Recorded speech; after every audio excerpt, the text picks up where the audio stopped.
Welcome all to Sunday Night Football live stream right here on Pub Sports Radio. Thank you guys for joining us. I know we are in the thick of action as I speak here, all going down to the wire here. The 34-24 score in Niners-Titans.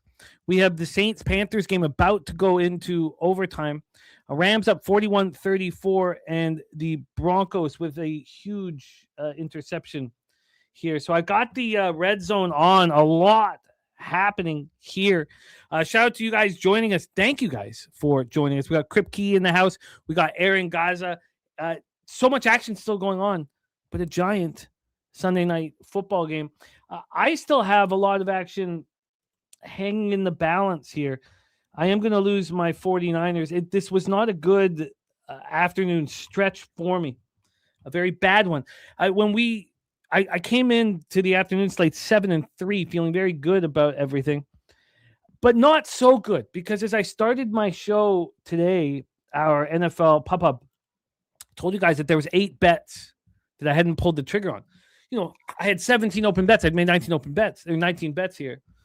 17 open bets. And I was hesitant to add 8 bets that I'd been looking at all week. And then when you stare at a bet all week and you don't move on, I was like, so it was the Bears minus 7.5, which cashed easily. It was Baltimore, Cincinnati, first half under, full game under, which cashed easily. Eagles minus 12.5, which cashed easily.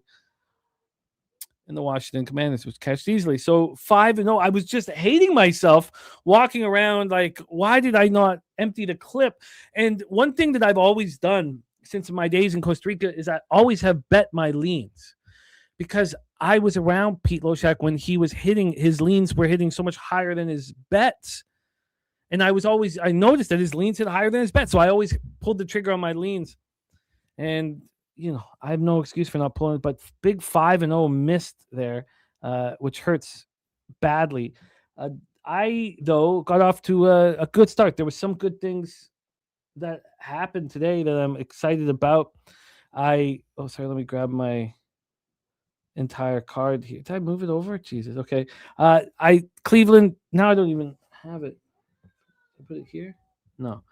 Okay. I'll have to go off memory, but Cleveland, Chicago, first half under 20 cashed. Cleveland, Chicago under 39.5 cashed, and the Bears double result cashed. I told myself that I'd already bet the Bears double result, so why add the 7.5?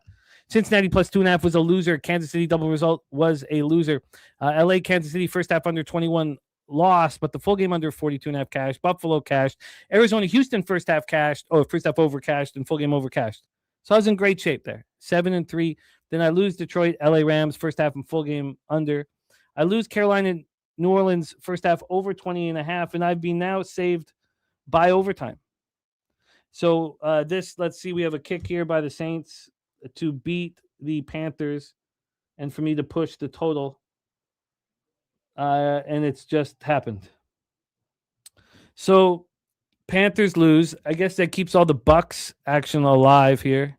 We do have a flag. I'm sure it's going to be declined here. Let's see. Oh, yeah. It's a celebration. It's a celebration. Okay, so... Oh, wait. No, what am I talking about? I'm tripping. So look, I lose the 49ers minus 12.5. I do cash Indianapolis, Seattle full game under 42.5, but trouble lurks all of a sudden. So I'm sitting here 8-7, which is a travesty. I shouldn't be. No, I'm sitting here 8-8. 8-8? Are you kidding me? 8-8. Unbelievable. How did I had a good read on the card and God, awful, very upset. But welcome to the show. Thank you guys for joining us. We have our guy, Troy Torrance here. He'll be joining us shortly. Let's set up our game. We have Jose Bouquet will be here. LJ from H-Town, Billy Brisbane, Just My 2 Cents, TJ, Spenny Penny Bombs, Morgan Spooner, and Old E will be here as well as my daughter saying goodnight. So we have a great show for you guys. Thank you for joining us. We got Crip Key in the house. Aaron Gaza ready to get to work. Turnbuckle Tommy off a monster day. We got Truth Teller ready to get to work. Okay, sorry. I've got to made a mistake there with the links there.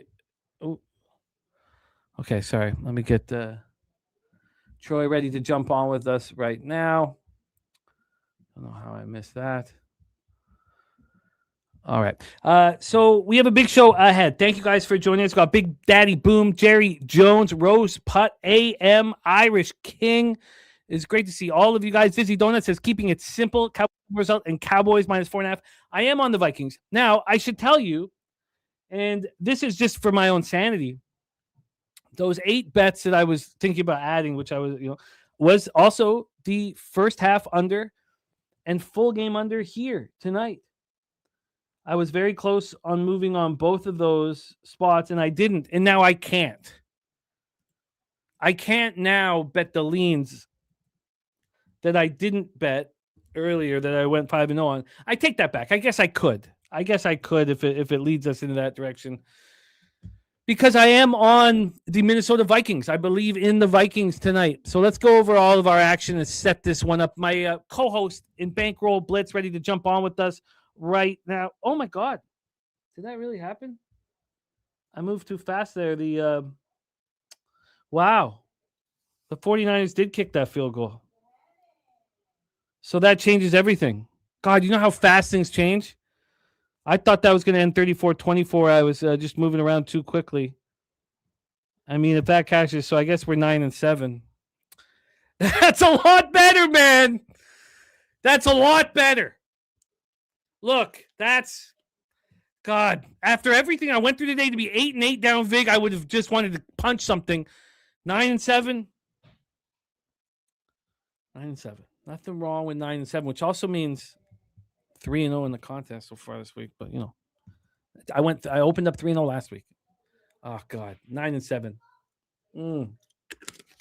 Okay, 9-7. I can work with that. Let's bring on my co-host in Bankroll Blitz, our great friend, Touchdown Troy Torrance in the house. Troy, how are you, my man? I'm doing good. I'd be doing better if the Packers won, but obviously that's not going to happen. I just can't get over. I don't really have an answer as to why I didn't press the button on those 8 bets that I talked about off the top of the show today. They went 5-0. When it came down to it this morning, I had one reason why I wouldn't be on it. Like it didn't all correlate. There was that one thing that stood out in each game, and I was like, you know what? Maybe if someone talks me into it on the show, and everybody on the show is on the other sides of those bets. Very, very upsetting that I did not pull the trigger here. It's not. It's record 5-0. I don't care. It's money. Just leaving that money on the table. I thought I had a good read on the card, and obviously one egregious mistake. Actually, really, Carolina and New Orleans overs were as well. Troy, talk to us about the week or the Sunday that was for you, my friend. I mean, just as much of a roller coaster as always. The Falcons, I mean, I cashed 3 units on the Falcons. I won multiple units with the Bills. I got a teaser that's open. I need the Packers to at least push on this 8. That'll be helpful, and it won't be as devastating. Fucking Bo Nix, bro. So annoying. He's balling. I'm not going to lie. I mean, I know we lose Parsons here. We lose Watkins, but what Bo Nix did today was pretty fucking impressive. I'm not going to lie. So I had the Chiefs. I'm sick of the damn Chiefs. I'm glad they're out of the playoffs. Now they'll definitely be out of all my action moving forward. No reason to move on them. Commanders +3 was a winner. Ravens was a winner. Under was a winner. I'm having a decent week, and then the Packers took a shit. So I don't know exactly where I'm at right now. All 3 of my props lost too. I mean, I'm having a week that's like just a roller coaster. I'm about break even. So we'll see. I'm heavy on the Vikings, obviously. Moved on it 2 different ways already, or 3 different ways. And so that's going to be where my week lies, really. I'm never going to be able to move past these. I'll honestly remember week 15, 2025 forever. And Troy, one of the reasons why I always bet my nice job, AM Flyers tied. I love it. One of the reasons why I always bet my leans is because I know they hit higher than your bets. No, I don't mean you personally, but generally speaking, your leans will have a higher ROI. And I saw it first, saw it up close in Costa Rica. So I started just betting on my leans all the time. Just because I'm not as confident doesn't mean the ROI goes down. And so leaving that money on the table hurts. But I left a bunch of overs on the table, a bunch of them. The Cardinals Texans, which we talked about on Tuesday, we talked about again on Wednesday. I've been thinking about it all week. I told guy in Discord was going to the Texans game. I told him to bet the over. That's the best bet. It cashed easily. And then I left another over on the table. Which one was it? I love the psychology. I know you guys want to get into what's going on here. The 49ers Titans over, bro. That was that one. And I left money on the table. I cashed the Niners though by a hook, which I feel fortunate about. The psychology behind the over in the Texans Cardinals was extremely enjoyable. Sometimes capping is so much fun. That was his fun. Wait, that was the one I was talking about, right? The Texans Cardinals, yeah, Texans Cardinals. Yeah. We capped that together on Tuesday. Then I opened sauce with that.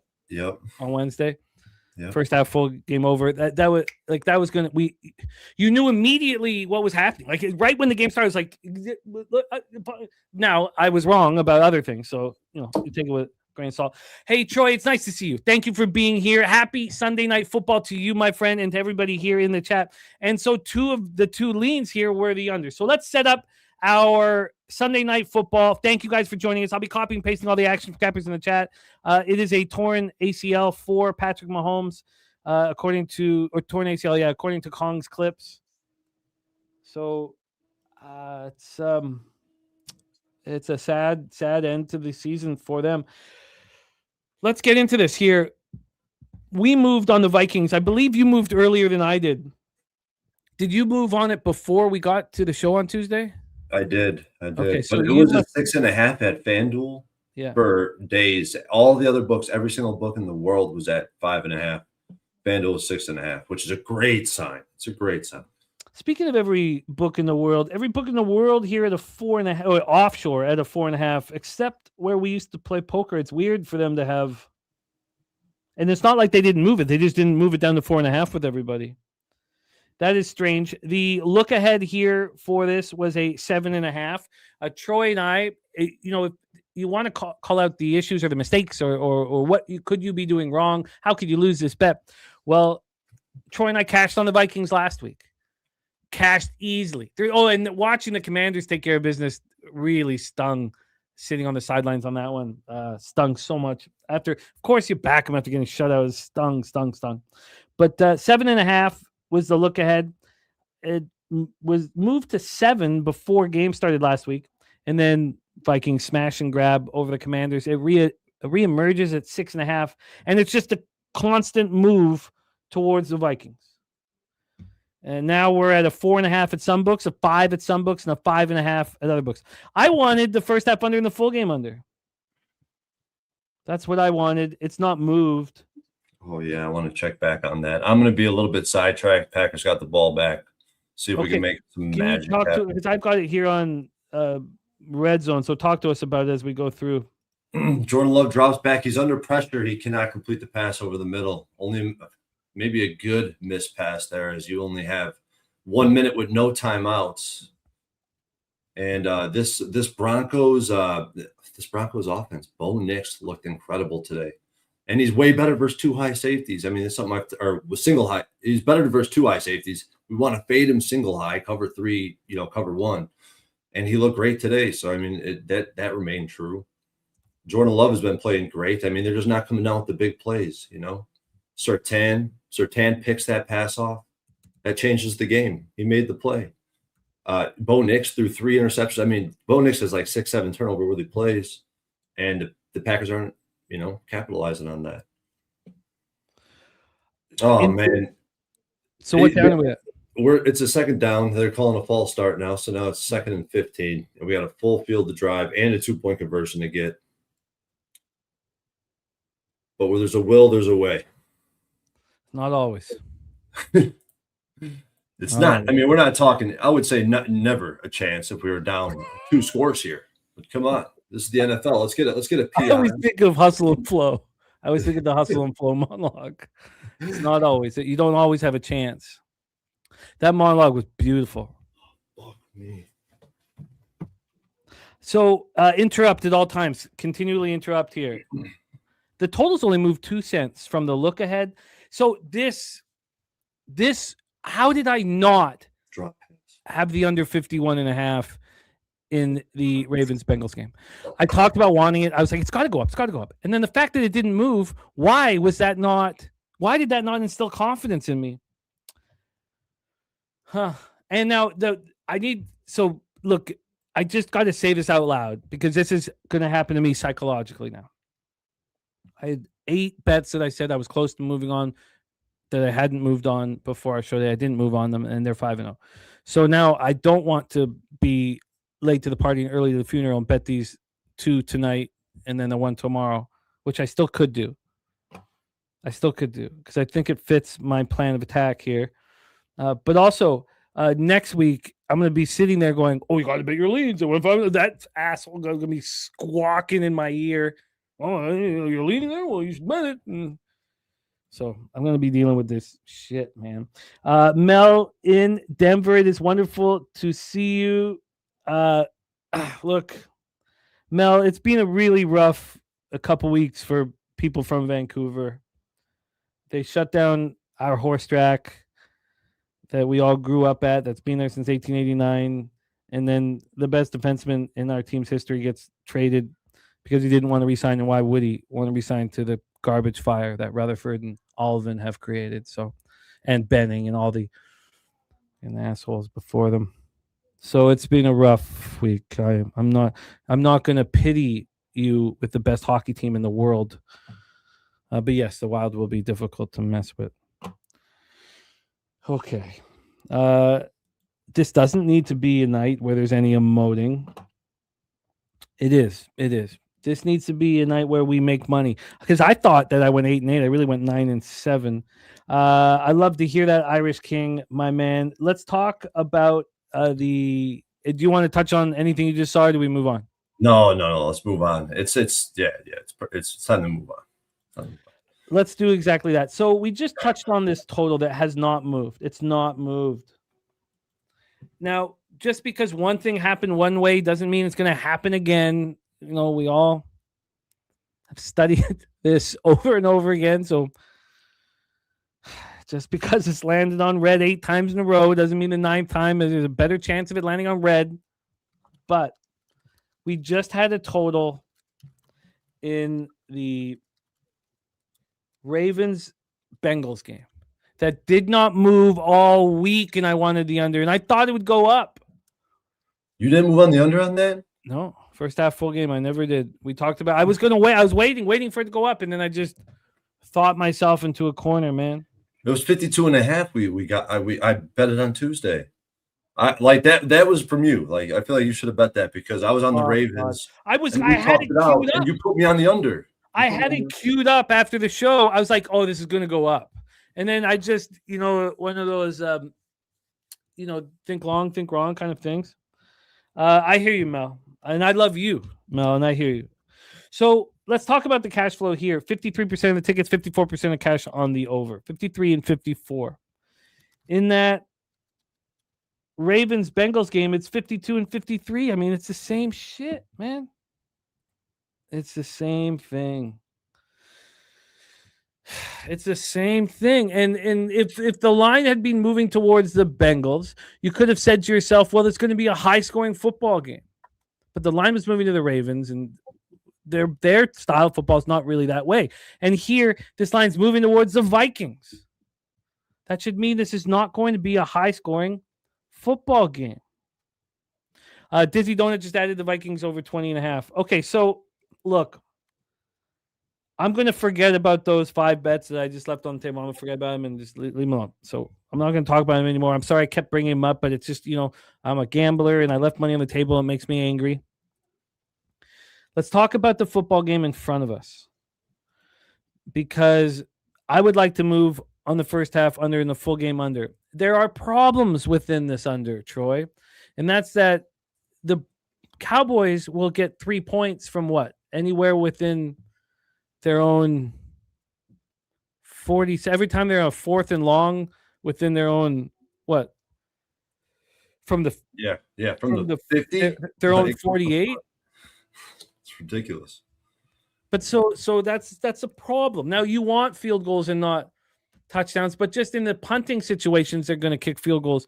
The problem with that too is if there is a miss, because we have seen close calls, even when he's kicking these, when Aubrey's kicking these 58, 60 yarders, we've seen close calls, and if there's a miss, it hurts because the other team's in great field position already. So that is a problem here.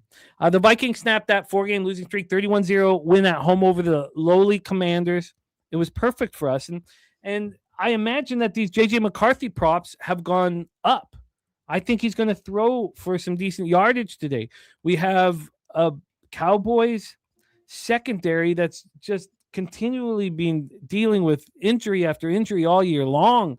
Tyler Guyton not available as well for Dak. So take it away for us here, Troy. I'm going to start copy and pasting action in the chat. AM says he's got 52 for the Vikings-Cowboys game. So, I need to pull up the chat, too. I'm just finally settling in, man. I lost track of time. I was watching my action. I got caught in my action today.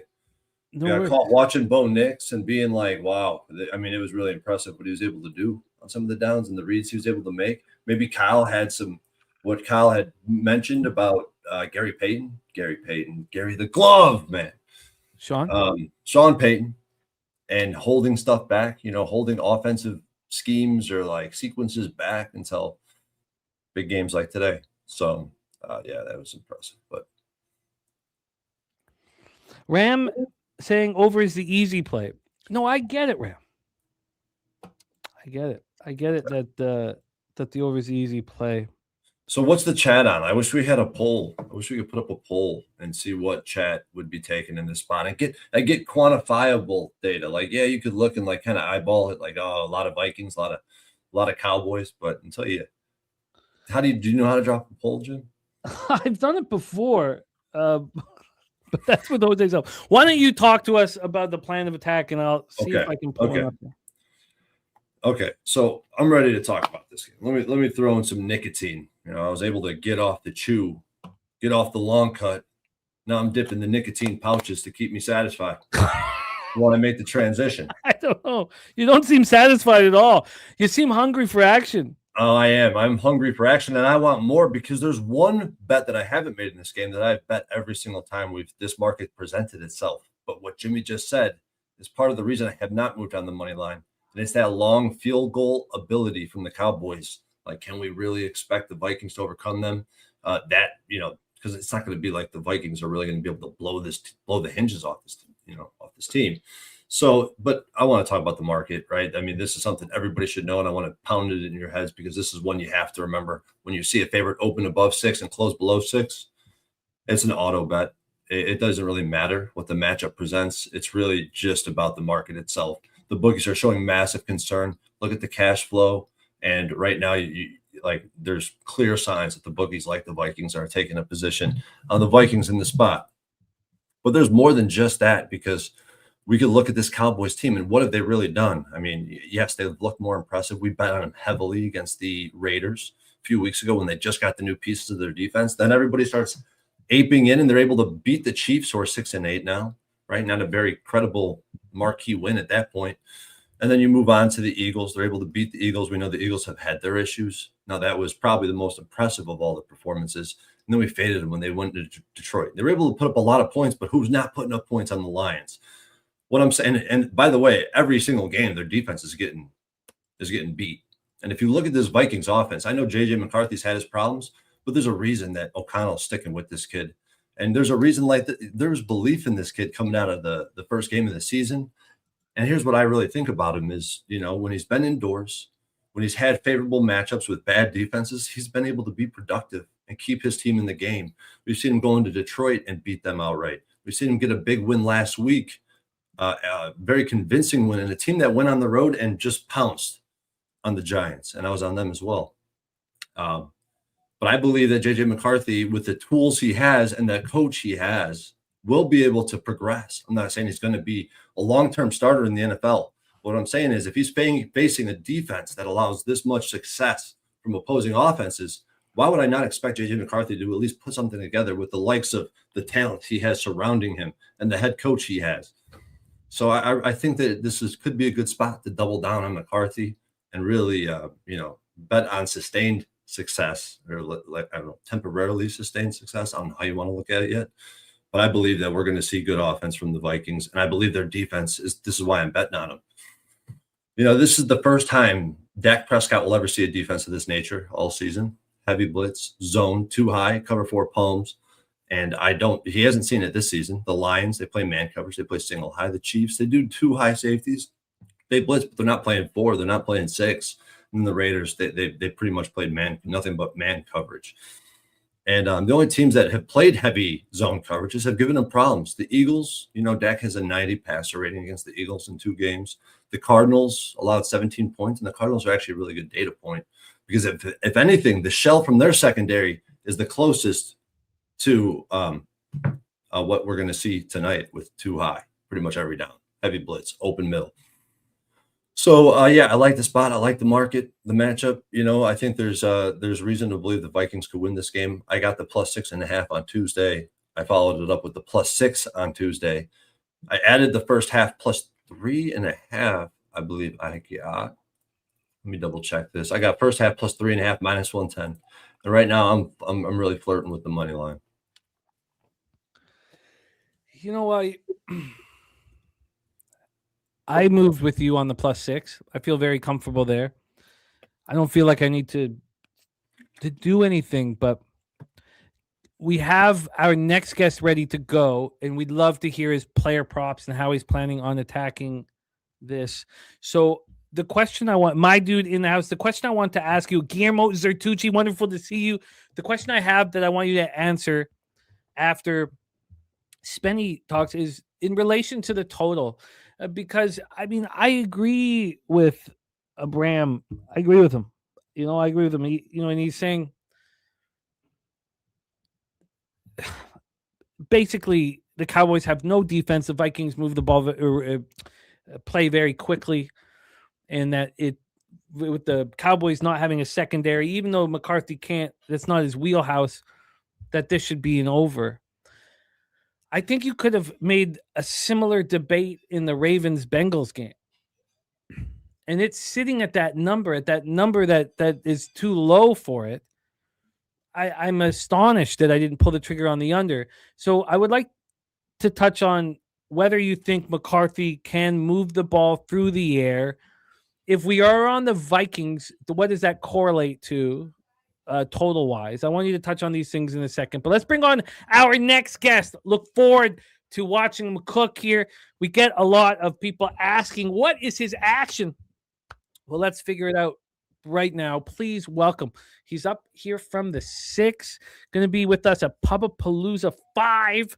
Please welcome the man known for the bombs that he drops, Spenny Pendergrass in the house. Spenny, what's good, man? How are you? What's going on, boys?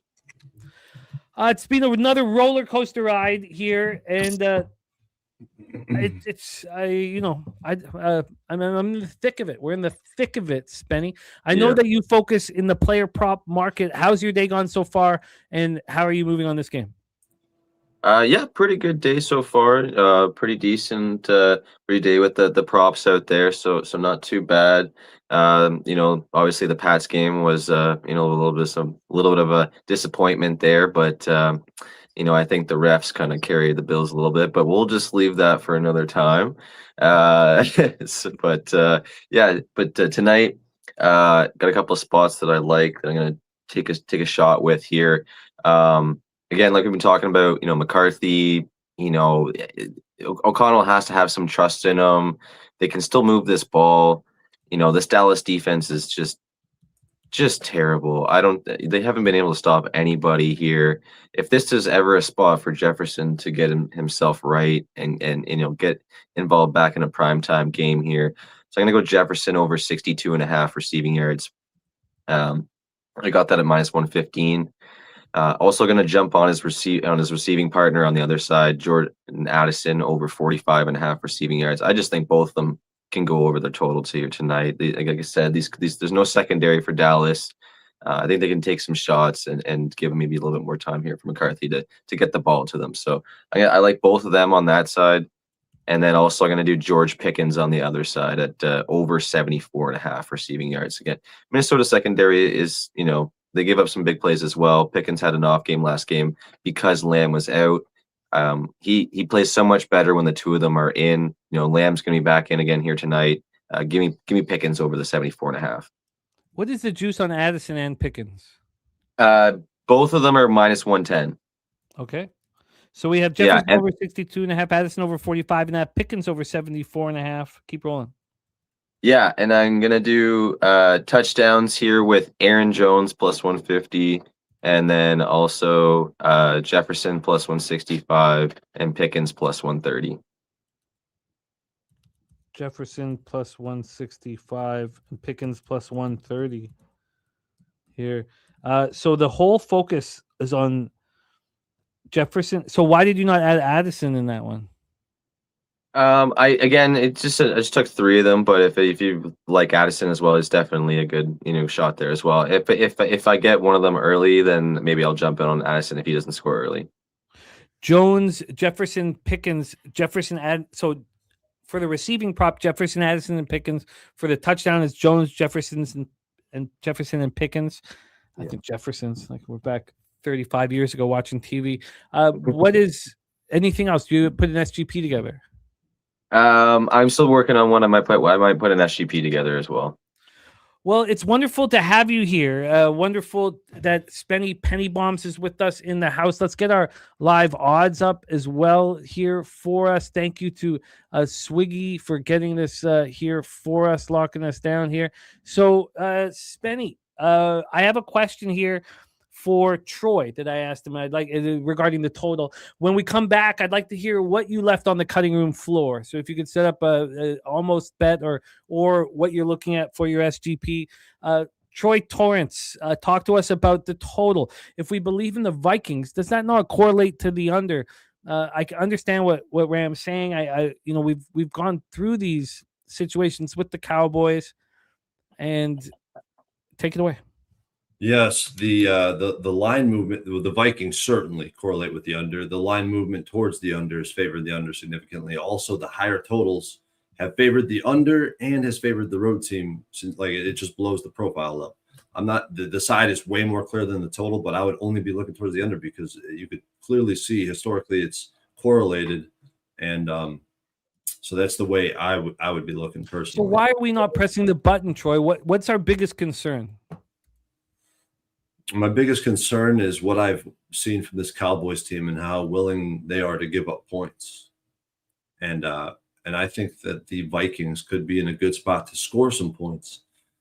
So, but I also think that they could play some D. Like, that's where this one's not all there for me. I am extremely concerned about my own psychology here. And so I feel like I have to leave the unders off because of the first 5 leans that I didn't bet go 5-0. When it comes down to it, are you comfortable waking up in the morning? That's what I mean. Seriously, if I move on of those 8 bets that I brought to the table that I hadn't bet, if I move, on these 2 now and they lose, it comes down to that. It's just my own well-being. But I am getting ready to make one more move in this game here. Okay, well, let's see if it's the under here, but it's not. It's going to be the money line. It's going to be the money line. I mean, so I'm copying and pasting, so I'm behind in the comments here. I would have to do Viking or Cowboys team total under if I was going to do it. And You'd have to, right? You'd have to, right? Let's just take a look at what that is here, and let's bring on our next guest. And then we have Spenny talking about any of the player props that were left on the cutting room floor. I'm copying and pasting, so I'm a little behind on the comments here. I just want to quickly look at what that team total is for the Cowboys. And we would be getting 27.5. I get, at 20. Yeah, I guess you're right. They would have to get over 27.5 for this to hit the over. They would have to. So, okay, we still have some time here, but not a lot of time. Let's bring on our next guest. We have 20 minutes to make these decisions.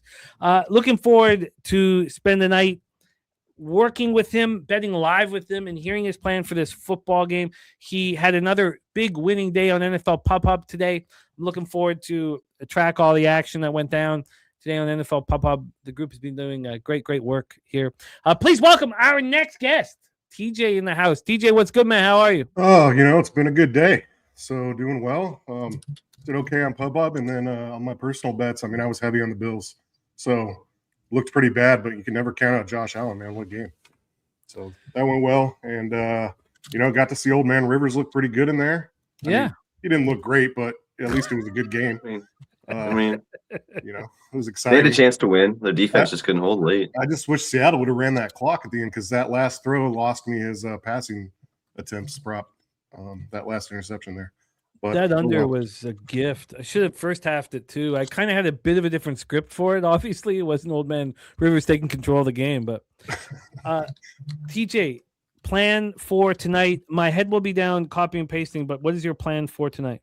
Yeah, I didn't, I looked at this one quite a bit during the afternoon slate because I wasn't really planning on much here. I bet with you guys earlier in the week. I got the +6 Minnesota. I took the +3.5 Minnesota first half also. Oh, nice job. That I would be more comfortable sitting back and doing nothing if I also had the first. Wait, but Troy, I only have you with Vikings +6 and 6.5. Did you also move on the first half? Yeah, I have first half +3.5. I moved on it on Wednesday. I did mention that earlier. Jealous. Fuck. Yeah, and I kind of just want to sit back with that and watch. I do definitely lean under. Kind of like that Cowboys team total under as well.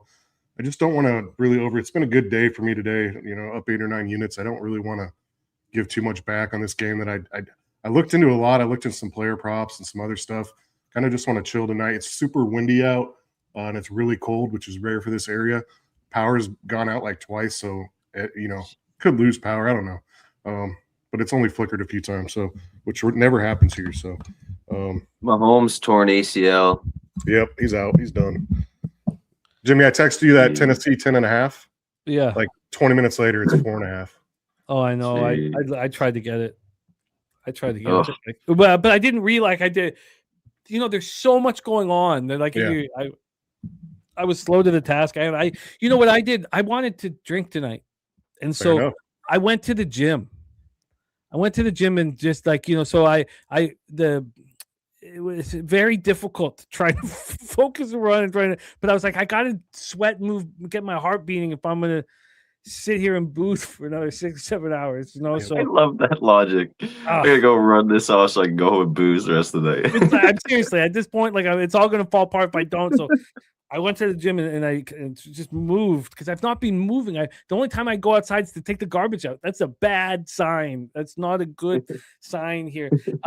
So I'm jealous of you guys with Vikings +6 and the first half +3.5. Look, I know my answer. I have to bet the Cowboys team total under now, and I'm just about to. Let's bring on our next guest and hear how he's planning things, and then I want to hear from Spenny about what almost was bet but didn't. I'm going to keep copying and pasting. I apologize for being behind on the chat, which I'm usually something I mean so much to me, but I am in the copying and pasting spot. But thank you guys for joining us. We got Man, Bear, Pig, Mark, Navarez, Dougie Wise, O Plus, AM, Big Daddy Boom, Irish King, Aaron Gaza, Dizzy Donut, Marty Riggs, Harold Williams, Mel, EWM Community, Low Key Productions, Harold Williams, Big Daddy Boom, The Godfather. Thank you guys for rocking with us. Please welcome our next guest coming to us from Houston, Texas. Going to be rolling with us at Pubapalooza 5. As always, please welcome our guy, LJ from H-Town. From down south, where we ride on flair. From down south, where we ride on flair. LJ, what's good, man? How are you? What's going on, fellas? How we doing? I don't know, man. Going on. just holding it together, I guess. Okay, well, I had a good day. I'm pretty happy about my picks today. So hey, I love the sounds of that, man. I went. I'm 9-7 today. I'm just yeah, the tightrope that we fucking walk, man. It's just of never course. ceases to get any less dangerous. Hey, you live for the thrill. That's what we do. Oh God, getting old for it though. LJ, my man, huge football game here. It's only a one-way purple people eater lineup for us. Are you on the other side? No, I'm not on the side. I took a couple props and I took the first half over 24 minus 105. Cowboys first half at home to the over 22-8 in their last 30 games. So that means that they put up a lot of points early. They have Brandon Aubrey, to put up field goals. So if the Vikings can give me some points, I believe the Cowboys can keep up with them, and it'll be high scoring in the first half. So over 24 is what I got for that one. And my props, Ferguson, over 4.5 receptions, minus 110. He's 10-3 to that number on the season, and he's second in receptions on the team. And that likes to go to Ferguson as a safety net in that middle. When things break down, he kind of like his check down for the most part. So I trust Ferguson get those 5 receptions. I'm going to take parlay Brandon Aubrey over 1.5 field goals because Minnesota has allowed the field goal kicker 4 out of the last 6 to kick 2. And Javonte Williams, touchdown, minus 125. 4 out of the last 6 games, the Vikings have allowed a running back to score a touchdown. Parlay those together, plus 110 is what I got for that parlay. Wait, can we slow down? Can we slow down? Sorry, I'm falling a little behind. I don't know why I feel like this is being more emotional than usual this Sunday here, but I just so I got your first half over 24 minus 105. Ferguson over 4.5 receptions at what, Vic? Minus 110. Minus 110. Then we have Brandon Aubrey over how many field goals? Over 1.5. At what juice? Oh, this is part of a parlay. Yeah, I'm parlaying him with Javonte Williams, touchdown. Okay. Plus 110 is the parlay. Cool. Okay, perfect. I got you. What's and next? I also have Javonte by himself at minus 125 if you just want to track that as well. Yeah. I got you single. And my last one, I'm going to take a shot at this one. Both teams to score 20-plus points, minus 125. Dallas is averaging 30 points. Minnesota's averaging 20. And the Vikings have scored 20-plus points 5 straight games versus this NFC East division. So I'm going to take a shot on that. Both teams to score 20-plus points. I like it. I like it. We have our next guest ready to rock with us here. Los Angeles, California in the house. He has been delivering in every sport at the highest level. I'm just, you lose words for it at times, like just delivering in every single sport at a very elite level. And it's good for all of us, especially when we have a first child on the way in 3 weeks, 2 weeks, 3 weeks. Woo-wee! The winning is important now. Please welcome our next guest, Wine Time Sports. Wine Time, what's good, man? How are you? Jimmy the Bag, Troy Torrance, TJ, Spenny, Penny. Good to see you guys. Shout out to LJ as well. Yeah, guys, we went 7-0 today. I'll give it on Twitter, up 7 units today in the NFL. It was a huge day. Yeah, nice. It was a massive day today. I wish I was on the NFL pub up this morning. I know. Yeah, right. I was thinking about texting you last night, but I was like, oh, he's probably got a good lineup going for tomorrow. But, I gave it all out this morning. So, yeah, it was a good day. And we got a couple plays in the NHL. We were on the Canucks this morning. They took a win. So, we're 7-0 in NHL so far this season. And we're on the top right now. Right. So, let's keep it going. And then as far as we have so far tonight, guys, I'm on I moved on this about 30 minutes ago. I just tweeted it out about 20 minutes ago. I'm on the Vikings plus 11.5 and the under 53.5 and a 6-point teaser, minus 120 in this one. I think the Vikings, I think they could very well stay within this game. And I think this is going to go under. I think it favors them as well if this game's going to go under. So love this spot here. I think 53.5 is way too high for a total here and a teaser. I'm getting minus 120. I'm paying a little bit of juice, but I'll pay that juice sometimes in this case. So was it 10.5 or 11.5? 11.5. Plus 11. Oh, sorry, plus 11.5. Okay, keep rolling. Sorry, buddy. No, that's it. That's my only play today. Got some NBA plays that haven't gone off so far. I'll just share those really quick. We are on the Pelicans that are going on right now. We're also on the Kings, and then later on we're on the Suns money line -110 against the Lakers, and then we're on the Trailblazers +170 against the Warriors tonight. So got a lot of action going tonight. Wine time. Luka triple double. Luka triple double. You just got it. No, I'm taking it tonight. Okay. Plus Yeah, 375. they're about to start right now. I think they actually just tipped off. Wine time. Congratulations. On Yeah, it was all the of your successes today, man. It was I got a shot right here, but yeah, it was a huge day. Yeah, it was a lot of sweats. You know, I was at the sports bar here with the boys today, and I was just sitting there, just like, holy shit! It was a great day though. Cheers to you guys. Happy to be here. Oh man, getting it, fucking getting it. I love to see it, man. Respect. So we have the Vikings +11 from the under 53.5. We've heard the player prop situation here from Spenny. I would like to. Yo, we got to take some Minnesota money line. Every single person on the TV is on Dallas. Okay, I'm down. I'm gonna do And it. and every single person here with us is on. The only person right now is Ronnie Lofton. As I go through here, My copy and goodness. paste.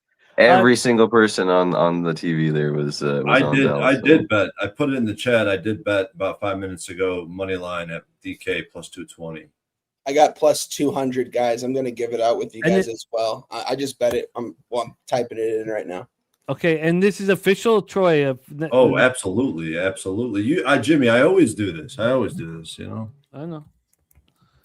I'll make it official as well. I'm getting +200. It actually moved on me. I'm getting +205 now. So, just locked in +205. Troy, I want to get this. I'm going to bet the Cowboys team total under. So can you take over a host for a second here? Oh wait, shit! Our next guest is coming in here. We have, and then when he's done, I may or may not be done yet, but I want to just kind of focus on this for a second and just make sure I'm getting the right line and how I want to bet it.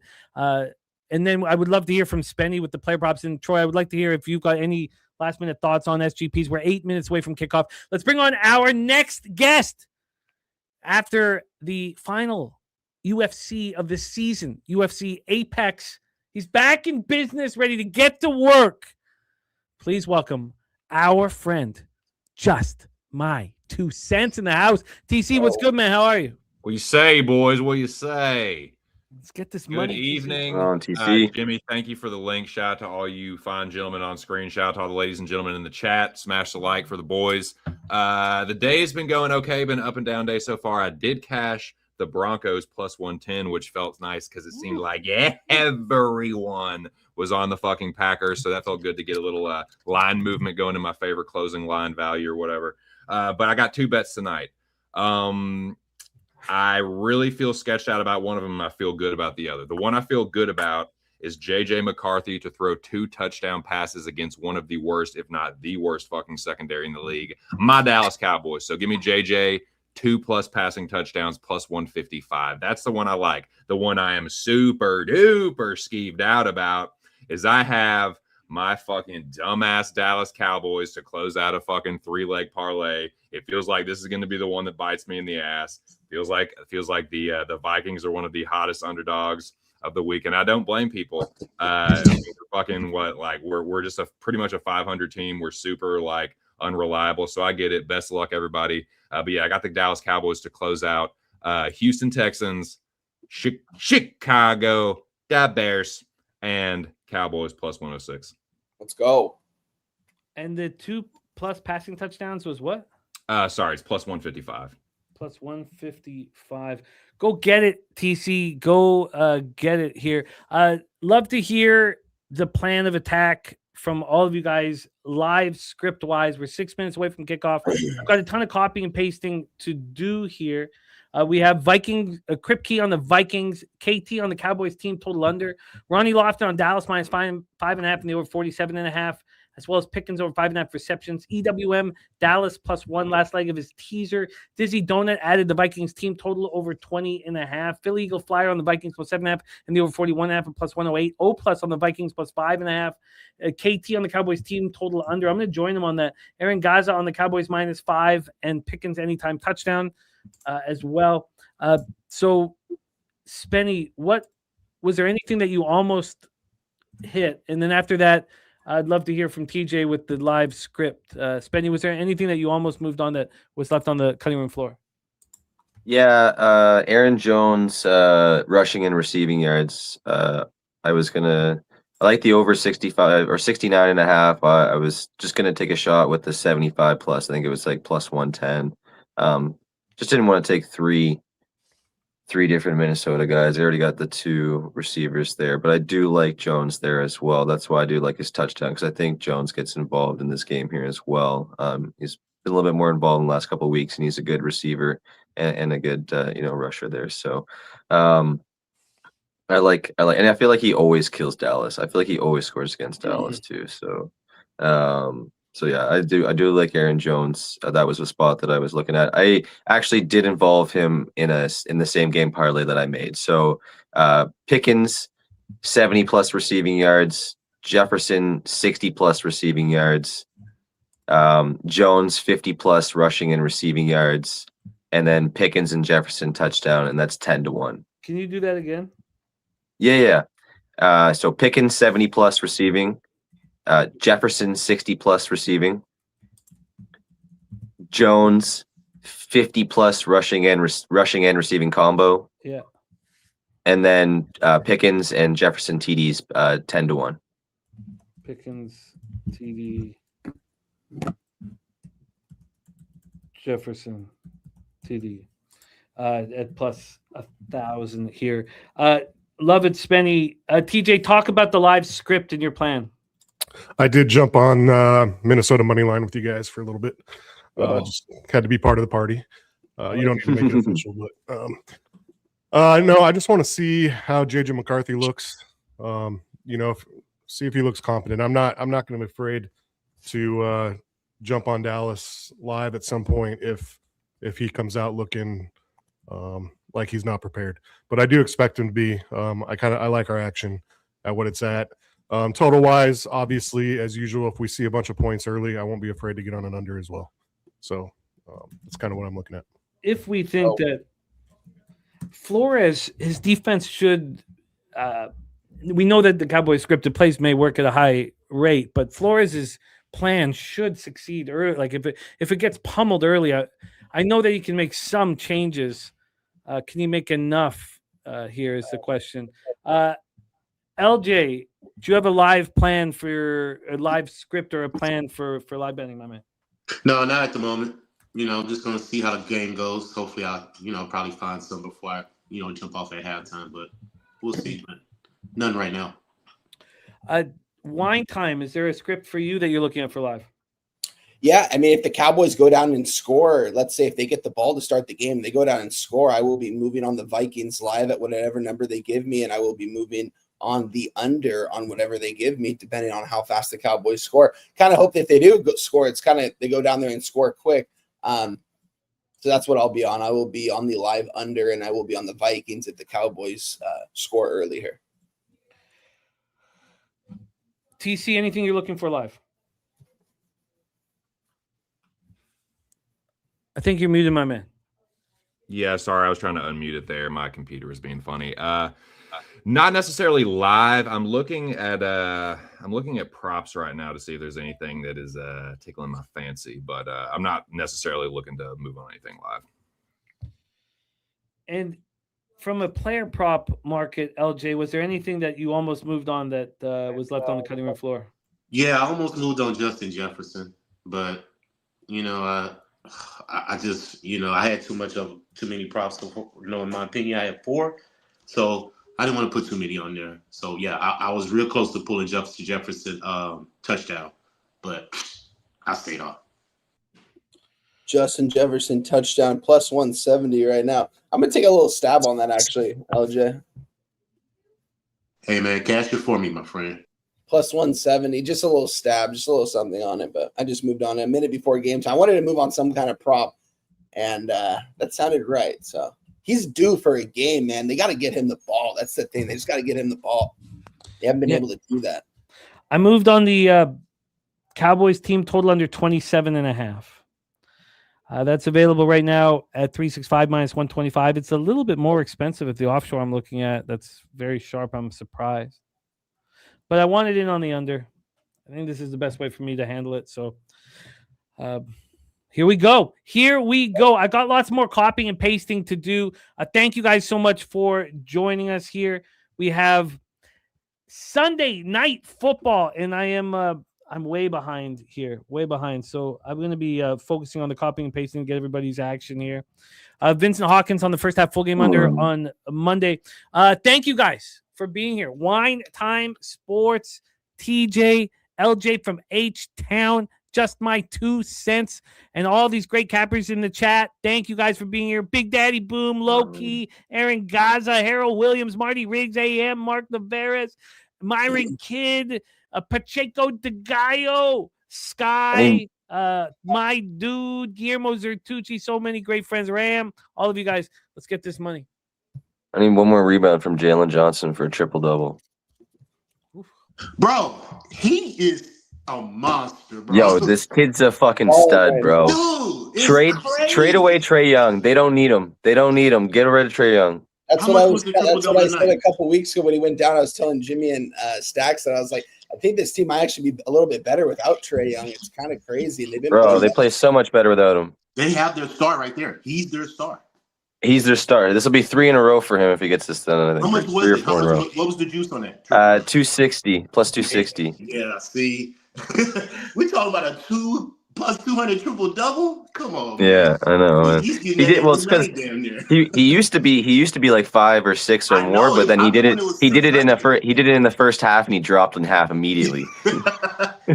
For real, man. Straight Hey, up. Jimmy, I just moved on George Pickens anytime touchdown plus 125. I just put that in the Discord seconds ago, so I like that as well. TC. Ooh, TC with a late night banger. We have kicked off, TC. What is the sorry, with the Pickens anytime? What was the juice? Plus 125. And the Cowboys is the last leg. Yeah, last leg for plus 106. And then you have McCarthy 2 touchdown passes. Yes, sir. All right, well, let's get to work, fellas. Thank you guys for joining us. I gotta focus on the copying and pasting here, so I'm just gonna keep my head down and for a little bit. If we TC, you want to jump in? Oh, I guess we haven't started yet. Yeah, so I don't. I got a pretty decent stream here, but I'm not sure exactly where I am relative to everyone else. But I'm looking at Aubrey about to set this thing down, and he is setting it, about to kick. As usual, Sunday night, I'm going to be about 45 seconds behind you guys, but that's fine. I'm used to it now. No worries. We're not gonna ruin it. What do you guys think? Rams, Seattle. Rams -1, 1.5. I just hate that I moved on those Buccaneer futures and not the Seahawks futures. Especially hate it because I've had great success in my past when there are 2 elite teams in the same division and I take them both. I've had enormous success. Yeah, San Fran's right there too. Any of those teams could be a 1 seed. And San Fran won't be able to do it, but I love how much heart and character they're playing with.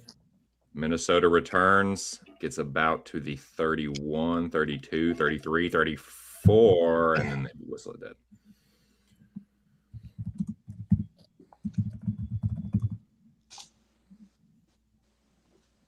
Show them what you got, JJ.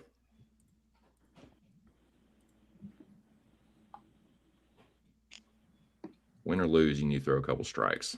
I believe they were saying that if the Seahawks and Rams, because they were both losing at one point today, had they both lost, the 49ers would have been the number 1 seat. Or there's not necessarily, but have a chance at it. Yeah. No, they're right there. Don't get me wrong. You're absolutely right. They're right there. It's just you don't think they're gonna. I got you. I got what you're saying. I just don't think like I know the team so well, and I don't think their defense is good enough right now. Well, you take Fred Warner and Bosa off of exactly. I don't think Seattle's offense is good enough. Seattle's offense and Darnold will be their downfall. I don't think they can hang with the Rams or San Francisco. Pretty good run on first down there. Yeah, not bad. 5, 6 yards. Wow. I'm not too far behind you. I've got to copy and paste, so I can't get into everything now. I'll let you guys do it, but this is nuts.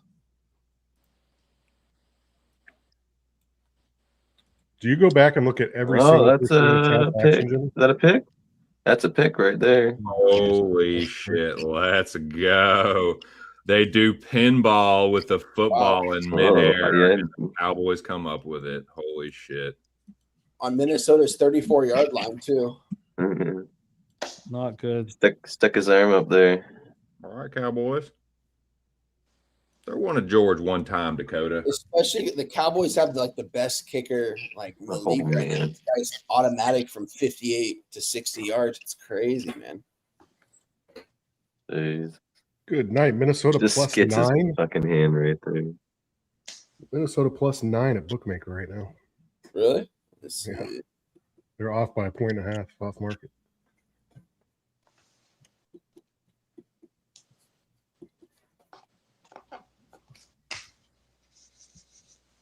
Nowhere on first down.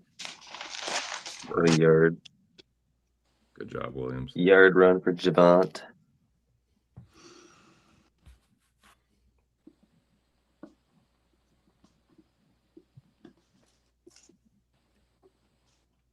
There we go. 2-0 Canadians. Let's go.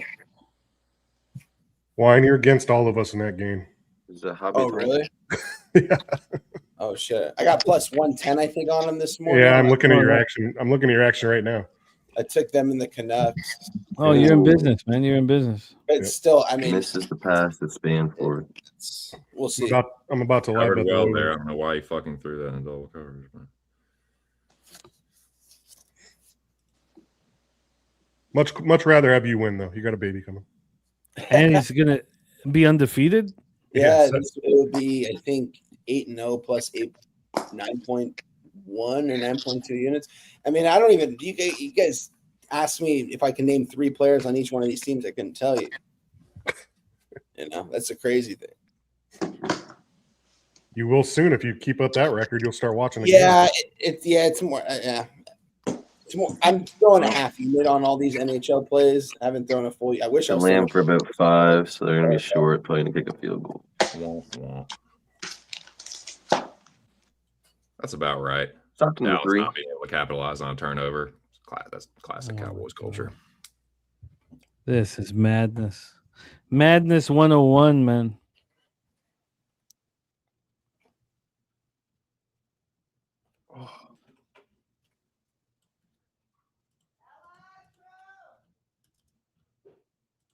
What?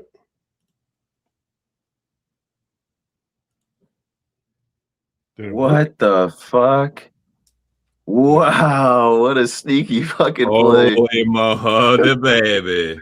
Don't That underestimate was the sneaky as sneakiness fuck. of our sneakiness. The Must have fake field goal. I like that. That was nice. Got Jerry to crack a smile. That old fucking codger, dude. Looking like he's on fucking death's door. Just gets to the line too, slides perfectly. Good stuff. Wonder if the kicker really likes him calling that play. Scared to I death. mean, My chance. probably right. Scared to death. It's like you're gonna throw me the ball and I have to run. Fuck. We're still gonna end up kicking a Sweating field goal here. buckets.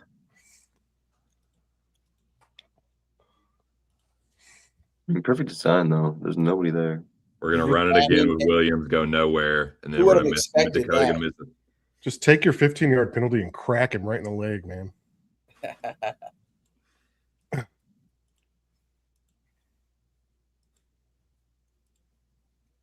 Make the throw to Pickens, Dakota. He's giving us a night off, does he? Flournoy, first down. Nice. Shout out to DJ 100 Grand. Getting everybody's action here. Miss you, man. Gotta get DJ 100 Grand back in business with us. Sasha, wonderful to see you. Res Mob in the house. Steady Dude, Mob. what up?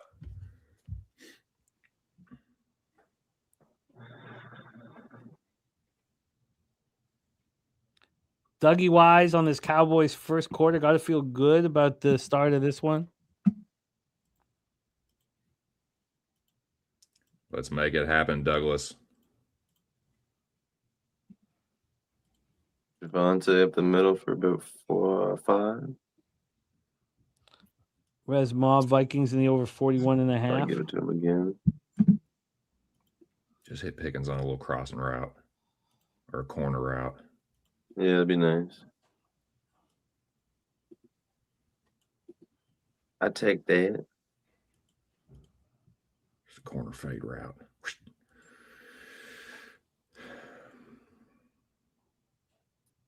Not going to happen, Flores.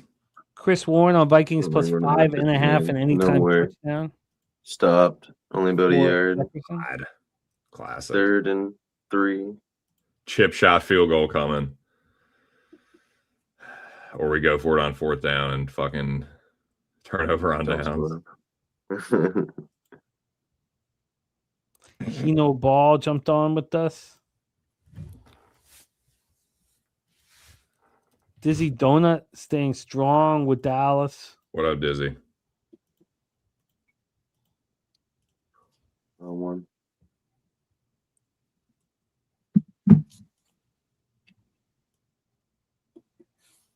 Dak tries to run it. Gets the first down. All right. That's They're acceptable. close. Actually, no, they're marking him short. I think he That got is there, a though. bogus spot. You better challenge this spot, Shotty. I think he got there, but That is a bogus fucking spot. What? his knee down. Oh, his knee was down though. Oh, his knee hit. I'm so close. Yeah. I guess not. Never mind. Shout out to Kevin Ponchera in the house. What up, Of course, Kev? they're gonna go for Okay. it. God, yeah. Turnover on downs coming. The No, he new got worker it. on He Cowboys got the minus first down at 5.5. least.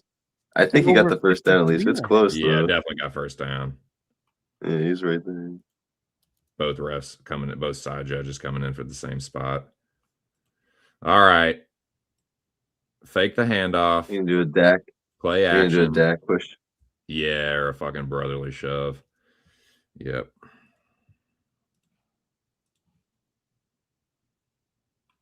First down. Jesus. Oh, we fumbled. He was fumbling the ball too. Jesus. God. Okay, He I think I might, got everybody. man.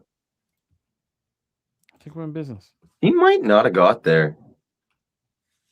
Fuck me, that was close. I think you got it. Here we go. First and goal.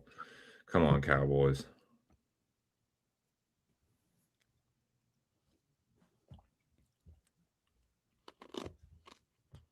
All right. Easy does it. Yep. All right, let's see the total.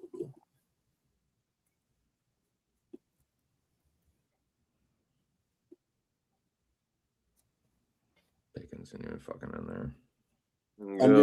Under 50 and a half. Javante TD. Right now. Let's go. I am moving on the under 50 and a half minus 110 live right now. Well, sorry, hit me with that again. The live Javante. under 50 and a half minus 110. Processing, and it has been accepted.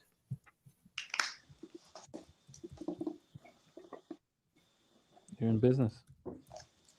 Hey, y'all want to know a fun fact? Yeah. Bryce Young is 4-1 straight up versus the Falcons, 2-1 inside Atlanta in his career. If you take that out, he is 0-5 straight up indoors. Either way. So he plays outdoors in Carolina. Once he goes inside, he's not the same quarterback. Just a fun fact for y'all. 0-5 straight up in his career indoors if you take out the Falcons. Wow. Be right back. Just want to let y'all know that. I respect, man. Yeah, I was surprised everybody was so bullish on him. Not on him, but on the Panthers. But I picked the wrong times to be on the Titans. I thought more points were going to be scored. That was my mistake today.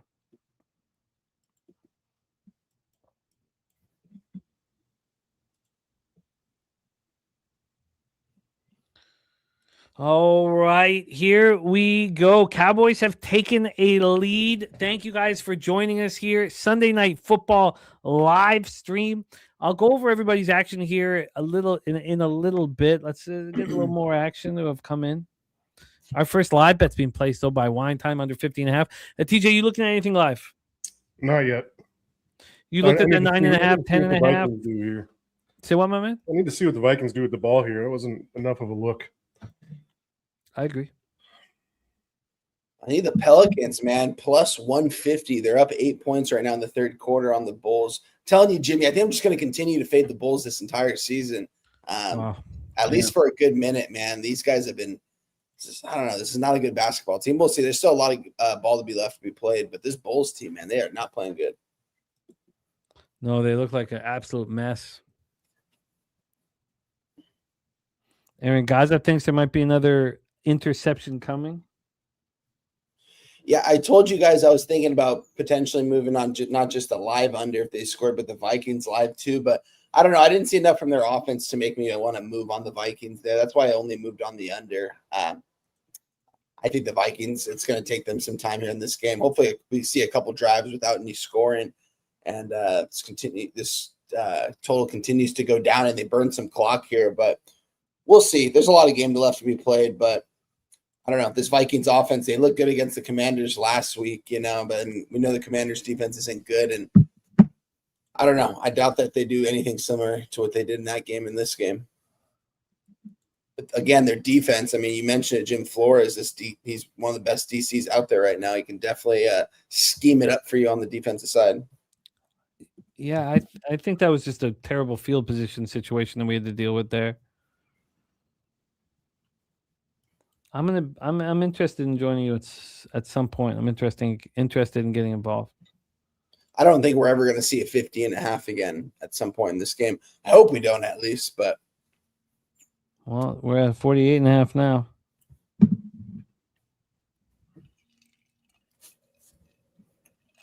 Daffin says LeBron has 5 turnovers already. I faded the Lakers quite a bit this year, and my record would be a lot better than what it is right now if I wasn't fading the Lakers in all these games. And here I am, I faded them again. I'm on the Suns in that spot. My luck again, these Laker games, though, it's not been too good. So we'll see, though. It's going to be that's going to be a close game till the end, but I think the Suns are going to win the game. Good coverage on the kickoff return there. Vikings starting deep within their own territory. Ball's at the 14.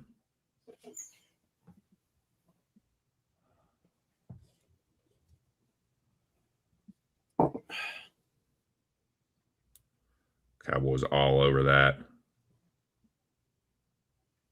Tackled in the backfield for a loss. Let's go. Yep.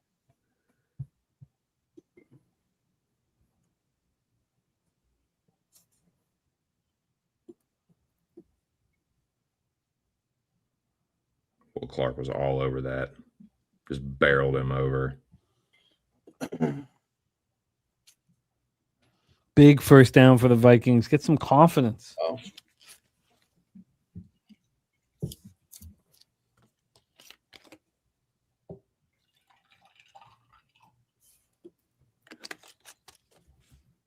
Nice. Yeah, JJ able to escape.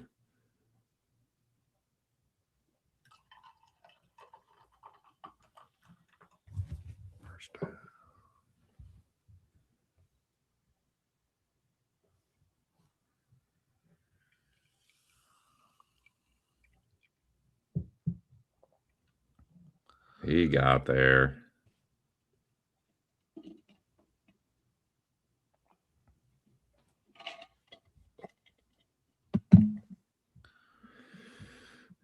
Yeah, looks like they're going to go to Jones.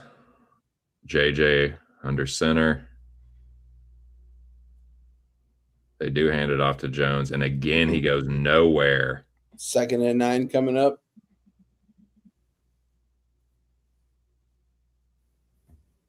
Oh, you're right, Harold. He doesn't. Jefferson has really done a great job being positive all the time, believing in his young quarterback, which is what he's got to do.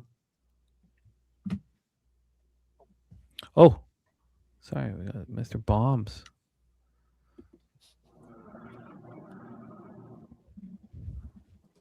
So I was making sure Jalen Johnson got that triple-double. Action for AM tomorrow. All lines live. Panthers money line and Ducks money line live for AM.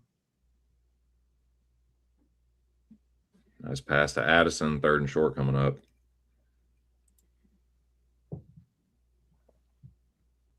McCarthy supporting the boys in blue. Respect AM. Thank you for sharing that, man. What up, Am? All right. This Vikings defense better step up here. Our guy Louis Pepe in the house. What up, man? Just got done with family time. Respect. That's important. Now ready to hunker down with the squad. Love it, Louis. Love that you catch that Seattle Indy under. That was sit back and relax under. I probably should have had the first half too. I didn't double down on it, but that felt good, Louis. Great to have you, man. Get back to work, Dakota. Let's have it, Bubba. Oh, yes. That's a nice punt for underbetters. I'll be right back, fellas. Yeah, you're good. Sunday night football right here, Pub Sports Radio. I'll be right.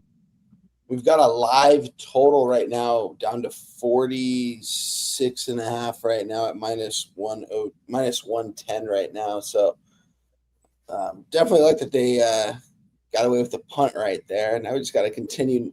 I want to see a boring game. Great roll with this punt. Jesus. Yeah, that is an incredible Minnesota roll there, Lordy. Yeah, you Dallas guys starting from our own end zone practically. I'm sure this Yeah. will go extremely well. We got zoomed in on here. Holy shit. on the Cowboys 3. They're on Ready the for my own close-up. 3-yard line right now. Coming up here. Get back to work, Cowboys. You guys got anything in drive. any take on the game tomorrow in Pittsburgh? I think I'm going to be on the Dolphins in that one, actually, plus the 3 points. I have not moved on it officially yet, though. I'm going to wait until tomorrow to actually move on it. But I think I'm leaning towards the Dolphins in that spot. I haven't looked at that game at all. I grabbed a 3.5, or I mean a 3 on Pittsburgh. I think it goes to 3.5, and I'm just going to fade Miami in the cold, man. They're going to be all huddled in their big jackets. Yeah. I think Miami's the popular play there. Let's see. Let's see what the numbers are right now, real quick. Let's pull it up. I should. I like Jalen Warren rush yards. 66% of tickets and 61% of cash on Pittsburgh. Yeah, I'm showing Him or Gainwell. I think both of them can have a good rush game. 62 tickets, 54% money. Yeah. Well, I'm going to wait until tomorrow. I haven't moved on it yet. I glanced at it today, but I'll keep that in mind for tomorrow. What's the total in that one? 42.5 at Circa right now. Hasn't really moved, and the money's coming in on the under. You know damn well Tua is good for an interception. Yeah. What are the odds on that right now? Minus 170? I don't know. I know Nuke had Tua to throw a pick, and gosh, who did he have earlier to throw a pick? Kenny Pickett. Pickett, yeah, and Pickett threw at least one. Oh, yeah. Yeah. Player props I like in that game. I wanted to move on the fish. I'm on the fish in the contest and pub contest, which is getting a little bit tighter. It'll be legitimately tight if I can. The problem is that I am in a group chat. I know that Earl is on the Vikings tonight and the Dolphins tomorrow, and so am I. But I am 3-0 going into it. Troy has stepped up now. He's third. It's a battle up there at the top. Low Shack. It's so much fun being in the pool against all these guys that you cap with all the time. It adds a level of fun. Sweaty Butcher in the house. What up, Sweaty Butcher? Sweaty Butcher going to be rocking with an NFL Pub Hub next week.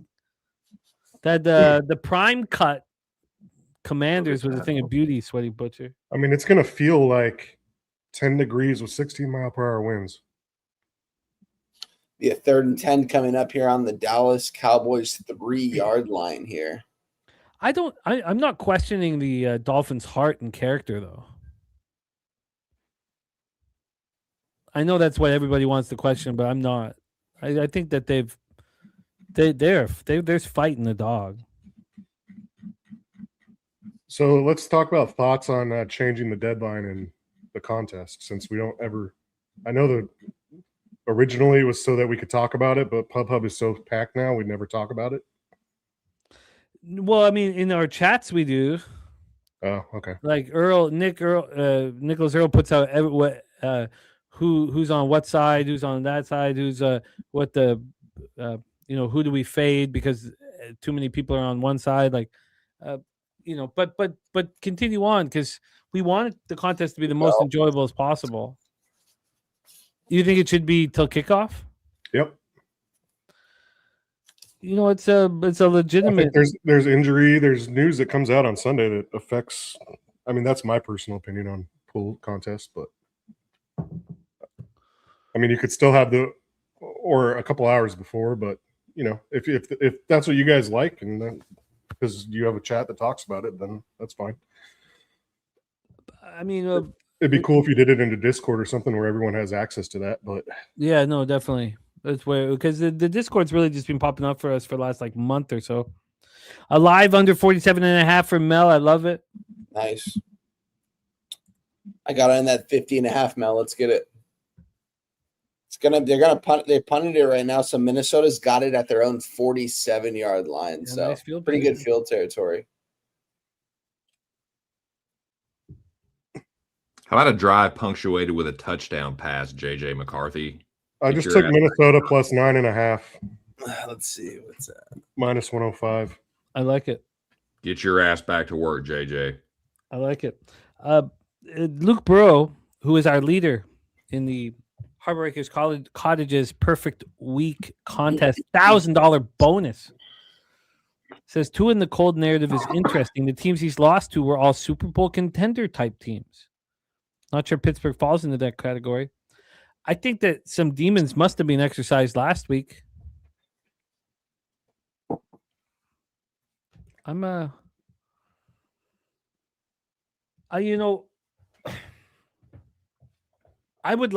expect to back the Dolphins, honestly. I expect that I want to sit with it for a little longer. Obviously, the 3.5 is more attractive than the 3.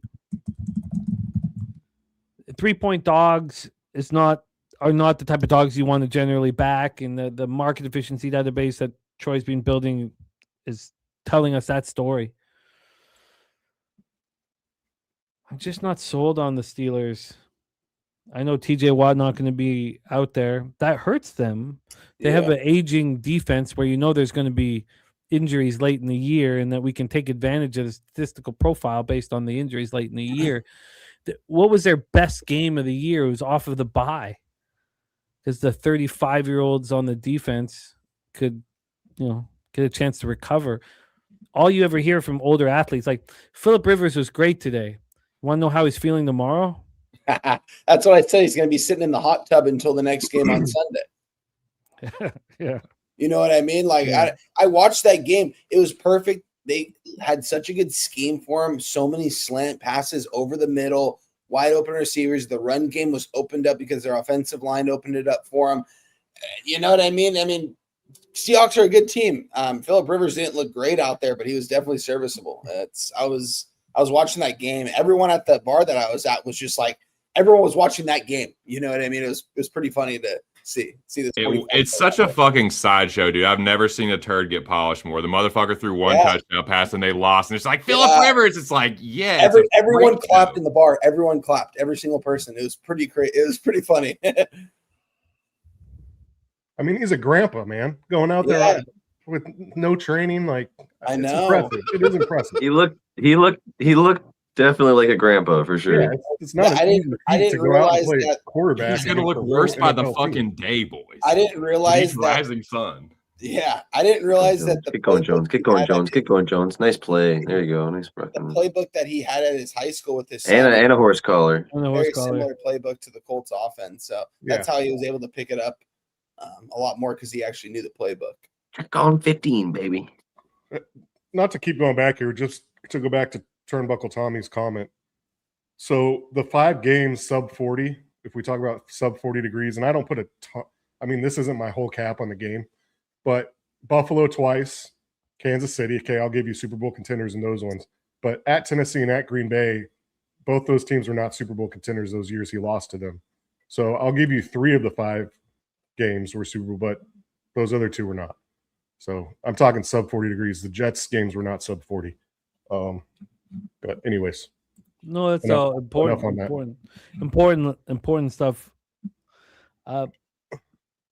We have a very exciting situation here. Yep. Live line down to 4.5. Wow. Touchdown to, is that my boy?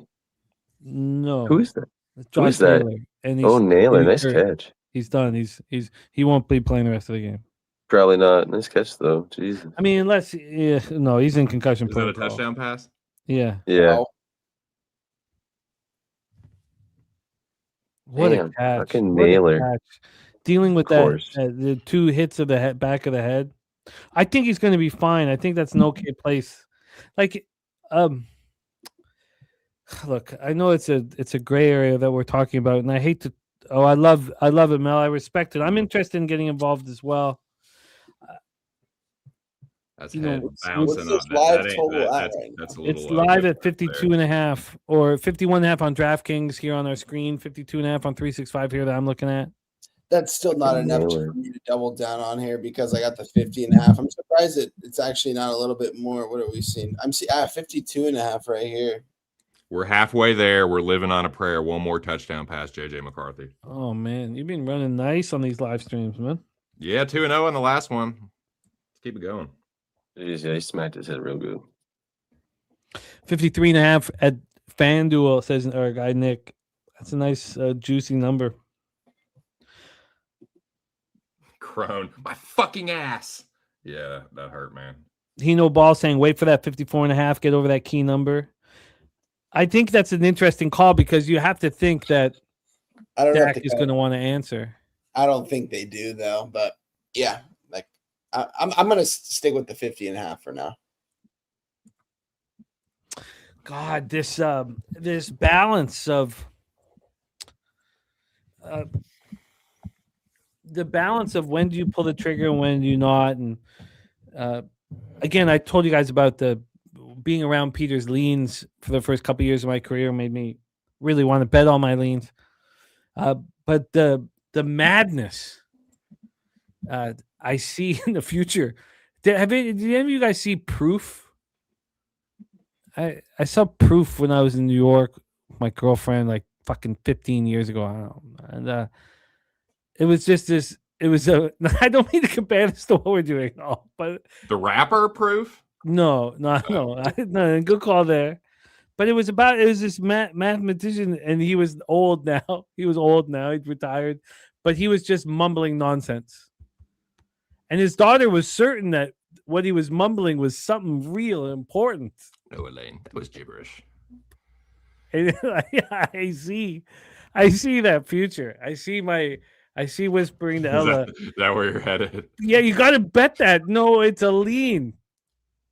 I got it is I'm a volume better, and I think that I am a volume better because I think it's easier, and I've been trying to fight that because you shouldn't just bet everything because your bankroll is because we're trying to get our unit size to go up, and something I talk about with TJ all the time. And when my defense with TJ is, look, I made 30 bets today, and he's like, well, you should have probably made 15 at double the amount, and he's right. And so I'm dealing with these fucking issues, man. TJ, you want to touch on the volume and amount of money per unit and all that? I'm tired. No, it's just that's when I became a better. Not spreading out your action so much, and really focusing in and cutting games. Focusing in on where you're determining, using math more, where you're determining your value is, what your thresholds are. So like if you're not projecting out, if you're just going on like, I think this is an over and you don't actually have the number in your head. Like to me, making it math, putting it in spreadsheets, and figuring out what my value is against the line. What does it mean if it's minus 108 versus minus 115? You know, if I project it to be a 52 and it's at a 48.5 at minus 108, my value is more than if it's at minus 115, and my risk should be different. But how long have you been building your power numbers? Because even if you say 20 years, I'd say, well, I don't trust them. Yeah, no, I agree. And they have to change constantly. TJ, when did you make the biggest jump in your like unit size? Where you're like, okay, this is where I'm getting serious about it now, and you like made the biggest increase. Like, how far into your betting, career? Well, I was been betting, I would say, since I was like 11, but okay. I would say it went up to probably when I was probably like 21, 22, I was betting like $100 a game on average, and that probably stayed that way for probably 10 years. Then I started cutting down my action and moving it to like 200 a game for probably 3 or 4 years. I'd say the last 5 years is when it's really jumped up, cut it down a lot more, and made a big jump.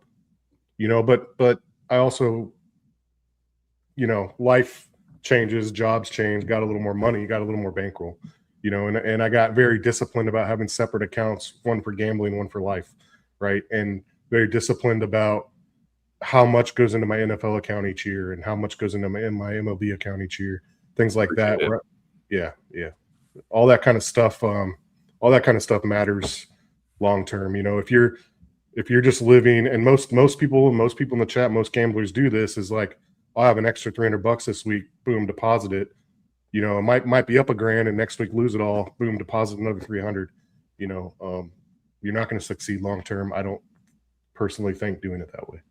Right. I'm just asking because I'm trying to figure it all out myself. I'm not that far into my gambling career, and I've started to increase my volume, and it's been working out a little bit more for me overall, but I still haven't done, like you said, like put it into a spreadsheet and like tracked it like using any kind of advanced metrics or anything like that. But I'm also thinking about, okay, at some point here before too long, I'm going to increase my unit size, but I was just wondering kind of like how to balance that relative to like, okay, if I am increasing my volume, like when do I make the like, okay, now I'm jumping like. Yeah, I would say the very first thing to do if you aren't doing this yet is tracking every bet. And that way you can go back and analyze. Man, if you're just dumping on team totals, but you don't know that because you're not tracking them, like you can easily cut what you're losing out. Yeah, absolutely. And there's spreadsheets that you can just filter. Okay, let's filter team totals. What's my plus minus? What's my ROI? Let's filter over unders. Let's filter sides, like by sport. Like it's not that you don't have to be an Excel master to do stuff like that. Right. I can send you some stuff that's built that's free out there that you can use. It just takes the time to. I entered a bet. Now let me enter it on my spreadsheet, and that's at least a starting place. Right, because I track my results. Like on my channel, like I'll track my UFC betting results or like my NFL results. I keep a record of that, but like beyond that, I don't have it on a spreadsheet or anything. Right, and you can even track by team. Like if it's week 14 and I realize on Green Bay I'm 3-9, like okay, I'm obviously reading something wrong with this team. Right. Like I kind of have a general idea in my head, like, okay, I'm better at this kind of bet, but I haven't really tracked it. So yeah, right. I'll start doing that. I would definitely, if everyone, I would start there at least. Appreciate it.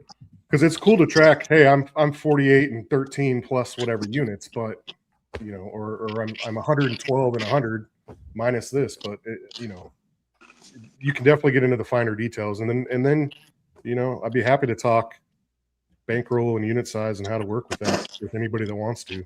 On a private platform. For sure. We have a question here, TJ. I'm getting a little bit of feedback. I can't figure out who it's from here, but I'm getting a little bit of feedback. But God, heavy action here. We're first and goal for the Cowboys. A question here from our guy AM. He says, I would like to increase my unit size more. I'm up double-digit units, and this is for you, TJ. I'm up double-digit units in NCAA and NHL. But my argument to not do so is just if you're winning, you're winning. Is just if you're winning, and the profits will come. Increasing my unit also increases my risk. So I'd be curious what TJ would say in response to that. So I don't know if I said that right. I would like to increase my unit size more. I'm up double-digit units NCAA, NHL, but my argument is to not do so. It's just if you're winning, and the profits will come. Increasing my unit will increase my risk, and maybe he doesn't want to increase the risk at that point. What are your thoughts? You need years. You need thousands of bets before you start increasing. I don't want to see a 2 or 3 month sample size before I would tell you to increase your bet, increase your risk, if that makes sense. You need multiple seasons, in my opinion, of a sport before you start increasing. If you're talking about doubling your bet size. Now, if you're talking about going from like 100 to 120, okay, but then maybe a few months. But if you're talking about going 100 to 200 or 500 to a dime, we need to see winning over time, not just a few months sample size is what I would say. Yeah. And I imagine NHL is more his wheelhouse, although the methods he's using have been succeeding greatly in college basketball. Yeah, track it over time for sure. I know personally that the college basketball really messed with me over a small sample size, like 3 or 4 weeks last year before Pupapalooza. I know exactly what happened. I've gone over it so many times, and I hope that it never happens again. The whole idea about life, there's for me, there's 2 things here. It's realistic expectations. First, realistic expectations. Because if you don't have them, you're going to get hurt by everything that happens. And second is that you got to create boundaries when something bad happens, so that it doesn't happen again. You've set a boundary. It's shit's not going to happen again. What happened in college football last year, it can't fucking ever happen again. Or sorry, college basketball last year. It's not going to happen again. I know it's not going to happen again because I'm going to set that boundary, man. It's also why you guys don't see me on a college basketball or an NBA or a WNBA or a college football show. Like I really only hold myself to a few sports because I don't have the time or energy to put, I see why Jimmy does it, and I still give him a hard time about it. Because it's just too much. But if it works, it works. It's just not for me. It's very hard to just bet every sport.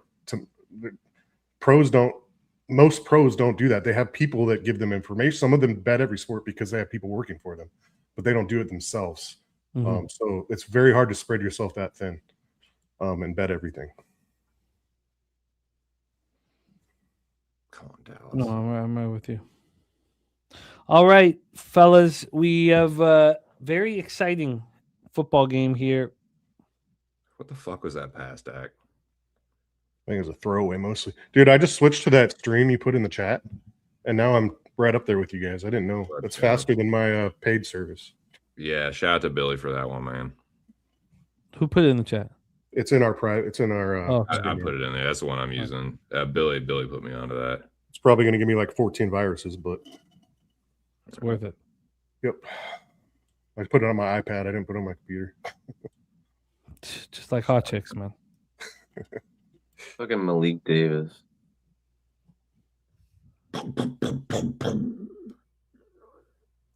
Live total at 57.5. We have Devontae's hurt, I think. Yeah, it's 14-7 now. If I lose the team total under on the Cowboys, I'm gonna be okay with it. Just because I didn't bet the first half under and the full game under, because if you don't make 8 bets that are on your possible card and the first 5 cash, you can't bet the last 3. But what is the team total right now, or when no, I bet what you bet? 27.5. What juice did you pay? Minus 125. Yeah, I saw 28.5 at minus 135. I didn't know if you were. No, I didn't have that opportunity. I had three. I had 2 options to bet it at this point. I had 365 at minus 125 and Penny at minus 127. Yeah, What a bad I was just worried about Dallas at home. Like they can score. Yeah, they score a lot at home. Oh man, Ram was trying to stop me from betting the first half from full game. He's trying hard. Get back to work, JJ. Our secondary ain't shit. Our defense ain't shit, period. Hey, Jimmy. Yeah. Guess what I saw last night? My man Corey Holcomb. Say what? Corey Holcomb? Yeah, he was in town. Oh, nice. What club? The Improv. Okay. So, yeah, took wife, and we went a couple friends. Nice. So, yeah. Was it all new? Yeah. He had all new material. My wife was even surprised. So when was the last time you saw him? We see him every year when he comes in. So yeah, wow, all new year later. I like that. He's a monster. Yeah, he is, man. And it's so funny how he doesn't talk about on his stand-up, he doesn't talk about what he does on his YouTube channel. The 5150 show. It's a completely different topic to where he does it. And it's so funny, Jimmy, because he bashes women a lot. He talks bad about women for the most part. But it's be women in the crowd. And they're just sitting there watching. They're not laughing. There's no response. And I always wonder, why are they here? Is it just because they just want to be out just in front of people and just put their nice clothes on and show off in front of a public setting, which they don't care about what's going on stage? It's so peculiar to me. But hey, it's just something I always think about. They think that hot trumps everything. It does. And he pointed out too. He's like, I see all these women here that ain't acting. Nothing I said tonight. Yeah. And he's sitting there with a mean mug. It's just so funny, but yeah. No, Holcomb's a beast. Another question. It's a freeze coming down here, Jimmy, and I'm gonna take Thursday half a day. Is it any way I have room to open up my NBA card on Thursday? Yeah. What? But do you need it early in the show? Or are you? Oh, so how early would you need it? I'll be off by 10 o'clock Central. Oh yeah, I can't get into it until the end of the show. Does that work? Okay? Does that work perfect, or does that hurt you? Yeah. Like I said, I'll be ready. I'll be ready by the time the NBA segment comes. Okay, perfect. Show. Let's lock it in. Okay. Yeah, let's love that. I would love that. Yeah, it's cold as hell, man. It's 20 degrees right now. 3-0 Montreal. Oh, what up, boom? We doing?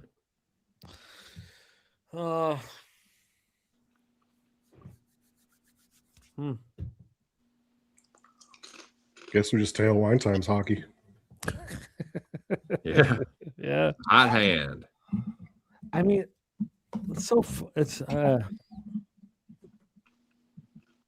God, capping hockey's this fucked up thing where no other sport would I feel like I know better. Like I know better. Like I don't care about the market move. I don't care about that shit. That's why I stopped doing it, because I don't know what the fuck I'm doing. Like I'll have random success with hockey, and then I'll just be like everything, and then I think I know something, and I'll try and stick to that, and then it just blows up in my face. I just don't know shit when it comes to that. I just stop. What's so funny about me? I don't even watch hockey, and I profit off of it. I don't watch not one single hockey game. Really? I don't watch no hockey games. You don't like it? You don't enjoy it? No, I'm profiting off of just following the numbers and the trends. But you don't enjoy watching it? I mean, I would, but I really don't have time because, like I said, basketball and football is going to trump hockey for me. Like, if it's nothing else on, I'll probably glance at it. But I'm just interested. I'm just so amazed at how I can profit off of it and not watch it, is what I'm saying. Because I don't watch not one single puck. But I follow everything and I track everything. Like you told me, track your action, and I track and I go with the data. Why isn't that PI? I think that should have been pass interference. I mean, I don't understand. He fucking pushed him over. It's just riding him, man. Hands on his jersey. 2025. Yeah. Jones gets a few, Mason gets a few, makes something out of nothing. That wasn't PI, then that wasn't the fucking call, and Jones in the Bills game shouldn't have been fucking. Oh my gosh. Yeah. Oh my god. I don't even know how they call it a catch. He jumps came down. How they call it a catch? Football. Let's watch some football, man. The Bills got so many insane bailouts on that game. Well, Shit. the Fucking Patriots got some early too, and I was like, okay, the refs are on this one, and then it went the total opposite way later in the game. Oh, they fucking carried them in the second half. Yeah, Let's watch some football. Going man. deep. Got him. That's Addison. got him. Right down. That's my receiving yards for Addison. We'll take Oh, that. book it and catch it. Whoa. Oh, That would have been it. He got on one throw. They're gonna run this in now. nice. That would have been the 2 touchdowns. You got that on one throw, one catch. Yeah, pretty much. Nice. That was, I think he had one earlier, but nice. Wow. it was 45 and a half. That was definitely. And I think he already had one for a few yards earlier. They had like 8 yards of separation there. Addison smoked him. Then I mean, Mason if he hit him in then- stride, that's a touchdown. Mason's probably gonna run it in. Yeah, they're gonna run this.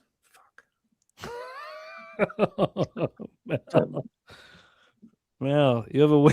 You have a way with words, Mel. She says, "Jimmy, LJ's in Texas. I applaud him for not watching the evil green stain that is the Dallas Stars." Nice, Wow. dude. No, Dallas is good. Yeah, but I remember like it was yesterday when Pavel Bure put his elbow in Shane Churla's mouth, knocked him out cold on the ice, and everybody respected it. They were like, yeah, he's a bully, and sometimes elite athletes are supposed to get upset. He knocked out Churla like it was God, I remember like it was yesterday. It was the greatest fucking a wonderful moment. Are you apologizing? For Calling I something don't- a I'm stain trying not is to swear as much. hilarious. I've been disrespectful. hit with a lot of the capper because we're getting at an age where everybody's got kids. I know. So Yeah. I'm gonna try to keep things a little cleaner forever because No running we want the kids to be watching and you want to support what you're doing. And if you have the host of the show up here, fucking We do honestly. When I have my kids here, I can't. I either can't watch the show or I have to put headphones on. Like I just can't because Jose gets up here and starts. Oh, It's just I can't. I have a 14-year-old daughter, 13-year-old daughter. Man, I can't Yeah. have her listening to this crap. and my mom's coming in town for Christmas. Last time my mom came on screen, Jose was saying horrible things. I don't know why he was doing it. Bro, does I don't know does why Naylor they- have a concussion still or something? Like Jesus. That's my fucking boy right there, Jefferson, baby. Is it flag though? Coming back? Right on Flag. cue. Come on, don't tell me it's come back. Yep. Oh coming my back. god. Okay, they need to get Naylor off the field because this guy's. I swear to God, yeah, was he? Yeah, but Naylor didn't know what the hell he was doing. God damn it! Of course, take my touchdown away. Typical. Illegal formation. What? What was he on the line? What was He wrong? wasn't even on the line. Like, what are we? Oh my god, these calls are getting so ticky tacky, man. That's crazy. It's such Football, trash. it's football 101, man. You learn that in Pee Wee. Like I thought it was Naylor not knowing where the hell he was. It's okay. They're gonna score. no, the wide receiver has to be on the line there, man. It's the right call, Vincent. It was Oliver that wasn't. It was Oliver that was the one that was not lined up properly. Well, yeah, but if the wide receiver's ahead of Oliver, it's okay, right? And but they were saying that Oliver was lined up on the line or over the line, which didn't even look like he was. Timeout, dumbasses. Shouty shout, don't like it. Okay, I don't have the volume on.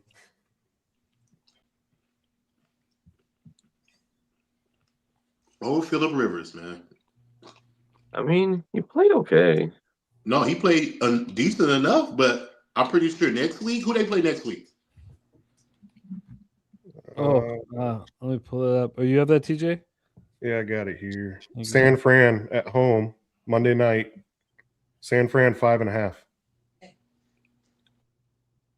There are 164 people in the chat and 74 likes. It's because you got that beanie on. Come on now. Mm.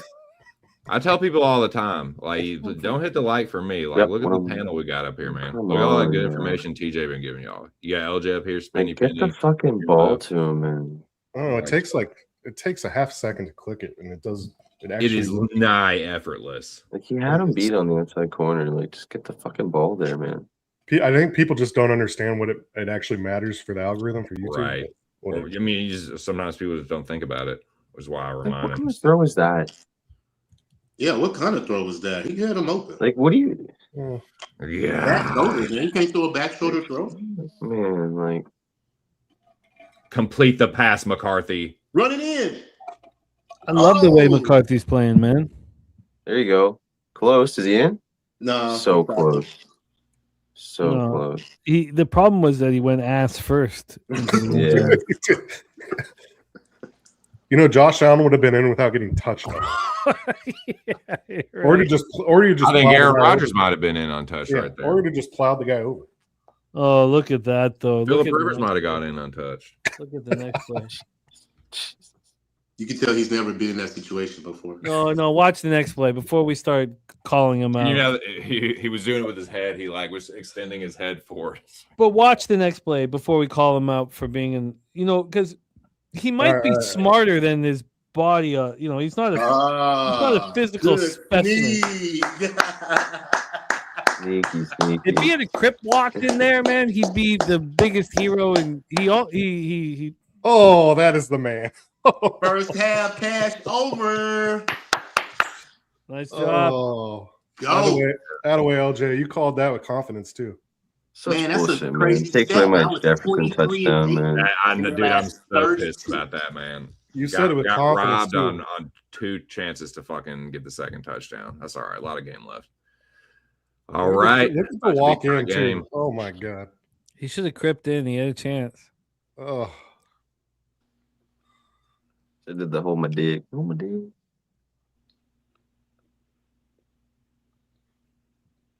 all right. We got a ball game here. I like my plus 9.5. That was sneaky. Good game. We're back down to the 4.5s. All right. And we have a 60.5. I'm not about if McCarthy gets confidence. I don't think I want to hit that button on the under 60.5. 61.5. Can Flores figure this shit out though? Can Flores start defending? I don't know, man. Dallas at home just scores. Yeah, that's what Ram was saying. Ram was begging me to get off. Not begging me, but he was saying I should not bet the under first half under, and I didn't. No, I didn't because of the psychology around not betting the first 5 leans at all cash. That's all. That's the reason why I didn't. But I can't wait for the Twitter comment. Told you not to bet the under. yeah, I read that. I don't look. I mean, I normally you can don't call me respect- out for my one loss, but I know. I won more than I lost today. I mean, it's I just hate when they do it like after the game is halfway over. Like if you're gonna disagree, that's fine. Do it before the game starts. Kurt's done that a couple times. It surprised me. His name's Kurt Cerna. He's done it one time, so this is the second time where it's just kind of come out of nowhere. Like,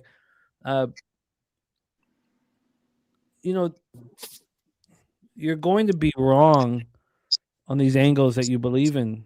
The question is, are you going to be right more than you're wrong? That's what this is all about. You're going to be right more than you're wrong. You can, and I love you and Jacob, kind of defending it, but I just have always learned that you just can't give a hater oxygen or put gasoline on fire. You just should not reply to it. Gotcha. I'm going to be wrong lots of times. And if you only pick out those spots I'm wrong, you can just sit back and fire away. Sure. But well, not only that, Babano came in and preached over. I mean, it wasn't everyone. Yeah, I mean, no, absolutely right. Yeah. But So- the thing I didn't really like about you're trying to be a sharp thing. yeah, I'm trying to be a fucking sharp. All I'm trying to do is make money. I'm just trying to make money. You can call it whatever you want to call it if that makes you feel better with handling your losses. But Yep. Oh no, is Macedo? Kyle, oh, singing a beautiful song. Yeah. Singing a beautiful song.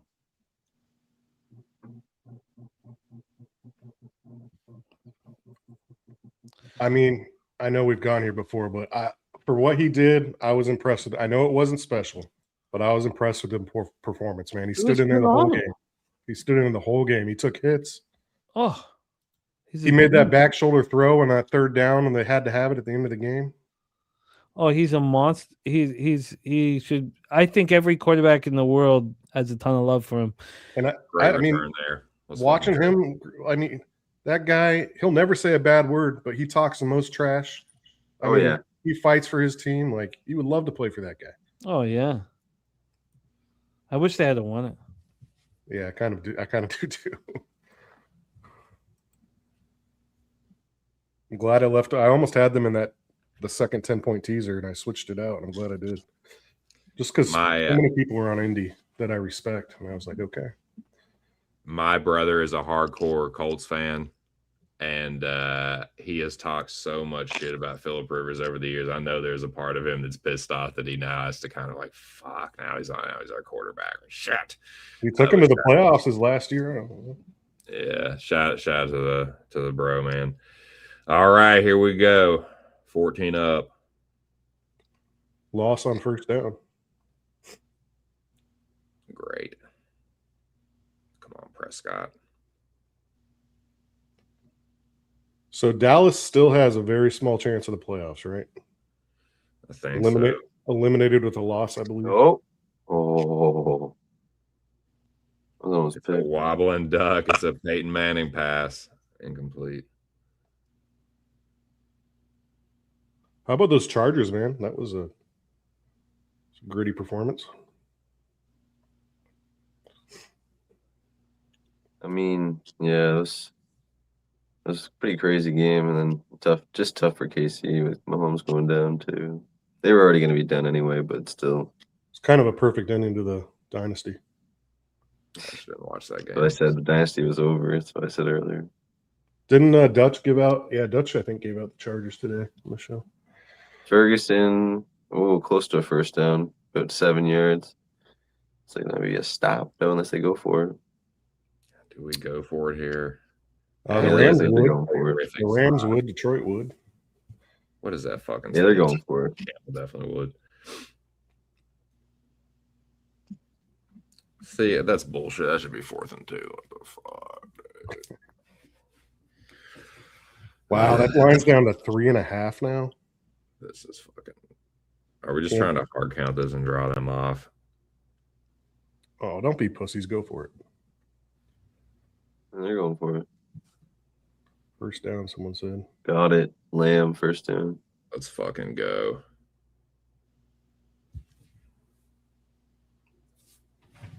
Trying to block out that insane glare. I got to get a new light bulb for that fan. It's just way, way too bright.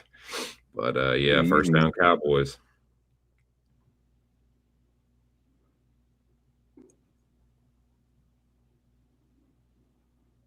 Oh, so they're not eliminated with the loss. Interesting. Who? Dallas. They still got a chance, yeah. 3% chance, supposedly. So basically, they're eliminated. Need a lot of help. Yeah, we would need some insane scenarios, like some teams to absolutely fucking collapse. I need Pittsburgh to win big time because I can't have the Ravens making the playoffs and have to pay Jimmy $500. They're probably gonna get in. I know. But I hope New England beats the fuck out of them next week. So do I. I see what that line is. I don't trust the Ravens at all. It got flexed to Sunday night. Baltimore by 2.5. Baltimore by 2.5.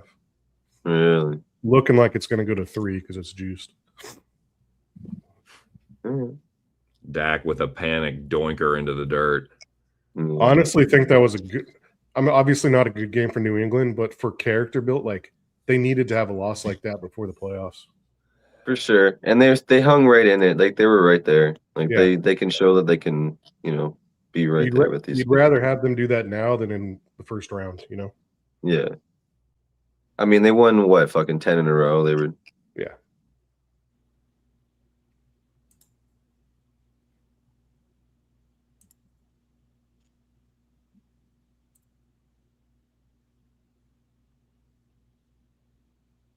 Oh man. God, timeout. Get your fucking shit together. Coach him up, Schottenheimer.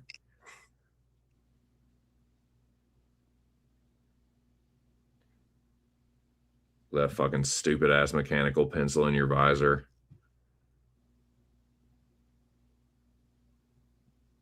Hey, Resmob, I've been doing 10-point 3-team teasers for a while now. They're like gold, dude. I agree with you. Teasers are the way to go a lot of times. A single tear runs down my cheek from my homie with the torn ACL. Mm. You know, I respect him. I don't like the Chiefs, but just kind of like what the Patriots run. You got to respect it. I respect him as a quarterback. Yeah, great That's player, about it. man. Great player. Where are you going, Dad? Nowhere. Sackaroonie. God, nice running. Unreal. All right, Aubrey. Just Are they in Aubrey range? Oh yeah, definitely. Like so. I would think so. You'd hope so. Oh yeah, okay. I thought they were a little further back. He ran back forward. But if he got sacked further back, he might have been. But even still, Aubrey's got fucking inside too. He's got as long as they're at the 65 in that thing at least. They're at the tip of the star. He's good. Right, I was gonna say if you're on the right side of it. No, he missed it though. He missed it. Wide right. Finally, he's human. Wow. He's human. He's fucking human. It's because they made him run, man. His leg's tired. Oh, It just never curved. It just They kept should not have made him run. So many times I've been in a situation fading the Cowboys saying he's got to miss one of these, doesn't he? And he's come close, Yeah, right. but never seems to. Fuck him finally. Wow. He's weakening. That's a great comment. It is perfect. All He right. is good. He's weakening. All right. It's you know what? If the Cowboys team total under cashes in somehow the first half goes over and the full game goes over, and we talked about instead just backing JJ McCarthy props. God, I just should trust myself more than I'm doing. But if that happens and we cash the Cowboys over, I won't be angry about leaving all that fucking money on the table today. Are you watching the Oilers Habs game, TJ? No, should I be? I know it's 3-1. No, not yet. I guess I don't have any Sabres Kraken action. 2-1 Sabres. The Oilers are my only bet today. I've been slowing down on hockey a little bit because these dogs are freaking eating, man. Yeah, I know it's important. I've been thinking about what you said and what you were talking about. I really think that we should take advantage of it. I think we should understand as we move forward that dogs are going to be barking through the first 50 games, through the All-Star game and just after. Yeah. And then they get stomped the fuck out. And remember last year with the run I went? And I remember you saying this, yeah. I look back at it, though, after you said what you said about the 4-1 Teixeira. No. I looked, Alexander Teixeira, he was supposed to be a beast, Aaron. And now we're starting to see a little bit of that. But I went and looked back, and I realized that I'm betting the better hockey team. So, like, I don't do it in other sports. In hockey, I bet the better hockey team. I always think, it's an honest sport. The better hockey team's going to win this hockey game. Mm-hmm. And then in the last 25, really the last 20, but it stops with 5 games left. So like from 20 games left to 5 games left, I dominate more than I've ever dominated in any situation in any sport ever. And that happened last year again. I've got to start understanding this better and clear. Slowing down first half. Yeah, or leaning towards backing all the dogs that you're interested in. Yeah. Something to note for sure. All right. Nightmare says we don't do that in baseball. There's no sport that I actually trust my instincts on except hockey. It's the only one. Other than that, I only trust everything else. It's a problem. It's the issue is that I'm also following the same script. Actually, truly, what you talked to me about with the dogs hitting the way they are really affected me because it's the same script last 3 years in a row. I dig myself a huge hole. I climb out of it. Yep. I don't start climbing out of it till game 60. That's a terrible life to live. And I've noticed it, and it just didn't click to me. And then this year, I went back and looked. Keep going, and I'm Joe. like, Oh, What a block. Aaron Senior. What a block. Yeah, I went back and looked because I'm recalling these. I'm like, he seems to always start down. He climbs back at the end. I know how he bets. And then I'm looking at this year's numbers, and I did backlog and started running some stuff. And I'm like, well, it's the plus 1.5s, and it's the dogs that are winning money right now. Yeah. Now, that said, I ran my -1 numbers versus my money line numbers, and had I bet all my -1s on the money line, I would be down more. So the -1s are saving me a little bit still. So for people that say -1s aren't worth it, my numbers show they are. Oh, I know they are. No one will ever be able to. Yeah, because one of the guys I work with closely kind of gets on me every time I talk about -1s, and so I had to send him my numbers, and I'm like, here's the proof. Oh, I know they are. But I have people who do the same thing. Whether or not they're because the sharps are telling you should be just on the money line alone. Yeah. You're not betting it. The There we go. cappers Joe. that are Finally. concerned with your action are saying that the puck lines are losers, and we know that's the case. JJ's starting to feel it. Yeah, he is. He is. Our Minnesota money lines might be live. Oh, I believe they are. Oh, they're very live. Doherty in the house. What up, Doherty, my man? I might be taking, especially if they score a touchdown here. I'm definitely gonna be looking to Dak pick live. Yeah, that's probably a good one. That'd be a nuke would do that.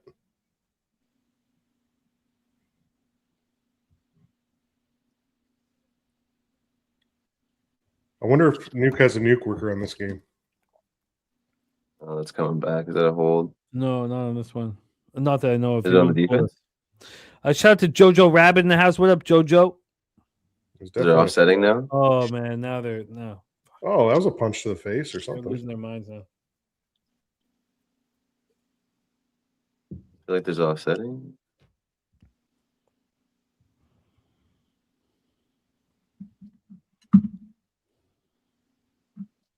Both teams on the play. I think it was illegal formation again. Illegal shift and then personal foul on defense. Illegal shift. Yeah, it was something on before the snap. I'm gonna get a refill. I'll be right back. All right, First down again.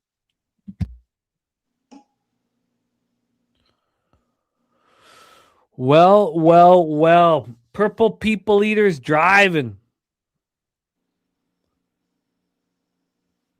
Jefferson got them to take a flag, punch him in the face.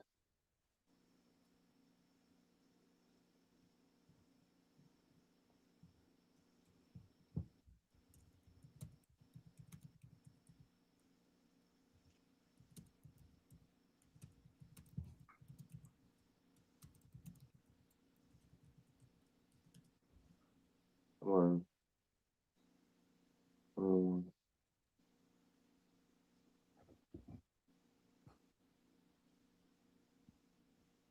Come on, guys. What are we doing? Some field issues. Like a fucking pylon or something? Like, come on.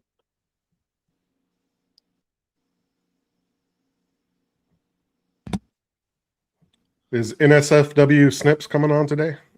Oh yes, Snips almost cashed his Colts money line at plus 600. Yeah, well, he got a terrible line there, but I'll talk to him about that another time. But still, but yeah, He'd already be on with us if he had to cash the plus 600. Oh, yeah, for sure. He did catch his Jets first half. 1 touchdown first half. That's undefeated. 2-0. Anytime he makes that bet, we should probably follow suit. Anytime it's under minus 135. Dumbest bet, but hey, it's not dumb. I shouldn't have said dumbest bet. It's just funny, is what I mean. Hilarious bet. Yeah. Tickety tick tick talk, man. I know that Nightmare said things that, it's okay. Nightmare. You know that there are football gods out there. What did he say? Theismann with his huge hammer. Is he one of your football? When I look up at my football gods, some of them are Canadian, but what? It's not a Mount Rushmore. I just mean like when you're praying to football, when you're praying to your football gods. TJ, who's up there that you pray to? Ooh, that's hard, man. I pray to Bill Walsh. I'm a 49er. My family's from San Francisco. Bill Walsh is there, and I pray to Smoking Joe Montana. And I know you guys think of Smoking Joe Theismann because even Theismann is in my thoughts too, because he played in the CFL and the NFL. Dude, Barry Sanders is definitely on my list. But you pray to Barry Sanders, like when you need something to happen. Is he come up? Jerry Rice comes up. Oh God, yeah. I mean, he doesn't. He's one of my favorite players of all time. But when I'm nervous and uncomfortable, I don't think of the greatest. You need to be a flawed individual. Oh, okay. What about a Ray Lewis then? Oh yeah, he prayed many times, and he got there. A Brett Favre. Yeah, sending dick pics out. Little dick pic here and there. Oh, yeah. I actually loved Brett Favre as a kid. Like I watched so much of Norm Macdonald. Because that guy would get hit, puke up some blood, wouldn't miss a snap, dude. He'd pop some oxys and be right back out on the field. I pray to Norm Macdonald. He talks about I was watching him and Sandler talking about like, these cappers with just huge not cappers, comics with huge dicks. Milton Berle supposedly had like a rollout dick. Rodney Dangerfield too had like a have you heard the song Rodney Dangerfield by who sings that? They talk about running up the flagpole. No, it's about his dick. Macedo says John Madden and Vince Lombardi also had big dicks. Or maybe he prays to them. There's no way either of those guys has a big dick. Not Madden, but maybe Vince. I'll be right back. I gotta take care of something real quick. Well, that conversation went sideways. Yeah. I'm not even drunk. Walked into the middle of that one. Yeah. You heard that and had to pop right on, didn't you? Yeah, it's interesting. I figured a nice time to hop back onto the stream. Thank you. Come on, Vikings. Hey, Spinny, are ponies still running? I know that's your thing. What, sorry? Are ponies running anywhere? I know that's your thing. I'm sure there's probably ponies running somewhere around the world. Oh man, I miss it so much, man. Australia, probably. I'm so angry over what's going on in Hastings. That's one thing like I've done like just recreationally, but I don't know enough about. I just throw money away, I see people reading the book, like knowing quarter miles and stuff, and I just, hey, what are you betting? Okay, I'm on it. You're gonna need to do this over the next 20 years, though. Oh yeah, I know. I love doing it. Like I love. But you're gonna need to learn learn the. What DJ Big Boss, his dad did with him was his dad had the DRF, the daily racing form, in the bathroom. So anytime Big Boss took a dump, he had to study horses. Which, if you know Big Boss, I imagine is quite often. Regardless, it was a successful father tool. I'm gonna do it. That's smart. I'm gonna do it, man. Forrest Carter's getting really good with numbers too. He's way ahead of where I was. Ugh. Teach that kid spreadsheets. Field goal. Way to bend but not break, Cowboys.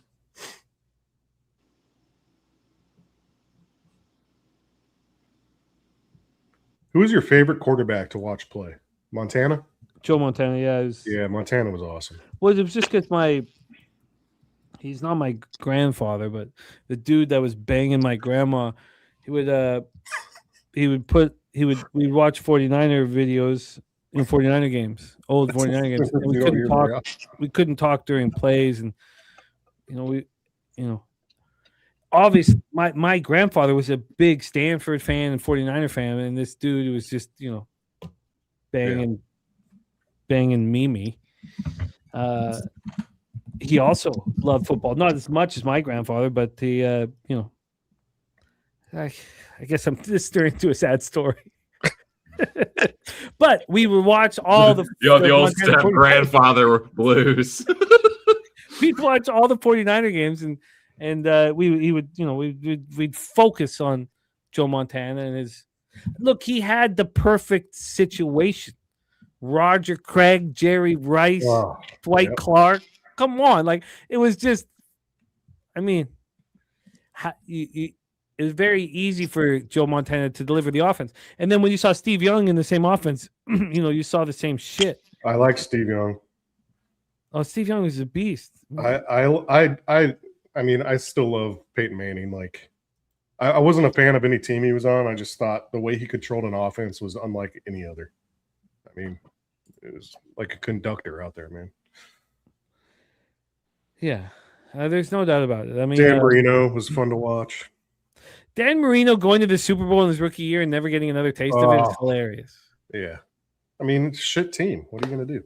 I haven't heard the one and true GOAT's name been said yet. Are you talking about Brady? Yeah, well, we already know that's a given. I mean, come on, he's the GOAT, dude. He's the GOAT. We all know he's the GOAT. Yeah, I mean, you can't say you can't give that answer because that's just obvious. Well, that's that. Praying to anybody, it's always come on, Brady, you gotta do something. Come on, bring it home again. Yeah. But now it's Drake May, and we're rolling with him. And I'll tell you what, Drake May in the first half, sure as hell looked really good. Yeah, and they just didn't let him throw the ball. I was disappointed in their second half game plan. Yeah, they ran a lot more. But the way he went out on that lead block on the Henderson run. Yeah, he was right there just blocking the whole way. That was great. You play for that kid. Oh yeah, you love that kind of stuff. For that kid. Yep, he's going to be a good quarterback for sure. He already is. Yeah. Is he the MVP this year? He's not going to get. I don't know. He's not. Depends on how the end of the season here. Stafford's probably. I think Stafford's the leading candidate right now, or at least odds wise. Stafford or Allen. The idea is that the voters are going to give it to Stafford. Yeah, it's not that he's the most deserving. It's that if you're deciding between a young kid and an old man, you give it to the old man because the young kid's going to get more opportunity. Yeah, that's the problem with the voting and how it works. If it was up to me, I'd give it to May. But I think Drake's deserving of it, but yeah, we'll see how he ends the season too. Yeah, I mean, they got to go beat Baltimore next week. Sorry, Jimmy. Everyone has to beat Baltimore now because I don't want to pay you. Yeah, it's so funny how this has gone, man. Oh man, it's incredible. Yeah. Don't worry, Ravens play with undisclosed injuries all the time, and they hate Harbaugh, so their locker room culture is fucked. And they I don't think they hate Harbaugh. Really? I don't think they hate Harbaugh. You think they hate him? So this is not. I'm not saying this is like the God's honest truth, but like this is what I like. My wife is a Ravens diehard. Like I spent the last 7-something years in Maryland, and like it's kind of like been an open secret that like the Harbaugh, the fans have wanted Harbaugh gone for a while, and some of the Ravens have too. But supposedly, this is all allegedly, this is rumors or whatever. Zay Flowers cheated on his girlfriend. And she spilled the beans on a bunch of Raven shit. Was like, all right, motherfucker, because apparently Zay and Lamar are pretty close. So she was like, all right, here's what really goes on, because I've been right here listening to all these conversations and I've seen the text and shit. Ravens play with undisclosed injuries all the time. Lamar and all these other players hate Harbaugh and want him gone. So it's like, I'm not saying that is the truth, but it's like it would confirm a lot of suspicions that people have been suspecting about the Ravens for a while. And it's like, why is this happening? Why does this dude not look right? Like, why is this like all this weird? It just seems like there's a weird energy around the Ravens all the time. So again, just might be just some juicy gossip, but I do not trust the Ravens at all as an organization and as a group moving forward. Nah, not until they get Harbaugh and what's the fuck up there, Moncton. That dude's a fucking dumbass. Interesting. Could just be a whole lot of nothing, but Who's the coach of the year? Oh no, Cowboys are donezo. Depends.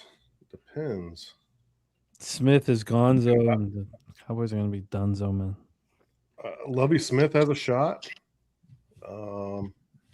Not Lovie Smith. Well, Lovie Smith has a shot. It's one of the funniest stories I ever heard in my life.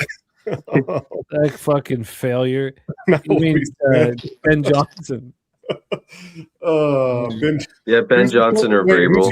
Houston's coach. It's the butterfly effect. Is what you're talking about. Lovie Houston's Smith has a shot. Ben Johnson. No, Houston's coach. Oh, D'Amico Ryan. What about Vrabel? Well, Vrabel has a chance for sure. Vrabel's a chance. Vrabel's a chance. D'Amico Ryans has a chance. Ben Johnson has a chance. Yeah, we'll see how they finish. D'Amico Ryans, really? I don't know.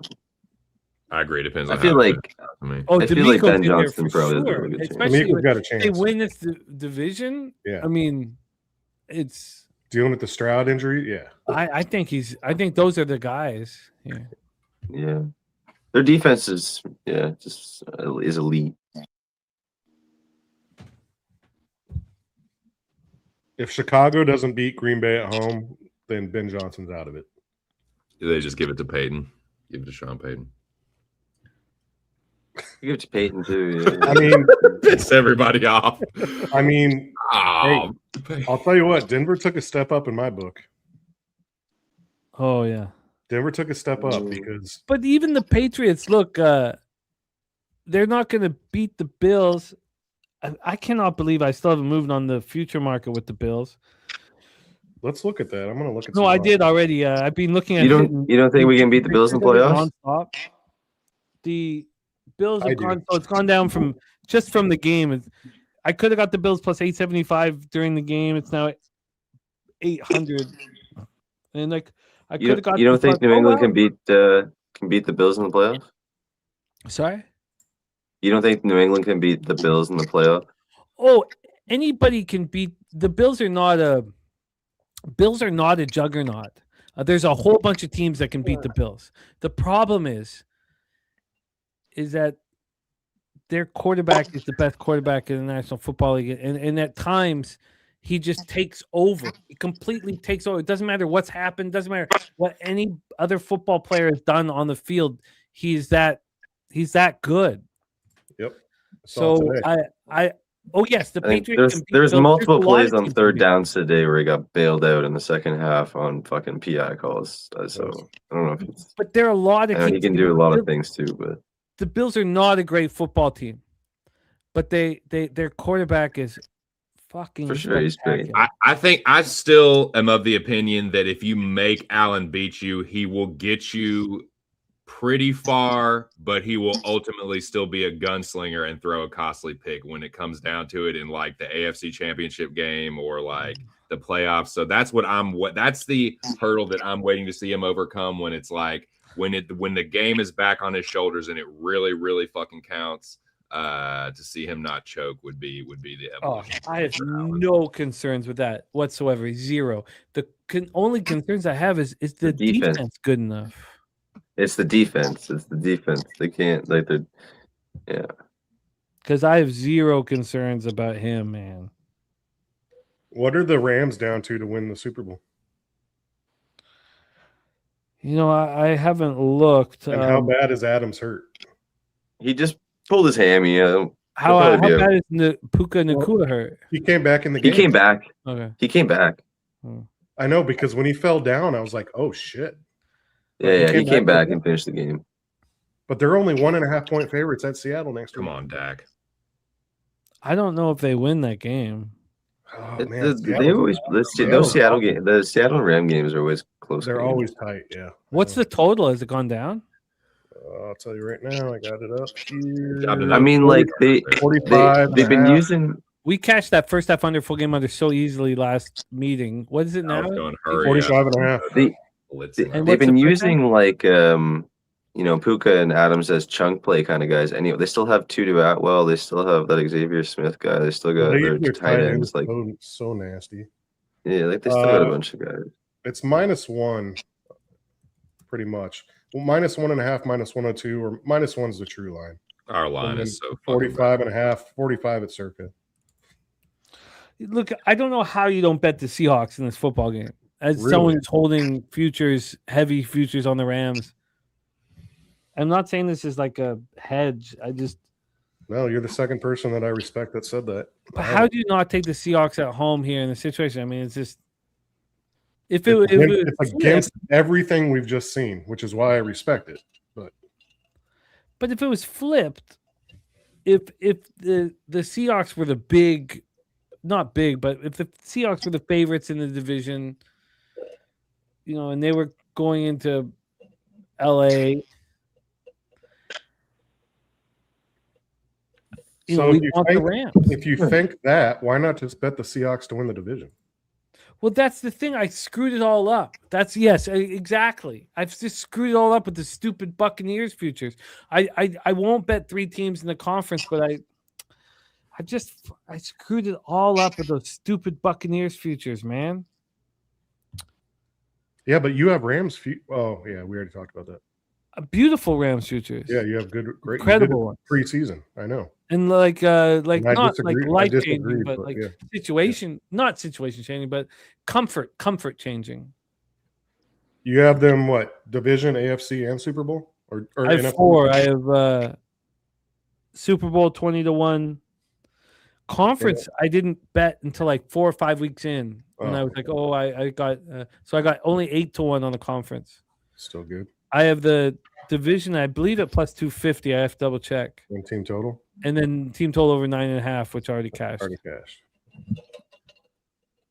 Damn good. Yeah, damn good. And I said to my dad, and he's like, oh, those are losers. Like we're talking like week 1, where he's like, Stafford's not going to stay healthy. He's not healthy right now. He gave me all this shit about his Stafford not being healthy and his back and all this shit. And I was like, oh man, when someone's, and we have like, it's not about intellect. It's just that we're inundated with media, and sometimes we get blinded by it. And he's just blinded by the whole Stafford's broken back. He hasn't handled a snap in all the preseason. That fucking rhetoric. Yeah, like, but you know what the storylines are going to be? Stafford and Kershaw, best buds, both go out winners, baby. Both go out winners. I'm just happy I wasn't in that high school class with those 2 guys. They must have been such douchebags. I don't think they were, but no, I think they're both good. I think they're both good guys, man. They seem like good guys. They seem like good guys. Yeah. I think everyone liked them. Deacon Mike and ask, what up, Deacon? The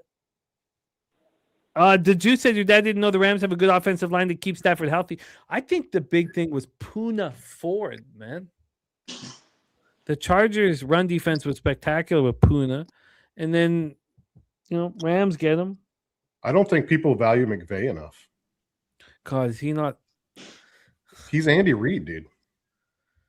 I mean, I know he hasn't been in the league long enough, but he's a great coach. He only cares about one thing and not his super hot wife. He cares about winning. Yeah. He cares about winning. He's in the facility before everybody else. Yeah. When I went down, this is so stupid, but when I went down to Costa Rica, the guy who ran the company, he didn't want anything to do with us. Thought the whole so in only half the time my Fong and Ella were there, so I would beat them to work every morning. That was like a big. So I'd be there at 4:45 in the morning. The first to the facility, there's something to be respected about it. It doesn't matter if you're just making coffee. Hey, the last 9 to you would get there so he couldn't say I'm always the first one here. The last 9 to 5 job I had, like where I had to get up real fucking early in the morning to landscape. I was a crew leader at a landscaping company, and I would be the first one there to open up the shop, flick all the lights on, turn the fucking Bobcats on and shit, like get all the trucks running and stuff. So yeah, I know what you mean. There is something to that where it's like you just feel like I beat everybody here. Like Exactly. I just started this motherfucker up. Oh, And sometimes in the day-to-day it sucks, but you know what? You're going to be respected. And who cares if you're not? The person that They know usually it. is in there first sees They you. know He know knows you. Who cares? Who cares if he doesn't respect it? They He know knows you're the motherfucker there before him. And it God, eats at them. I love it. I love it. I loved it so much. I loved it. Like I couldn't get enough of it. All right, let's get to work, fellas. Yeah, Thank time to you get guys to for work. rocking with us. Let's talk live action here. Sunday night football, Vikings, Cowboys. And I believe all of us Vikings backers, because we have an enormous amount of us, feel very comfortable with the first half. Yes, I thank Ram and others for not making me move on the first half under and the full game under. I don't think I was going to do it because all the other leans had cashed and I was going to mess it up. But I did bet the Cowboys team total under 27.5. Let's see what that is live right now. Can I get it? Yes, the live Cowboys team total is, well, it's not good. It's not good news. It's not good news. It's 30.5 heavily juiced to the over. So that wasn't helpful. Not helpful at all. Let's get back to live opportunities here. We're going to start with the situation. We'll go through passing, rushing, and receiving. We have a bunch of cappers still rocking with us and that are going to be rejoining us. Morgan Spooner will be jumping on with us. Spenny Pendergrass, LJ from H-Town back in action with us here right now. Brizzy was supposed to be with us. I believe he will be. Jose Bouquet will be joining us shortly as well. Let's talk Turks and Caicos. Jimmy, before you get into this second half line, who gets Yeah. the ball first? We got to know this. I think it's Dallas. Yes, because McCarthy threw the pick. You're right. McCarthy threw a pick. Thank you. Dallas. Yeah, Okay. Dallas All gets right, the ball first. continue on. Important point. Okay, the full game line's 3.5 right now. Juice to the Vikings plus 3.5. They're plus 175 money line. The total is 58.5 here at Bet365. Over here at DraftKings, which you see on your screen, is 57.5. The third quarter line is plus 2.5 even money with the Vikings. Minus 2.5 juiced for the Cowboys. So Cowboys have the ball first, expected to do damage. Second half line, a little less. It's a minus 190 money line compared to the minus 275. And let's go into the touchdown scores very quickly. The lowest on the totem pole is CeeDee Lamb, then Jake Ferguson, and George Pickens. They're all within 20 cents. Plus 200, plus 210, plus 220. And then Lupka is plus 275. Aaron Jones plus 300, Justin Jefferson plus 333. McCarthy's throwing for 142 passing yards. I wanted his passing yards over badly, and I should have just bet it. But I'm not a prop better, and it's okay. But I bet this, and I lose the next 4. 236.5 is the live number for McCarthy. Dak Prescott is at 120. His live number is 259.5. So Dak expected to throw the ball heavy in the second half. He's 12 is his over-under, basically. He's thrown 10 passes. His over is 21.5, heavily juiced to the over. Passing touchdowns, McCarthy's already thrown for one, another one plus 100. Dak to throw a passing touchdown in the second half. I've never seen this before. Dak to throw a passing touchdown in the second half is minus 310. I'm surprised they're not putting it at 1.5. The market is telling us that the Cowboys are going to run or wreck shop here in the second half. Wrong game. We have rushing yards, nothing from either team. I mean, nobody's rushing the ball at all in this football game, and no one's expected to in the second half, which would lead you to a second half over. Passing yards, the leading receiver for the Vikings, Addison at 66. His live number is 87.5. Justin Jefferson only caught for 12. His live number is 38.5. For the Cowboys, CeeDee Lamb, 51. Live number 92.5. Pickens only has caught for 10. His live number is 46.5. Let's take a run around the group here. TJ, anything you're looking at live? Yes, but nothing yet. So I'm going to come back later. No worries. LJ, no, don't be sorry, because it takes time to formulate the opinion and then decide whether it's worth putting money down on. LJ, anything you're looking at live? No, Jimmy, I think I'm sitting pretty because I just need both teams to score 3 more points. and I cashed both teams to score 20. So Yeah. I think I'm sitting pretty, man. And I think I'm gonna sign out on that note. It's 9:00. I need to get to bed because I gotta get up early, go to work. Respect, LJ. Ferguson over 4.5 receptions. Let's go here. We're at 2. Still have a chance at that one. You cashed the first half over. Aubrey over 1.5 field goals. He's kicked 1, right? Kicked 1, missed 1. I believe so. And then Javonte Williams, anytime touchdown. Both teams score minus 125. LJ, respect, my man. Thank you for rocking with us here. So it is Thursday. Yes, Thursday, NBA card. Oh, we're in business. We're in business in the worst ways, man. LJ, thank you for rocking with us. Any last words to the Cappers supporting show? Hey, man, y'all boys, have a good night. Get that money. And I will see you on Thursday, Jimmy. Appreciate all the love and support y'all give me, man. Had a good day today, so I'm feeling good. Gonna have a good night's sleep. Wake up, hit the grind tomorrow. So, my 2 cents, TJ. Y'all boys get good, man. Later, bro. From down south, where we ride on clouds. From LJ from H-Town in the house, man. In business, both teams scored 20. Let's go to just my 2 cents. McCarthy, 1 passing touchdown away from a big score, plus 155. You have the Cowboys as the last leg of your a 3-teamer it's hanging perilously a little bit, and then Pickens anytime touchdown. Anything you're looking at live? Sorry, again, having trouble with my mute button getting unmuted. No, I'm going to stick with what I got right here. I still think there's a chance. Still feeling good about that McCarthy prop. And I don't think we're about to run roughshod over shit. I think I will be stunned if this isn't a nail biter. Whether Dallas wins that or not, I don't know, but I really think it's going to be close. It's going to go back and forth. I don't really know if it's going to be high scoring or low scoring. I'm really not that sharp with feeling out overs or unders, but yeah, I still think Dallas can maybe pull it out, but I just think it's going to be a fucking nail biter, and it's Dallas to just take this game away in the second half. I really don't see that happening. I don't either. I think the Vikings are well within reason to deliver on the money line. Now we have to see if Flores can put up a defense here for this first drive. TJ, take over. I'm going to be right back. I'm just going to grab my phone. I left it out there. I'll be right back. I'll be real quick. TJ, plan for live action. Yep. So right now looks like Dallas is getting bet second half. They moved it to 3.5 right away at a few books. It was open 3, moved to 3.5, bounced back down to 3, but heavy juice. Like Circus Lane at 3 minus 130. Couple other books I respect. They're offshores. I won't say the names, but minus 125. My exchange is at a minus 130. So we do have some sharp action on Dallas, but not quite to the 3.5. A couple legal books are at 3.5. So take that for what you want. I'm with you, TC. I'm thinking it's going to be a nail biter here.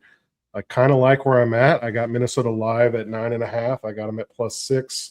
We cashed our first half at +3.5. I don't really want to pick a side here. I am going to add one prop, 1 unit. It's going to be JJ McCarthy over 236.5 passing yards. He's at 142 right now. So I need about quick math. What is that? 97 passing yards in the second half.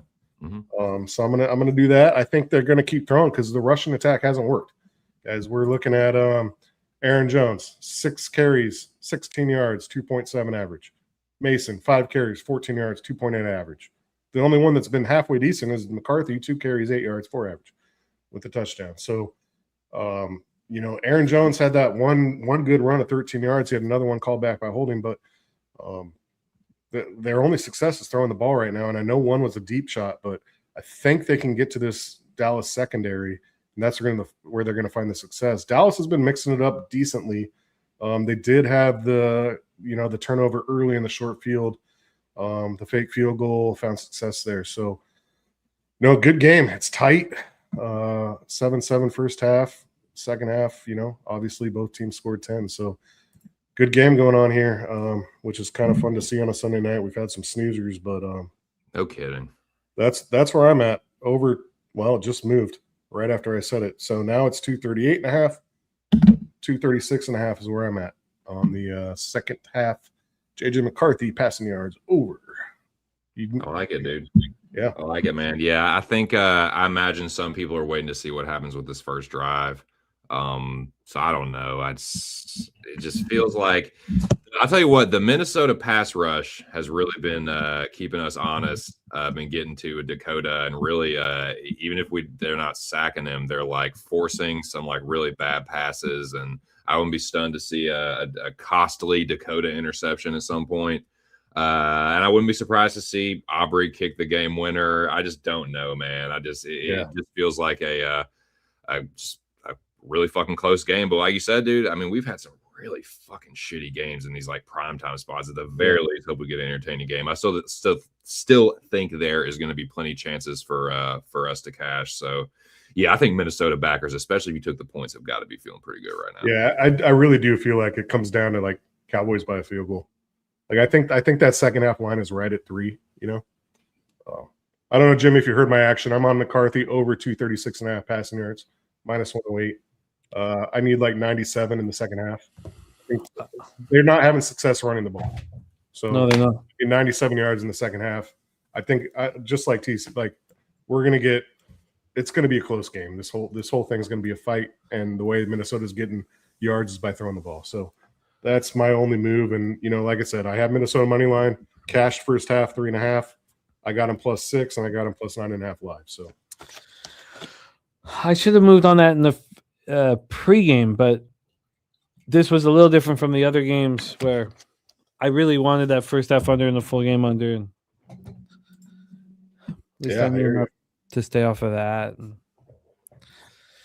Oh man, so nothing for you second half. Nothing. Why? I mean, I got the +6. I don't.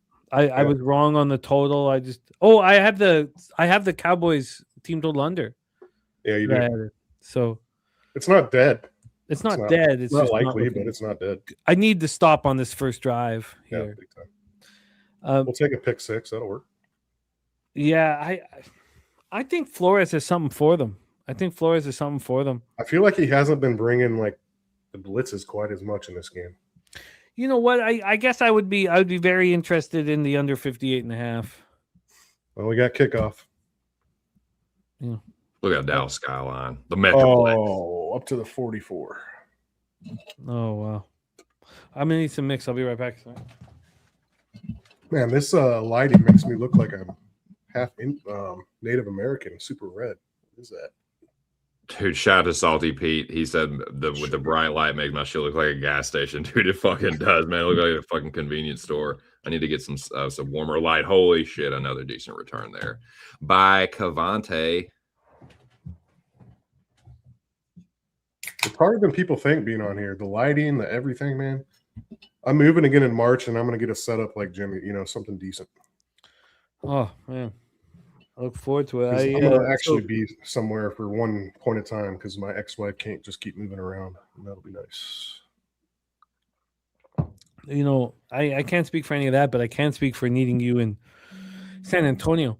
It's funny. I would like to practice NHL 94 because I have no skill set for it. And I know you've been playing a little bit. I can't. I mean, an hour once a week, nothing. But I can't. There's nothing I can do. So I was telling myself, well, I could just start a league with the Canucks.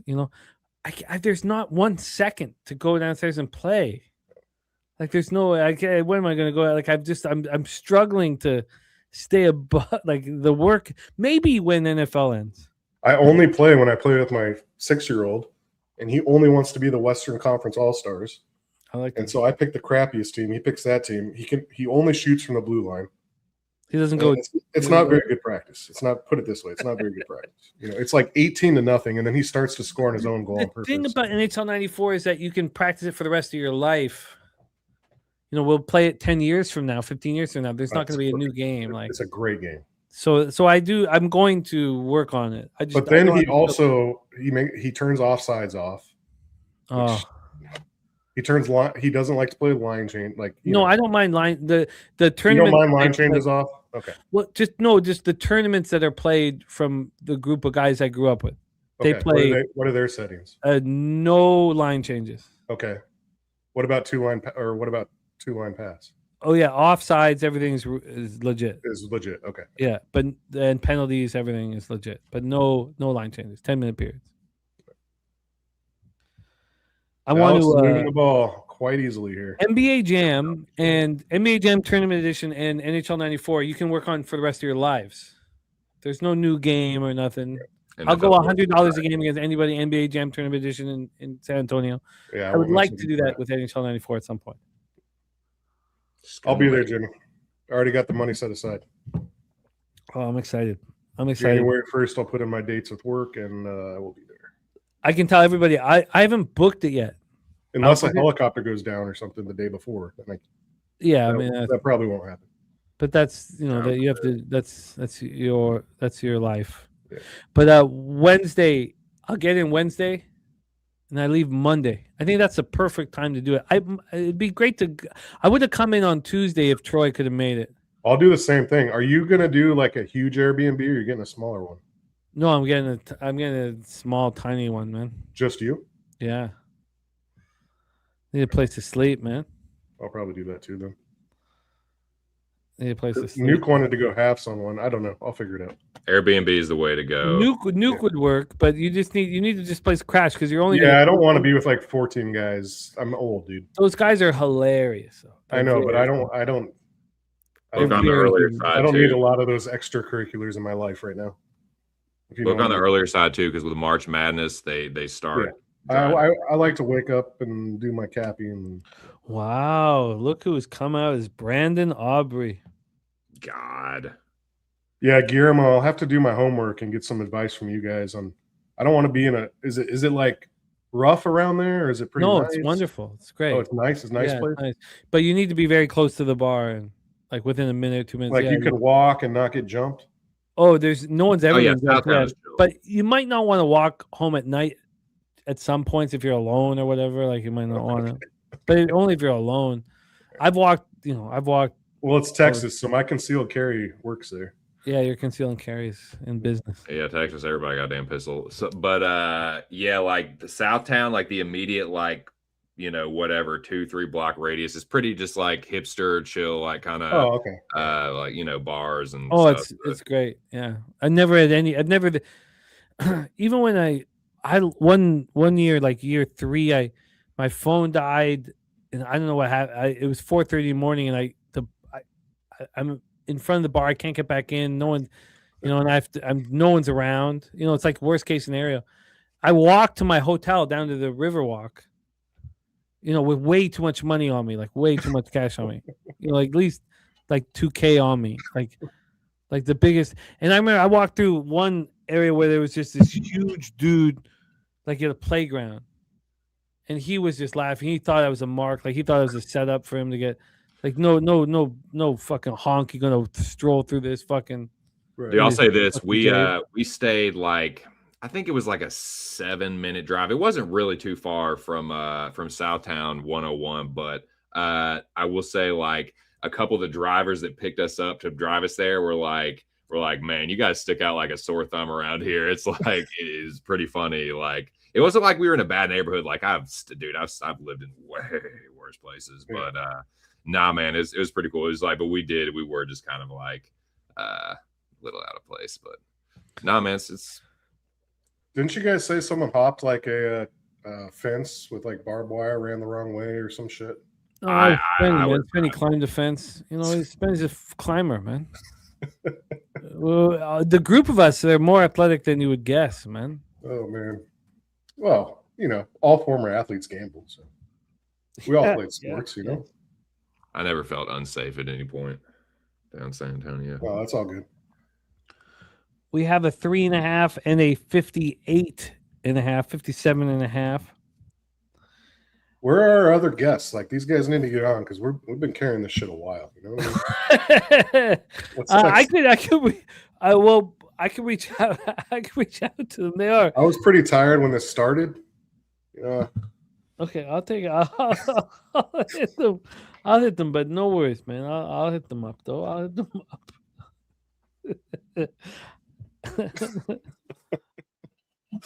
Now the booze are starting to kick in. I'm like, ah. Yeah, I haven't. That's the big thing for me. I haven't no edibles for me tonight. So I can't now. I'm on a certain project at work. I get tested every week. Oh shit! Oh, Jesus! Peter Loshak asking to be involved. Sorry, I missed this. Oh, please get Peter on. I missed this text. Okay, let me. You want to talk about bankroll bet sizing? Peter's got to know some shit. All right. He also lives in random hotels, so take it for what you will. All right. Okay. And then we'll have a bunch of guys joining us still. That was big to only hold him to a field goal. I mean, I know you're on Dallas, TC. So. Oh no, it's all good. That's typical Dallas. Sputtering out on a good drive. Jefferson's just due, man. I need this kid to get the ball to him. That would be a Justin Jefferson touchdown would be so fucking sick. Where is the Gorkle? That's like the fourth person to ask. Gorkle, I love what you guys said, but Gorkle going to be rocking with us on Monday, man. Monday night. There you go. Give Gorkle his Monday. Pete, the nuke worker. I like how there's a different vibe on different nights. I like how you mix it up. Thank you, man. It's a great group to work with.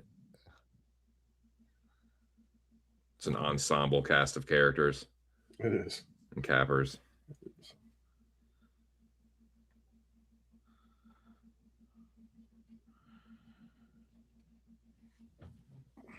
All right, we're in business. Deacon Mike says we're winning the cornhole game one. We didn't have a cornhole competition last year. Well, Troy's not going this year, so I'm going to put in my bid to be Nuke's partner. Oh, that's not a bad idea. Nuke was in the chat earlier, but he's probably in bed now. Who, the Nuke worker? Yeah, he was in the chat earlier, but he's probably in bed now. Yeah, no, he needs his rest. He was on the show earlier, so it's been a long time. Oh, he's a beast, man. He's a fucking beast. I love the man. It's awesome. Where else do you meet a group of people like this? You know what I mean? Oh, but wait till you get to meet life all over the freaking earth. TJ, we haven't even had a chance to go like that before. I know. And it's been years, brother. I know. It's real special when we get to all. I'm gonna need Jeff's gonna bring in the ping pong table, I think, but it's a problem because the space doesn't. It's not good for it. We'd have to put in a section of the bar, like not where we are, because we have the TVs in the studio, and there's nothing there. Nothing fits in there. That's where we do the comedy show on the final night. We could put in the ping pong table in the bar over there. I could go $100 a game, but it's a bit of a. It doesn't really work, you know, like because the bar patrons, they don't know who we are. They don't want these guys. Yeah. I don't think it's gonna work. We've been discussing it for a while. My FOMO is already going nuts, but if y'all set up beer pong, dude, God, man, I'd be so fucking jealous. Beer pong is. I play ping pong. So the ping pong is for actual ping pong playing, because I hear a ping pong table like, oh, yeah, it's perfect for beer pong. It's like regulation size. Wait, are you saying you don't know what beer pong is? I mean, I've seen people play it. You've never played it. Played it myself. I don't know. What? Jimmy. No, I played ping. I put the ping in that shit, man. Yeah, I played ping pong 20 years ago. If you spotted me 14 points, I'd play you for $20. Oh yeah, I spot. It's fucking. Oh yeah, medium. ping pong would be silly. I make you make that 50, and then we go. Oh, you better make it 17 points then. I'm not giving you 17 points, man. I'll buy a give table you tonight. 14. I'll buy a table tonight and start practicing. I give you 14 points, and we make it 50 when we C. go. Miller, no. Sorry about that. I didn't see that. No, Oh. dude. I got whooped on the last UFC card. But know I what? did not get reverse swept. I did my parlay hit. Santos and Asimov hit for plus 116. But nah, man, the underdogs, dude, fell victim to that Tapology public underdog curse. Royval got knocked out by Cop. So yeah, man, Manel Cop backers had a big one. But it was a good time, man. Good stream. Went pretty late. But yeah, the Asplin fight was wild. I was on the wrong side of that one. But man, yeah, it was not entertainment wise. I guess it wasn't the worst. Hey, I gotta go. I'm gonna Google ping pong table and Asian slaves right now so I can practice. Something to jerk off to? No, so I can practice ping pong. Oh, okay. Asians, they're good at I'm it. going to beat you. I was gonna say Asian slave ping pong is a pretty niche fetish for like I adding didn't a think of that. subcategory. Oh, You it's know? a 2-for-1 service. 2-for-1. Oh man, Now I know why Jim is good at it. I do have a Yes. ping pong skill. All right, we'll do this. We'll play ping pong. You spot me Ooh. 14. Wait, CD just got involved. Say what? Say what? We'll play ping pong. You spot me 14, Yeah. and then we'll play beer pong, and I'll spot you 4 cups. I don't know what beer pong is, man. I don't know if you want to play pretend. You want to play? I got 3 unicorns, and I'll give you 2 fucking horns. I mean, I don't know what the fuck you're talking about. TC, come on. This is insane. Come I on. don't know. I still feel like Come you're on. kind of fucking with me. Like I think he's fucking with I'm me. having a hard time believing I it. think he's fucking. I'm with 46 years old. What the fuck is? Well, I know I'm what you guys 41. are. We're the I'm same. about to be 42. Yeah, we're the same age. I don't play more beer pong. I've been in more beer pong fucking. Look, I'm a ping pong player. You I play don't know- cornhole, right? skirmishes than I can You guys count. are disrespecting the sport. Is all You I play see, cornhole, man. right? Sorry, You play cornhole, right? I played it. I played it Okay, before. then Yeah. you know what beer pong is. Just because it says pong in the name doesn't mean it's disrespecting ping pong. No, I do. I think you guys are disrespecting Asians. Oh, he's sandbagging for sure, man. This is Fast Eddie Felson bullshit. This is hustler like classic, dude. I respect it though. I respect the hustle. Yeah, it's a good effort.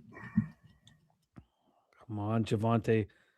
Sit down, Javante. What the fuck? Dallas is going to pull away with this. The books told us. What did they tell us? Well, I mean, that was heavily juiced to them second half. It was extremely juiced. It was too juiced. Kyle says he played ping pong when there was no one to play ping pong with.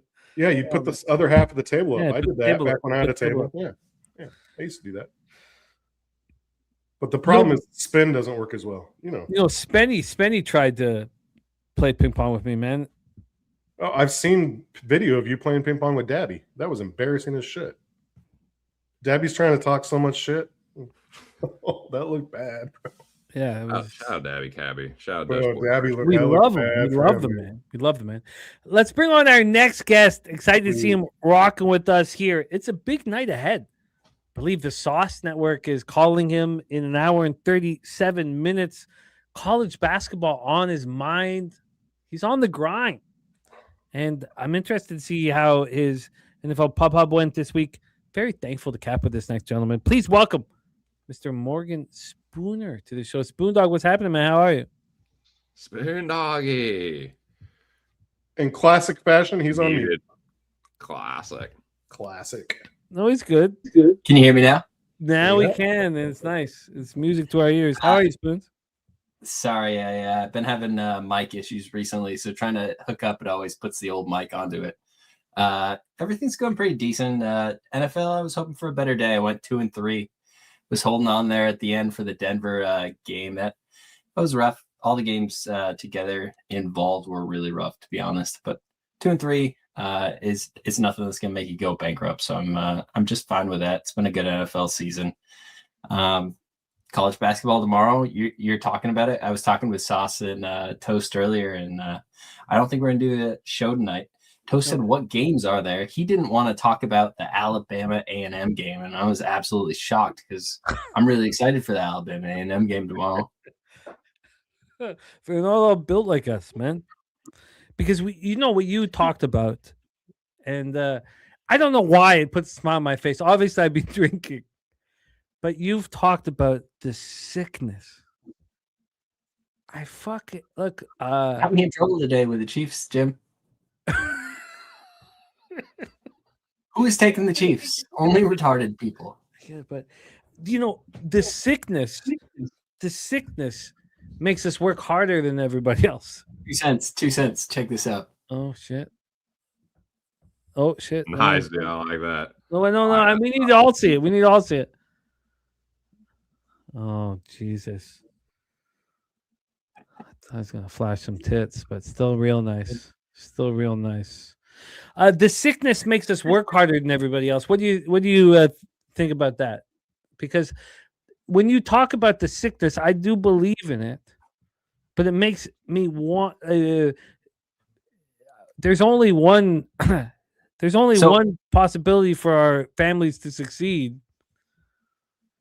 So I was sitting down with my dad. We were watching the Denver game, and I told him that I was on Denver. We went back and forth, and he was like, "Why would you not be on Denver? They're at home.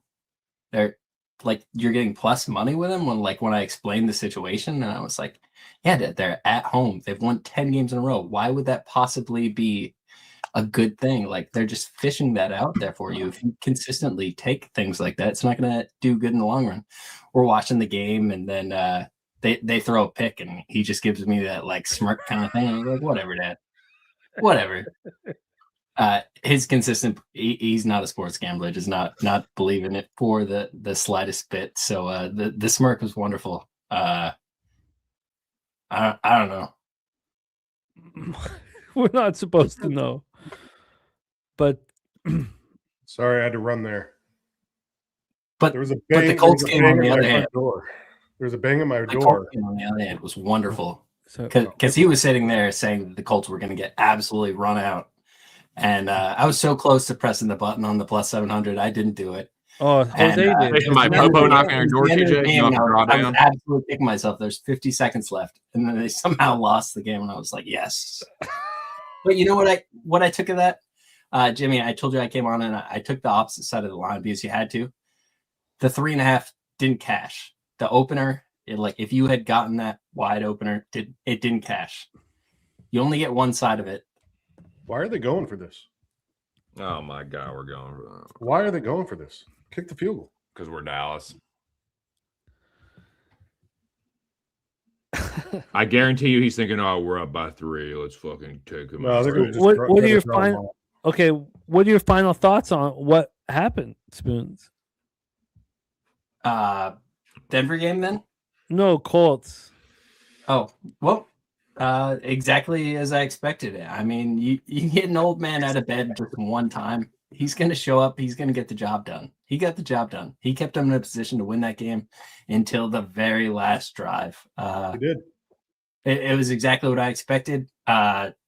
14 points. You don't take a Hall of Fame quarterback and say he's not worth that just because he's been sitting on the couch for 2 years. You saw that smile on his face. You saw that smile on his face when he got the call.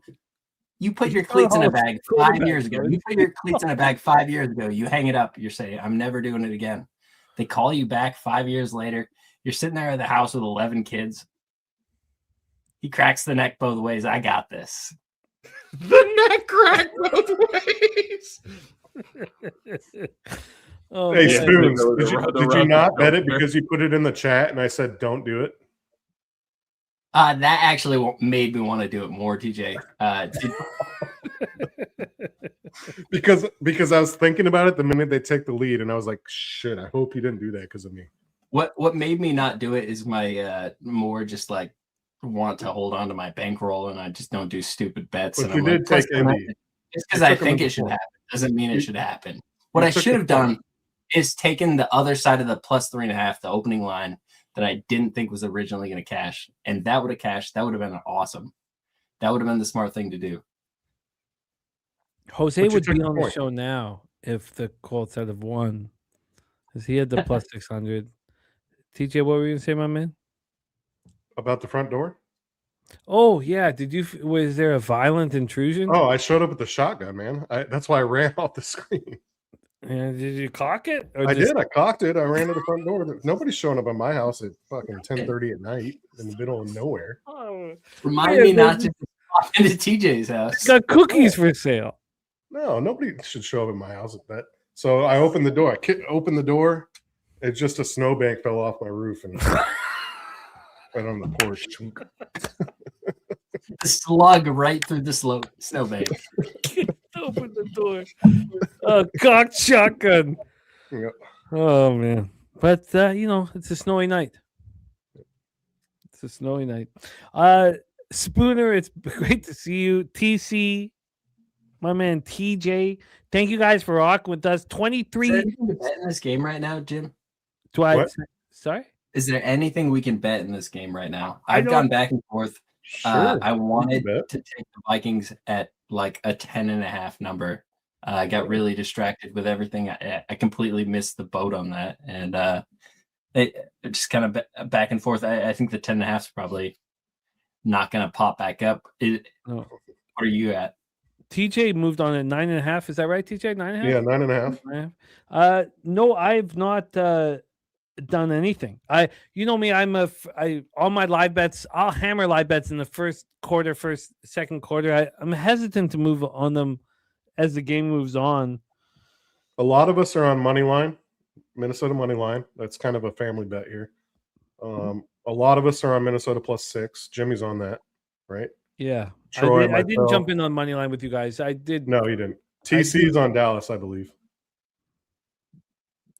Yeah. That's correct. Yeah. Which she's looking good right now. Yeah. I'm looking at this. This is kind of how I thought it was going to be. I can definitely see Minnesota going down here scoring, taking a 1 to 2 point lead. And it's like, here we go. I need McCarthy to start throwing the ball. Well, you got it. Your prayers are starting to be answered. What makes me nervous is how uncomfortable just my 2 cents is. Like if I wanted to throw a Vikings bet down, I would want 2 cents to be sitting here talking smack to me, telling me how good. No, this is what I'm feeling right His now. level of his confidence is telling me the Cowboys are probably going to pull this out. I am feeling very, very not confident because I kind of knew this was going to happen. Because I made this parlay and I kind of like Dallas, but at the same time, it was Houston and the Bears were the other two legs. And so it was like, of course it would be Dallas with the closest to even odds that would fuck this parlay. Of course, it's me backing Dallas after talking all this shit about how they're like so unreliable and I'm not good at picking sides and all that shit. So we'll see what happens. But, yeah, McCarthy to throw, and he is complete right across the star. They're over midfield already. That's why you pray to baby Ray Lewis. Oh, yeah. Sweet baby Ray Lewis. And then immediately after that, Jefferson doesn't catch it. 2 cents. Next year when you're hopping on the live streams, you're not sweating out your fourth leg or third leg of a parlay. You're going to be hitting straights because you're going to have so much more confidence in your ability to pick these. It's just that it was hit him. JJ, you gotta hit him, man. It's not that it's like the bet itself, it's like that it's come down to this to even like, but I do have it's not just the Dallas money line. I have George Pickens anytime touchdown +125, and then if JJ throws one more, I cash +155. McCarthy to throw 2 passing touchdowns. You know what we need? The reason why I'm sitting here right now, man. And he doesn't like this. He doesn't like the buildup. So let's just bring him on. Mr. Pistol. The one, the only. Is it Pistol in the motherfucking house? Peter, what's happening, man? How are you? I'm okay. That's who I pray to. I did okay in the contest, 3-2. I took the Giants, which was stupid, I guess. Was that stupid? What do you think? You tell me. Yeah, it was stupid. I wanted to take the Giants low check. I was right fading there. A team after losing, getting shut out. Off Sorry, 31-0. You faded a team off 31-0. You can't fade a team after losing 31-0. What were you saying? I know. I look back on it. That's what I'm saying. I'm like, what was I thinking? I honestly don't really remember. I don't know. No, but Spooner was saying that he was thought about taking No, the I Giants. was right there with you with the Giants. The other side of it, the 31-0. So, like the way I tried to do capping, like obviously buy low, sell high, all that. But you also throw out the just like absolute, just like Outlier. the games that are just outliers that don't match everything else. And that has to be the outlier game that you throw out. And sometimes that comes to bite us. And I mean, it was the last game I threw. I was so close to being right there with you. I didn't have a good day. So, it didn't matter either way. Yeah, I should have like 3 more wins in that contest if I wasn't like just putting a little thought into it, which I'm going to do next week. So watch out. Would it make you feel better if I sweep the fucking board this week? Yes. Peter? Did you? Well, there's a chance. I have a chance. What a You were throw, 4-0, and JJ. what do you have? Dallas. What a throw! What a catch! No, why would I have Dallas, man? Who do you have? Come on, Minnesota? I don't yeah, know who you have. Minnesota. Of course he does. Wow. And you had 4-0, huh? No. I have He needs 3-0. Miami tomorrow. 3-0. Drop that thing right in the basket. 3-0. What were you doing taking Minnesota, Jimmy? What was the thought process there? He's going to lose Miami tomorrow. The thought process on taking Minnesota here was very simple. Dallas is less than, and McCarthy is more than market speak. I do not believe that Dallas is as good as the market thinks they are. I think McCarthy is better than the market thinks he is. First down, first and And goal. Flores is better, and so First and goal, Minnesota. Hey, do any of you guys vouch for TC or for Deacon? He needs $50. Oh yeah, no, Deacon's got my vouch. 100%. So if I give him $50, you'll pay me. If he loses the He doesn't car, pay me for it? I'll at least say my. You know what? I'd say, how about this? Send Deacon 100 because I got 50 too. Okay, Deacon, just you don't need let it? him bet it So on double it home up. run props because he's gonna get limited real quick. Double it up. Deacon, you need it? Double it up. Send it right now. Double it fucking up. Now Jimmy, you what get was like, it? He was he's taking serious. team home, or no, it was full game. You need to home borrow run the props car? for, like the game. Pat it down. This NFL or this MLB season, do you remember that? Oh, What? sorry. Say what? When Deacon bet on the Cubs Deacon- every day, and you? No, Deacon Mike was taking home run props, but not like for one player. He was taking it for For the the team. entire The game. Yeah, Yeah. the game. And He got limited at least once. I remember. No, he got banned this year. He's been doing it for 3 years. 2 years ago he got to run Flag. roughshod. Illegal contact. Yeah, because he had to request it from that book. And you know what that book is, right? Bo. Yeah. Okay. All right. Don't I bet got it. You don't bet at that book, guys. Wow. It's hard to focus when Pete does that with his hair. It is hard. I He's mean, like, he's the man I you look pray good. to. He's the man That's you the pray most to. important chanting. part, I think. I look good. I feel like I'm really lucky because I Did have you all use the legal conditioner votes tonight, Pete? available to me. No. I don't use chemicals, man. There's definitely product in that. Oh, that's No, real Shaq. baby. Come on, there's product. People like, how can I look like that? The answer is you can't. Come on, Justin. Right there. Ain't gonna happen. Oh, touchdown, purple people eaters. Let's go. A little 5-0 banger. The problem is, though, Pete, is that I know our leader in this competition, he or they have Vikings and Dolphins. So I've got Vikings, Dolphins finished off. So I'm only going to gain one point on them this week. Was the Dolphins the easiest pick on the board? Like just looking at it with the line movement. Dolphins? You're all going to lose the Dolphins pick. Nobody wants to bet the Dolphins. What do you mean? Dolphins are for ass clowns. You are all gonna Steelers lose at the home? Dolphins What pick. kind of idiot wants the Dolphins? All of you guys are on the Dolphins. All you guys are on the Dolphins. I mean, I'm probably gonna have money on the Dolphins tomorrow. So all right. What Tua can't play in cold weather? Hey, Flea Mathis, hit me up on Twitter, bro. You think you're going to come into this contest, spike 60% and walk away with a few dimes? You are in for quite a surprise. 60% ain't going to cut it. Oh man, you guys, it's so fun. The top 10 of you guys is so much fun, man. You, Troy, all you guys is As fun. somebody that does not consider themselves a good NFL bettor over the course of my life, to come in here and just have a decent season and just be right here. It feels really great. Oh, doesn't it? Man, It does. Do you know what happened to me last year? I opened up 1-14. I remember the bet you made. I got called out and it was legitimate. They're legitimately calling me out. Why wouldn't they call me out? At 1-14, Jimmy, that's impressive. Like, you have done the opposite of the most impressive thing you can do. Oh, so horrible. But you gotta let us know that you're that bad before you do it. And even I just always miss the deadline. Even that didn't give me the insomnia that the National Hockey League has given me this year. Like even that, I can sleep. My life can carry on. So, my bankroll, like, next, like, this is the obvious, like, edge we have is just tail Jimmy in the NHL because he's not doing good right now. And we have till right now to the NHL end of the season to, like, grow to 60%.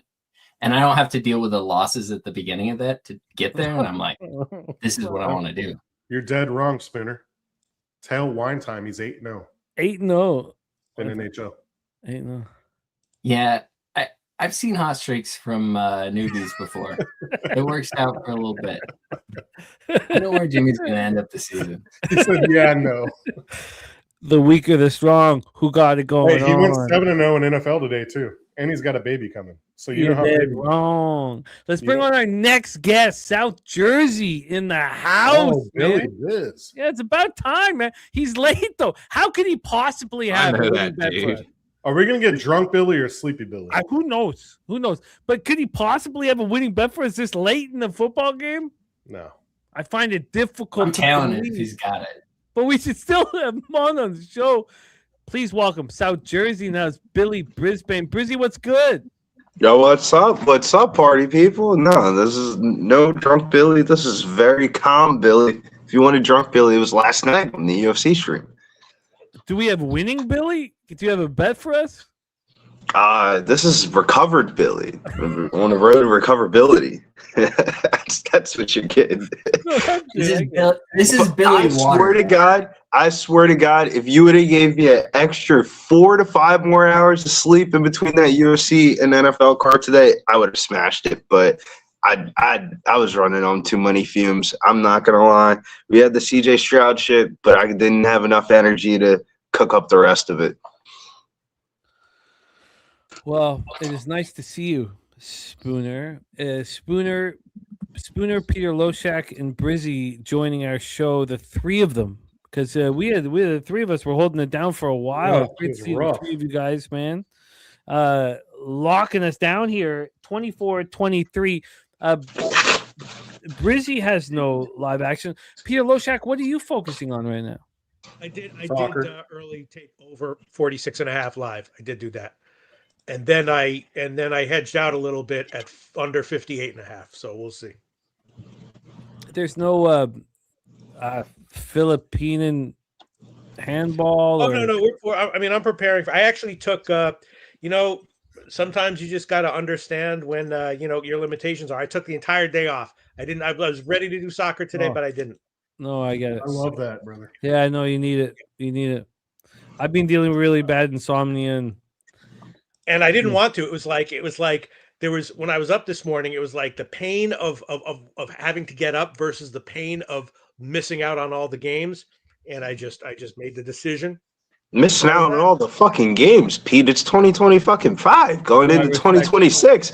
You have so many social media devices. You can literally watch all the NFL games in 2 hours if you really wanted to. Oh yeah, no. I'm talking about soccer. I'm talking about any sport. You can literally watch the condensed version of it, and it's better than the actual broadcast. Yeah, Jimmy, I was struggling real bad with insomnia last summer, I think. So I'll talk to you about that after the stream, dude.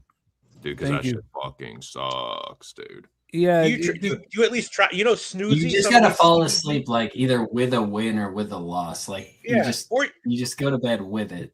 I don't think the gambling matters at that point if you have insomnia. It fucking matters. No. That's exactly where the insomnia comes from. So you just gotta just go with it. It all came with the hockey, but sorry. What if the line moves after you fall asleep?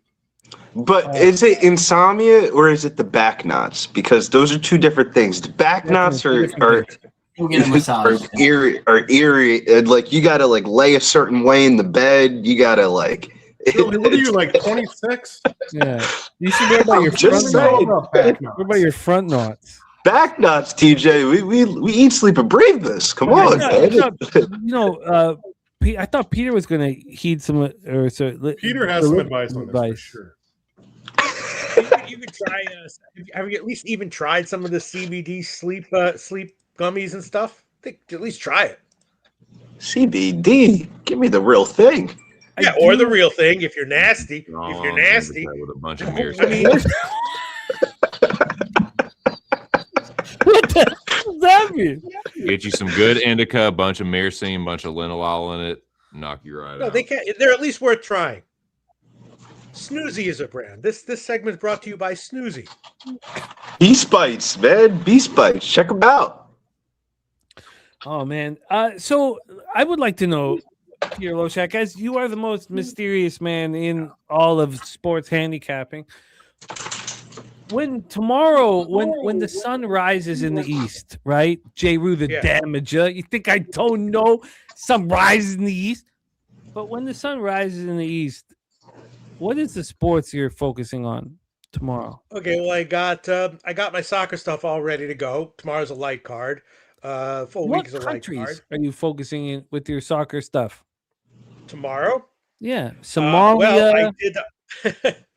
I'm probably not going to touch it, but there is the Iceland Cup, which I think is. I looked into it, processed, ran the numbers anyway. There's tomorrow. There's Portugal, Cyprus, English Championship. I love English Championship. That's a really good league for live and pregame. That's one of my favorites. We got the Arab Cup, which I'll be looking at, but not touching. And then there's just which Arab countries are involved in the Arab Are there any Cup? Jews in the Arab Cup? Oh no! Oh no! I would bet against them. I would bet against them. Well, you never really know who really actually is, though. But as far as we know, no. I would probably want to bet on the Jewish person, considering Hanukkah literally started last night. Hanukkah started last night. Let's focus on the sports. Everyone's talking all at once. I can't process this. Keep rolling. Keep rolling. The focus for tomorrow. So actually, tomorrow there's a lot of major leagues that have just like one match going. EPL has one, the English Premier League. I do like the EPL as well. I like English Champ. I like EPL, Israel League, Italy, Portugal. Portugal's all right. Romania, Scotland. What has driven your skill set that has been built over a long period of time? Yeah. What has driven it to soccer as your focus?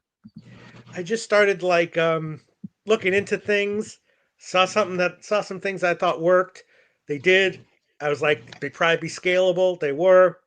And so that's kind of what I'm doing now. I like soccer because it's it's very much like coin flip, like how poker, if you are constantly, at a 60% coin flip in poker, that's great, but you're still going to lose 40% of the time. It's very coin flippy like poker. You just want to put yourself in a good position and understand that you're going to lose some of those good positions. But if you're hopefully right, you're roughly, going to be okay.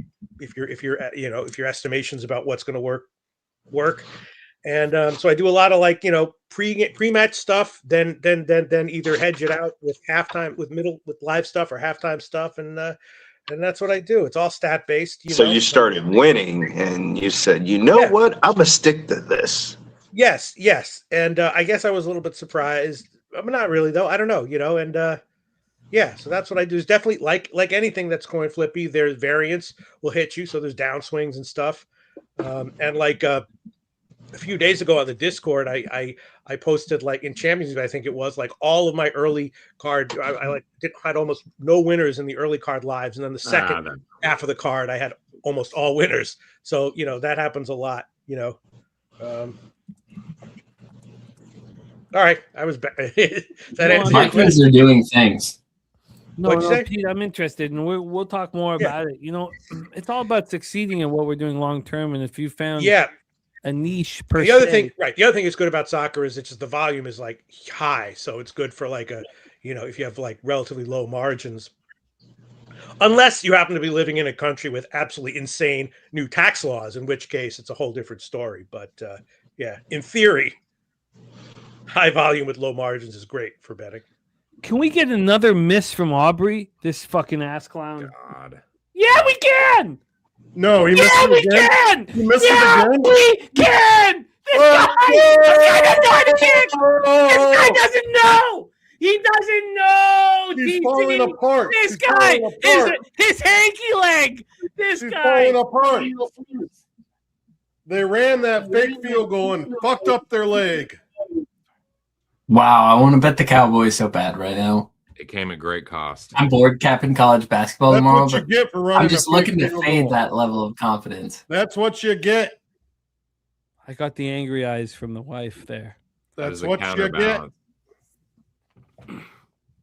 Sorry if I was. Hey, seriously, loud. smash the like. Two Hey, more I feel likes. like there for might be a 100. team total Hey. under still in play. Yo, 2 cents. I haven't hit the like button. I feel I like haven't it given might you be that. still in play. Oh Two more likes, man, boys. this guy. This Deacon, guy I'll doesn't buy know you the one of kick, those, man. buddy. Deacon, if Minnesota money line hits, I'll buy you a ticket, Deacon. He keeps Oh, slicing. you it, don't dude. know Deacon, TJ? I know Deacon. He always bets the Like, Cubs, he's- like all you losers. This You, Troy, Deacon, Troy, and Spoon. Bet I the don't Cubs always every bet the fucking Cubs. day. I religiously Yes, also you enjoy do. fading the Cubs. Cubs first half minus a half every fucking day. That's Troy. That's not That's me. Troy. That's not you. I know. I'm not Oh, disrespecting man. It's you. nice to see Aubrey. Aubrey last week. Aubrey kicked a couple 60-yarders that just barely by a taint air got in. It's nice to see him being human. I love what It's that not is. long enough. He needs longer field goals. We need That's- Minnesota to that's one score. thing We he need does. That's Minnesota what to you score, though. fucking get for not being You able gotta to take score it- a you gotta touchdown. take To have one to put more it Brandon's penalty for fucking taking- hand or feet every single. We need fucking Minnesota to take advantage, or it doesn't matter. Mm. Oh, Deacon, man. you and Troy can't get off the Cubs nuts, dude. Jimmy, we got the fishiest line like in the last And week Spoon. of college All you guys basketball. love the Cubs. Like it's got Jimmy written all over it. We got North Alabama versus Alabama A&M. I'm sure you have not even taken a peek at this game or anything. I have not. No, we have not. It is a 1-point spread right now. North Alabama just beat San Francisco in San Francisco. That's one of the better mid-major colleges you can possibly have. Definitely. They have a great home court environment. Are we talking about Just water beat them polo? Or? on the road? They're going to play a team that is ranked 288th in Ken Palm. Right now, San Francisco is now rated 94, but before that, they were like 60 something. And Alabama A&M just lost to Lipscomb by like 40. They played Arkansas Baptist, a D2 team, and now they get a home game versus North Alabama, and it's a 1-point spread. Lipscomb is terrible in comparison to North Alabama. What is going on here? JJ's feeling it, man. Alabama A&M hasn't lost a home game this year. They've only lost on the road. They're going to lose tomorrow. McCarthy peels out first down and more.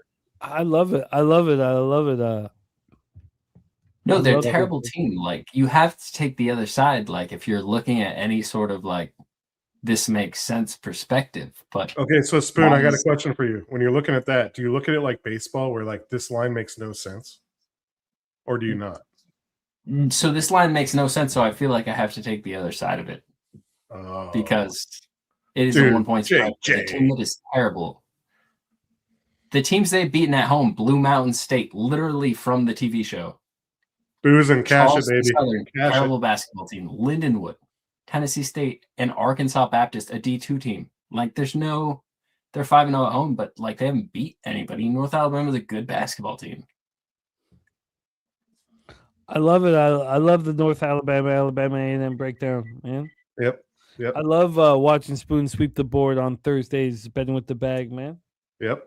I also love seeing the Vikings score this fucking touchdown, man. And I love cashing that McCarthy prop. Look, Shaq, what do you think about this? Do we take the disgusting basketball team that shouldn't be within 4-point spread and they're Look at that kid throw, Oh, man. one Yeah. Look at that kid throw. I definitely remember the one year that I really killed college basketball.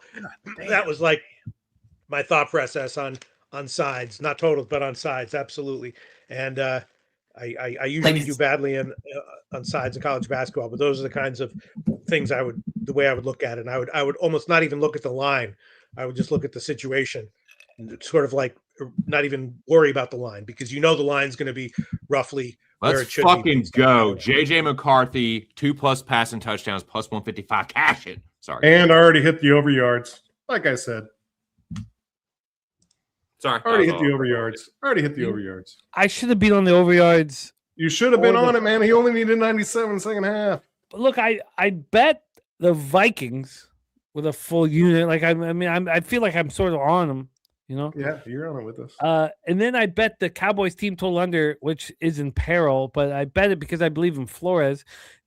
I believe in KOC. I believe in all these guys, man. I believe in the Vikes, man. Our whole show was just Vikings. Everybody's on the Vikings, and I felt no discomfort. Because we weren't on. Well, we were on a public road dog. I guess we were on a public road dog, but the line was with us. The line went with us. Yes, that's important. But a public road dog usually loses. I have a bias against the Vikings because someone I respect, I saw him do what's it public? We're talking about. They were just like McCarthy is just so bad. His mechanics are horrible. He's just like worse than any. You can't listen to Ohio State fans talk about Michigan quarterbacks. We don't do them justice. Yeah, Troy's right. So, it wasn't. Yes, I was wrong about McCarthy. I was wrong. He was wrong about McCarthy, and I was wrong about believing him. Yeah, Troy's right. It wasn't public. Money was on Dallas. Money. Oh, tickets. No, tickets were, sorry. The only reason why I said public road dog and Troy's is because all of us were on them. That's all of us. Our family. All of us. We're sorry. not So you're right. The terminology wasn't appropriate, but we went through everybody. It was Vikings. Like we were all just down the line, and so you're right. You're right. The Cowboys were public in the marketplace. This wasn't Troy's right. This is how we know we're getting better. But the game's not over. The game's not fucking over. The game's not over. And I do not think I'm going to cash my Cowboys under. I do. You know why? Because Dak's going to throw a pick here. We'll see. This is Dak pick zone. That is super duper live. I wonder what his pick is now because it was plus 170.5. It's probably like plus 300 now. 350. I will be looking at the perfect week though for the Vikings cover, and then we get the Dolphins. You're not going to get the Dolphins tomorrow, Jimmy. Okay. I'm telling you, you're not. It's so funny. Whenever I say okay now, I think of I'd go double or nothing on our other bet on it. Oh no! Interesting. There's no reason for me to make any bets with you, man. Why? You don't want to go double or nothing? No, I'm just a winner, TJ. It's a funny feeling I'm not used to, but feel it right now. Why do you like that? I'm not saying I disagree with you, but the Dolphins are off of a big win over an awful team and won a bunch in a row. I didn't bet the Dolphins. Right. I took them at the 3.5 in the contest. Right. I wanted them. I was interested in them, and I wanted to talk it out with you guys. And even Tuesday talking out with Troy, it wasn't sufficient. I didn't feel like it was enough for me to pull the trigger. I've not put 1 cent on the Dolphins, but I do have them in our contest, which is sort of it's different. They beat it's reminding me of like my stupid Giants pick. Actually, they beat a shitty team in the cold. Now they're going up second road week in a row in the cold against a much better team. Right, in a much more cold with wind. Right. With a shit quarterback who can't throw in the cold or the wind. And Rodgers looking like he's all right. Right. Yep. And Pittsburgh's got running backs and a line. They're fine. Pittsburgh's be fine. Look, I don't disagree with you. I do like that hook on the Dolphins. Yeah. Dolphins. The hook is nice. The hook is nice in the contest. I'll give you that. I'm talking about betting right now. Betting right now, I have nothing in the football game, and I won't be surprised if the hook is available tomorrow. Oh, really? You think so? Yeah. That would be a big fortification for Steelers backers. I mean, look, Circa's 115. Pennies 115, Superbooks 116, Bookmakers 117. Exchanges are already at 3.5s. Let's just give a quick shout out to our guy Rich in Van City, man. Attaboy, Rich. This guy is a real deal. Much love, Deacon, man. shut it. Much love, man. I like the trade for the Knuckleheads. It was a good trade for them. I hate Rutherford and Alvin with a passion. I think I'm going to start to hate them more than Benning soon. I hate the management. I really dislike the owners. I don't like the players, but I love the team. It's a horrible situation to be in. But Rich and Van City, thank you for the Pub Source Radio membership. Let's go back to the Dolphins talk here, but we do have the Cowboys driving. Deacon, I offered you a free car, man. I'm interested to see if the Cowboys are going to blow this going forward on 4th down or if Auburn's going to miss another field goal. Are they already at 4th down? No, I'm just saying, like, in general, like, if it comes down to that, I feel like. Yeah, I see 2nd and 6 now, but I know I'm behind. Hey, Jimmy. Yeah, my man. I know you don't care about it, but it's the North Alabama A&M No, I game. do care about I'm diving like deep into this, trying to Now I gotta discover why. know. this could No, I possibly do care about be North 1 Alabama, point. Alabama A&M. Please. And so North Alabama, As much as I care about this fucking football game, honestly. just beat San Francisco, top 75 team in the country. This is a bottom 300 team in the country. 2 of their best players were hurt for that game. I'm trying to find information. It does not look like there's any information available. I'm under the assumption they will not play for a second game in a row. They lose 2 of their best players going into a game they should get blown out, and they win the game. That's the step-up game for everybody else, right? Now you get absolutely blown out. Wait, And you hold go- on. Spoon, I toned you out when you started talking about it, but now I have to bet it because you're super confident. Which do I bet, Alabama A&M or North Alabama? Well, I'm not super confident. Alabama A&M's a terrible fucking team, but it's a 1-point spread. This should be a fucking 5 or 6 point game. This spread makes absolutely no So I sense. should bet North Alabama right now because I'm about to do No, it. you should bet Alabama A&M because it makes no fucking sense. Oh, so I Alabama, should bet Alabama A&M. Alabama Yes. A&M. All right. I have no reasoning to tell you why. Nickel and Alabama A&M. Here we go. No, let's talk about it first. Let's talk about it a little more. Let's dive into it a little more here. I trust my man. We have a 1-point spread in this game. This makes absolute 0 point, no sense. This should be 5 minimum in favor of North Alabama.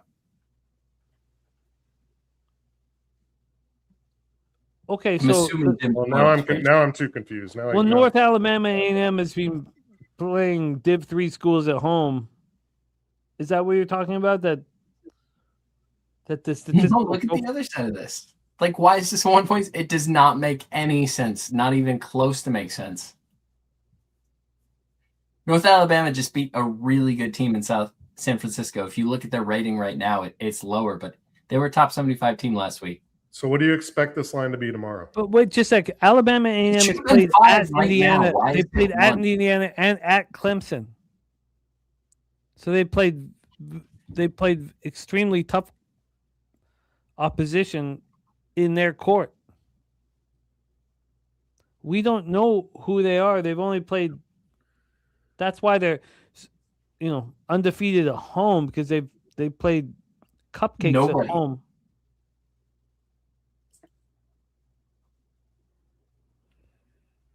North Alabama just beat the Dons. Fucking going to him. They just beat the Dons. Jimmy, preface that. They lost 2 of their starting guards for that, or 1 of their starting guards and then their 6th man for that game. I can't find any information on them being back or not for this next game. That's the step-up game without your good players, right? Yeah. Why is it a 1 point? Why is it a 1 point spread? Look at that. San Francisco, top 75 team in the nation. If you go play Alabama, they're rated 288 on KenPom. I think Bartovic has them at 307. What is that? They just beat What? Didn't get there. Nope. Have to take the other side, Short. They've been off for 11 days too. Short. First down, Minnesota.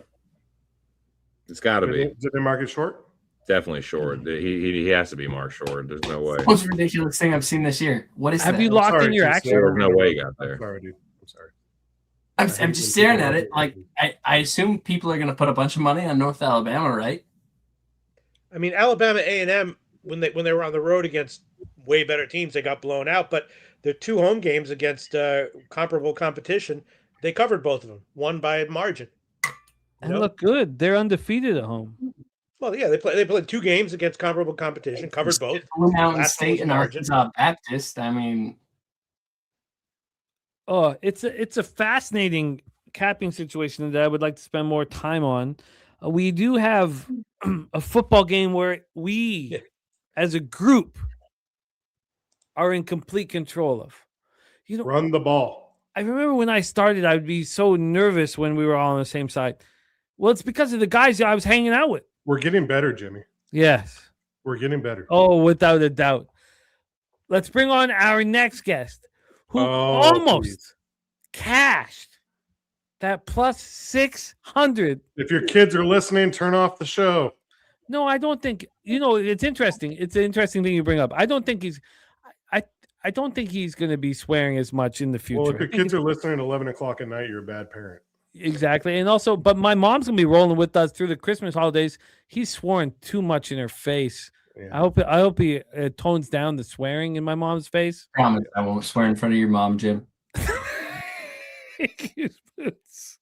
Please welcome our next guest, the backbone here at Pub Sports Radio, SN1P5. Snips, what's good?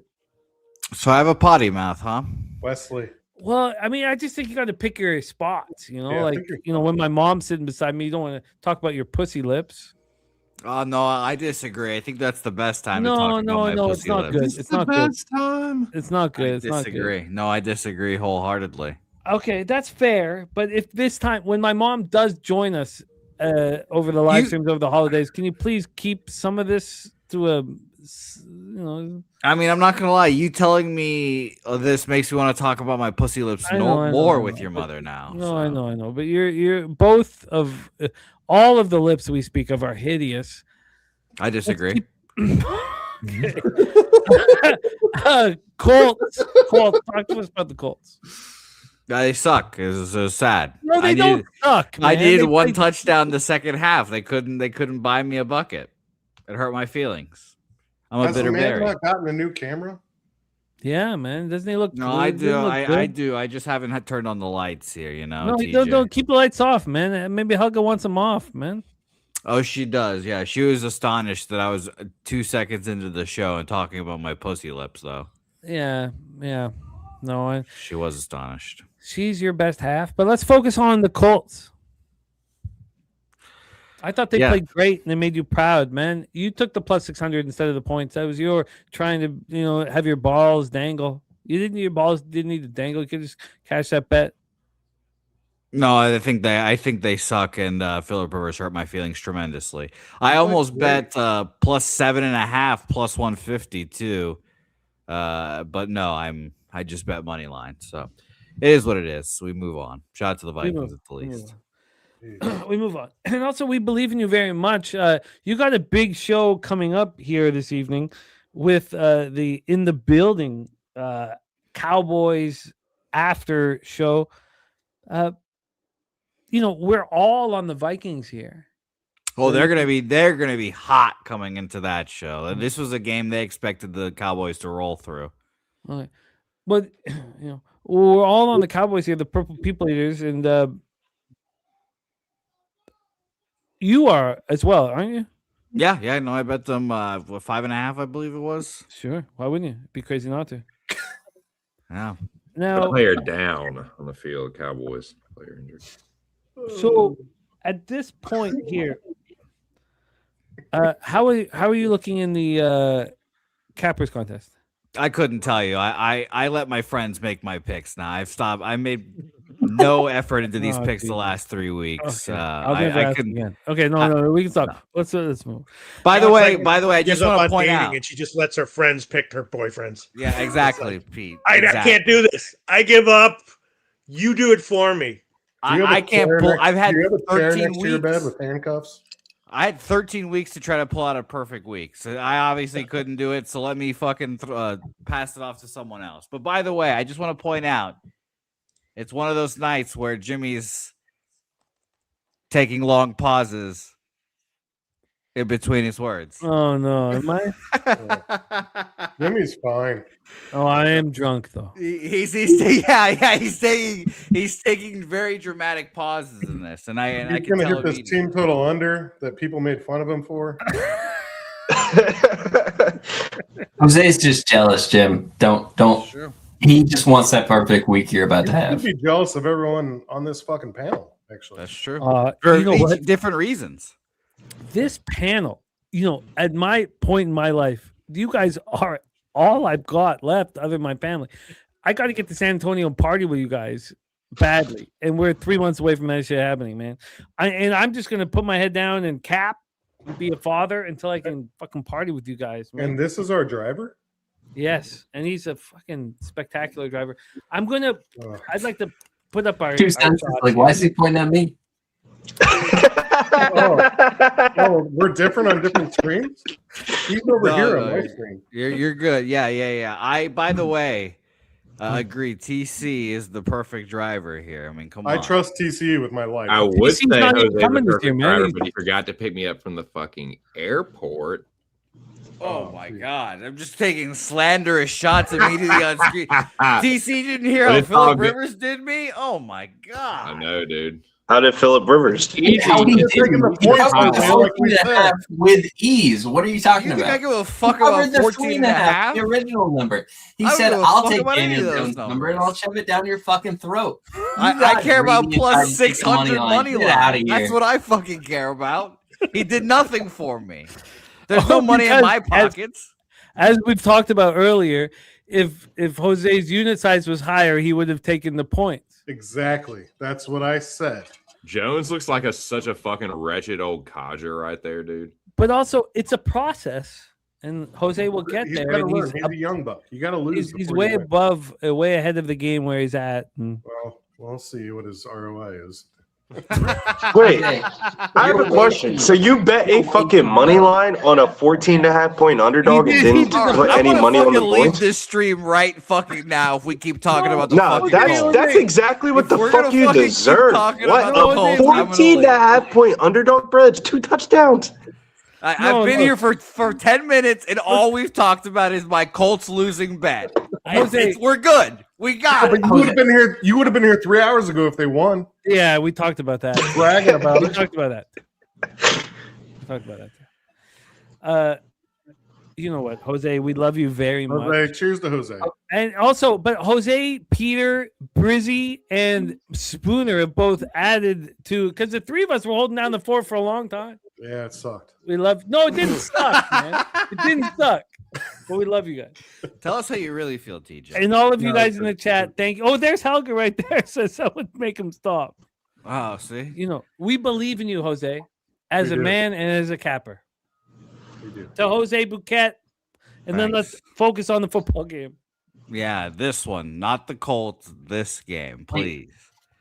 No. I need Jose to focus on this Alabama A&M game because We still I don't know what his side you market bet. expertise. We still will don't know shine what side you're bright on. in this moment. I think it's a good Do you have question. Ken Palm available to you? He Me? doesn't No. need Ken Palm. This guy doesn't need Ken Palm. Jose, Jose doesn't even know what Ken Palm is. Like, I don't give a whatever fuck college- about I have a basketball, I don't legit think. question. I do Just have a go to legit ESPN question. and look at these two teams and tell me what you think the line should be before you look at the line. and give him a couple minutes. Let's give him a couple minutes because this is a work Jose, the hair assignment. is Give him an beautiful today, assignment. by the way. Thank So you. it's Alabama A&M, Northern Alabama. Oh, great. George. So you want me to guess the line for this? You want me to Yeah, guess what? pick, I want pick you number to out of do a the line. hat? I don't want you to give me know. one. 3.5. Alabama. Who the fuck knows? Oh man, if you were his sensei, you would be very upset. I'm If getting he hit with doesn't all take these a breath. questions. It's unbelievable. We talk about my losers for 10 minutes, and then you guys ask, hey, guess this Alabama A&M North Alabama. I had a real guessing. question for There's you. no guessing. There's Jose, only much knowing. money you make. I had a real question for you. Sure.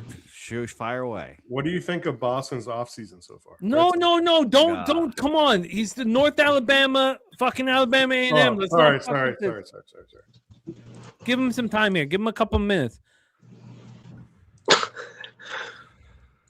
This is Big unbelievable. Scott says Jose's in no mood for this. Let's look. We take advantage of the wonderful man that he is, but I would be dig all in. for the ass slapping if Phillip Rivers would have pulled his balls out one more time. That would have been great. He pulled his balls out all night. halfway spread. He was covered your spread spectacular. by fucking 11. I saw it. I Covered see an the L for his win-loss record today. His balls were 0-1. flapping all over the place. He flapped his balls all 0-1. over that spread. Jose, all this is 0-1. a learning experience. It's the NFL. We take the points. I hear 0-1 for Phillip Rivers' win-loss record. That's what I care about. It's unbelievable. Sam Darnold beat him. That man's a fucking legend. Darnold. I like that Showed up pronunciation. and covered this spread 5 years after he retired. Who put up more? My fucking favorite, points my today? favorite quote from the Phillip Rivers week this week was, "Yeah, man, I ain't have any cleats. I had to break some out from the Hall of Fame." I was like, "What? You didn't have a fucking pair of cleats? You just took them out of your fucking collection and just threw them on and said, 'Let me rock up.'" Oh, For the Jesus. third time tonight, he's not in the Hall of Fame. Is that a fumble? He was very clear. That Cowboys Is fumble? that right there? a fumble? He's No, down. he was down. No, Yeah. he joined back in so that he could get in the Hall of Fame because he wouldn't have got in with the class he did. And he's down. Well, why unfortunately, he got- 0-1 is not going to get you to the Hall of Fame, TJ. No, 1-0. now it's an easier class now. Easier 1-0 would have put me in the Hall of Fame for me, TJ. Would have gotten Right. my Vikings vote. money line betters. They're minus 25,000 live. Yeah, Vikings money line is looking Wow. good plus 220, baby. Is that good? Community. Why are you win. fucking challenging this Schottenheimer? You fucking That's idiot. crazy that they. He's down by challenged that. contact. It's obvious. He's very clearly down. They're that's challenging crazy they this. challenges that. So is the game about to be over at that point? Yeah, Pretty well, much. what's Everybody, next? if it What's becomes next? two possession, is over. Man, I wish I had the under 27.5 team total. That would be a good bet. What's next for you, Brizzy, if the game is over? What do you mean? What am I doing after this? Yeah. Afghan soccer. No, next gen tour finals research. You asked, he answered. But Peter knows what he's talking about. Yeah. I mean, it's kind of the same theory. Shit, I just started fucking around a little bit more with tennis this past summer, and In next I gen, had a lot next more gen, free time. do they let I women play was men in looking at next kind gen? of pretty closely for a while recently, and it was half and half. I didn't ultimately wind up betting it, but yeah. This tennis is well, I can talk about it. I won't get into it. But Peter, the this line niche- moves are go This ahead. niche- Yeah, the this line niche movements that are you're sharp. working with in soccer, do you feel like in all of your experience with sports gambling that you're starting to find a pocket that you want to be working with for the future? Pocket? Yeah. Yeah, your soccer bets. Pocket. I'm a little bit confused right now. I mean, Niche. is Is this your niche? Oh, niche. Like a Oh, okay. hot Yeah. pocket? No, I like betting that. No, I'm still doing the other stuff too. But yeah, I'm focusing on soccer. I'm definitely letting college basketball and NHL slide if I don't have the time to look at it for sure. Yeah, pretty much focusing on soccer at the moment. Yeah. What are you betting tomorrow, Pete? Bournemouth, Man United, anything there? Oh, we've already been there, Jose. You should have joined earlier. Yeah. Sorry. Well, if Phillip Rivers would again pulled his balls out and actually played ball, then we would have been fine. Well, if you produced like you say you did, He was spectacular. He was great, and he made everybody money. Who and backed he won us all money. No, that's factually incorrect. That is factually incorrect. Didn't make me money. I backed him to the fullest extent. Some would say I had the most confidence in him. And yet you somehow got the worst money line available. Well, you get to deal the cards you get dealt, I What are don't you think gonna do? 600 and 700 is that big of a difference. Well, there was 800s when he bet it. Well, Jimmy, price shopping is everything. 600 fly. and 700 is everything. Bro, the fuck you even taking the money line for though on a that big of a dog? Like what? All right. We're not doing this again. No, you just remind me of like every person around that age range. Like, I almost had this parlay ticket. Well, maybe if you would have took some straight bets, you would have made money. He's younger than you, 100%. Jose. Did you use your 250 free play on that one? That situation. No, not all of it, TJ. Don't worry. I'm pretty now sure We're building that free play up here. I know what free play we're talking about, brother. But I'm you know what I got off him? What'd you get off of him? 1480. That's nice. Well, if I actually had testicular fortitude, I would have put more of that free play on the Spurs last night, money line. Oh, you got the Spurs? Yeah, he had I the bet, Spurs. yeah. He smashed them. There you go. Yeah. If I actually had balls, but that TJ, that same person, I'm going to use that 250 free play and then never bet with that person again. That's what's going to happen. Oh yeah, I already know. So shout out to him. Shout out to him. Shout out to him. Shout out to him. We're Yeah. Or Vida. Rushia, we don't need to relive the moments of the fucking game, Rushia, but it's nice to see you. Yeah, and Jose, it's nice to see you. It man. is. We love you. We love actually your been highs and lows. talking about you all night. If we do, yeah, exactly what TJ's saying. I mean, you bring light to the show. Yeah, you know what I mean. Apparently, my pussy lips were discussed. No, let's not. No, we let's didn't cut talk that. My mom put me on screen. Let's get the pussy lip talk off. Yeah. And it doesn't help the stream at all. No, I disagree. No, it never helps. I wholeheartedly disagree. No, you can look. It's my fault. It's all my fault. yeah. Okay. It goes back to the You old did days. this. It goes back to the old days. But still, Pussy lips talk was okay when the fucking pigeons were shitting all over the fucking balcony, but now that he's got a house, Yeah. not anymore. Pussy lips are too vulgar for Jimmy now. Spoons, maybe you're right. Maybe he Provocative does language. need the edge. Maybe he It's a does need the caca edge. mouth. This is severe caca mouth, Jose. I was not trying to be friendly. I was trying to sharpen up my friend when I said that statement. And look at him I was fucking hoping in he would take NHL it now. well. Just pee caca talk. I didn't get anything negative back, and I was like, maybe I should say something real quick just to make sure, like, on the side, he knows that, like, it was Spoons, friendly. what are but, you like, betting in no, the it was Alabama meant to game? sharpen Here's him the up. snap. The hold is good. The kick is up, and it is good. And that's Yeah, he's Spoons. I heard you had a good bet in Alabama, A&M, whatever the fuck. I don't know that it's a good bet. It is the most disgusting line I've seen probably like in weeks. Like, In it whose doesn't make favor? sense. It's off by 5 points. So, What will like, you think if North initially, Alabama I just goes to wanted 3.5? pick it. What's that? What will you think if tomorrow morning, after limits expand, North Alabama goes to minus 3.5? Will you change your mind? It's exactly what I expected to do. That's what I'm going to wait for, and I'm going to take the other side of it. Oh, you'd still take Alabama A&M. Okay. No, like, so you can't move on. Like, you don't move on the dog the day before. That doesn't make sense. Right. You wait everybody to bet it and give me a better number. So wait, do you want? There's a reason it opened at this exact number. I have a question. There's two players that are hurt on that North Alabama team, and without those two players, they still managed to upset San Francisco. But I feel like that's the step-up game without them. This is the game where they come back down to earth. It doesn't really make sense. Like, just logistically, I can't find a reason this isn't a 5-point spread. And that's why I'm trying to find a reason for the other side of it. So, Spoons, one more time. What side did you like again? The home team. Okay, so I sorry. don't like any side of this game. Alabama A&M So is Spoons, disgusting. right now, For some reason, this is a 1-point spread. If I had to give you the equivalent, though, TJ, this is the guy that's telling you hit this weed, and you're like, man, I don't want to smoke that shit. Well, look, just let me live. Right now, North Alabama is -1 at bookmaker. Okay, I can max this right now, and it'll go to -2 if I hit this, and then we could hit a +1.5 at about 2 other books. Let's have that Dak pick. We could play with this line a little bit.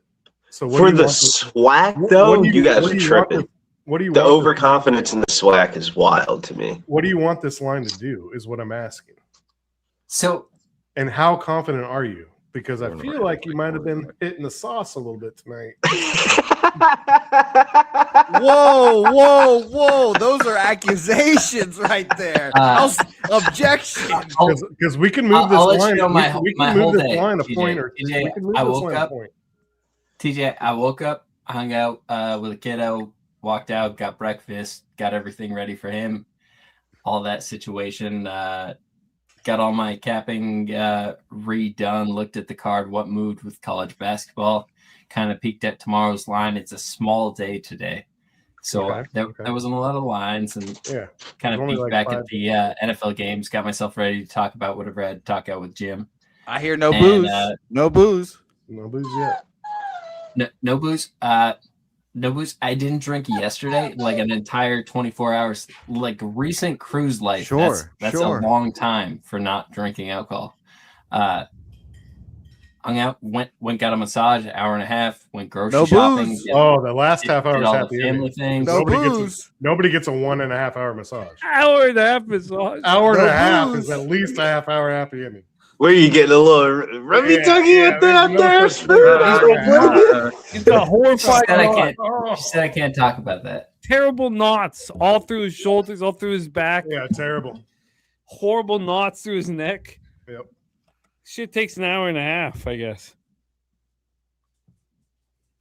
So when I sat down and looked at these lines, I expected to see a 5-point spread in this game. There's not a 5-point spread in this game, TJ. No. There's a 1-point spread. What is the most disgusting thing I've ever seen in the entire college basketball season? There's been 3 lines that I've thought have been mispriced, even close to this, and they've all been just absolute gone the other way. And I'm like, the first couple of you just oh, I'm not gonna touch that. But why is it it doesn't make sense? Not even for a second.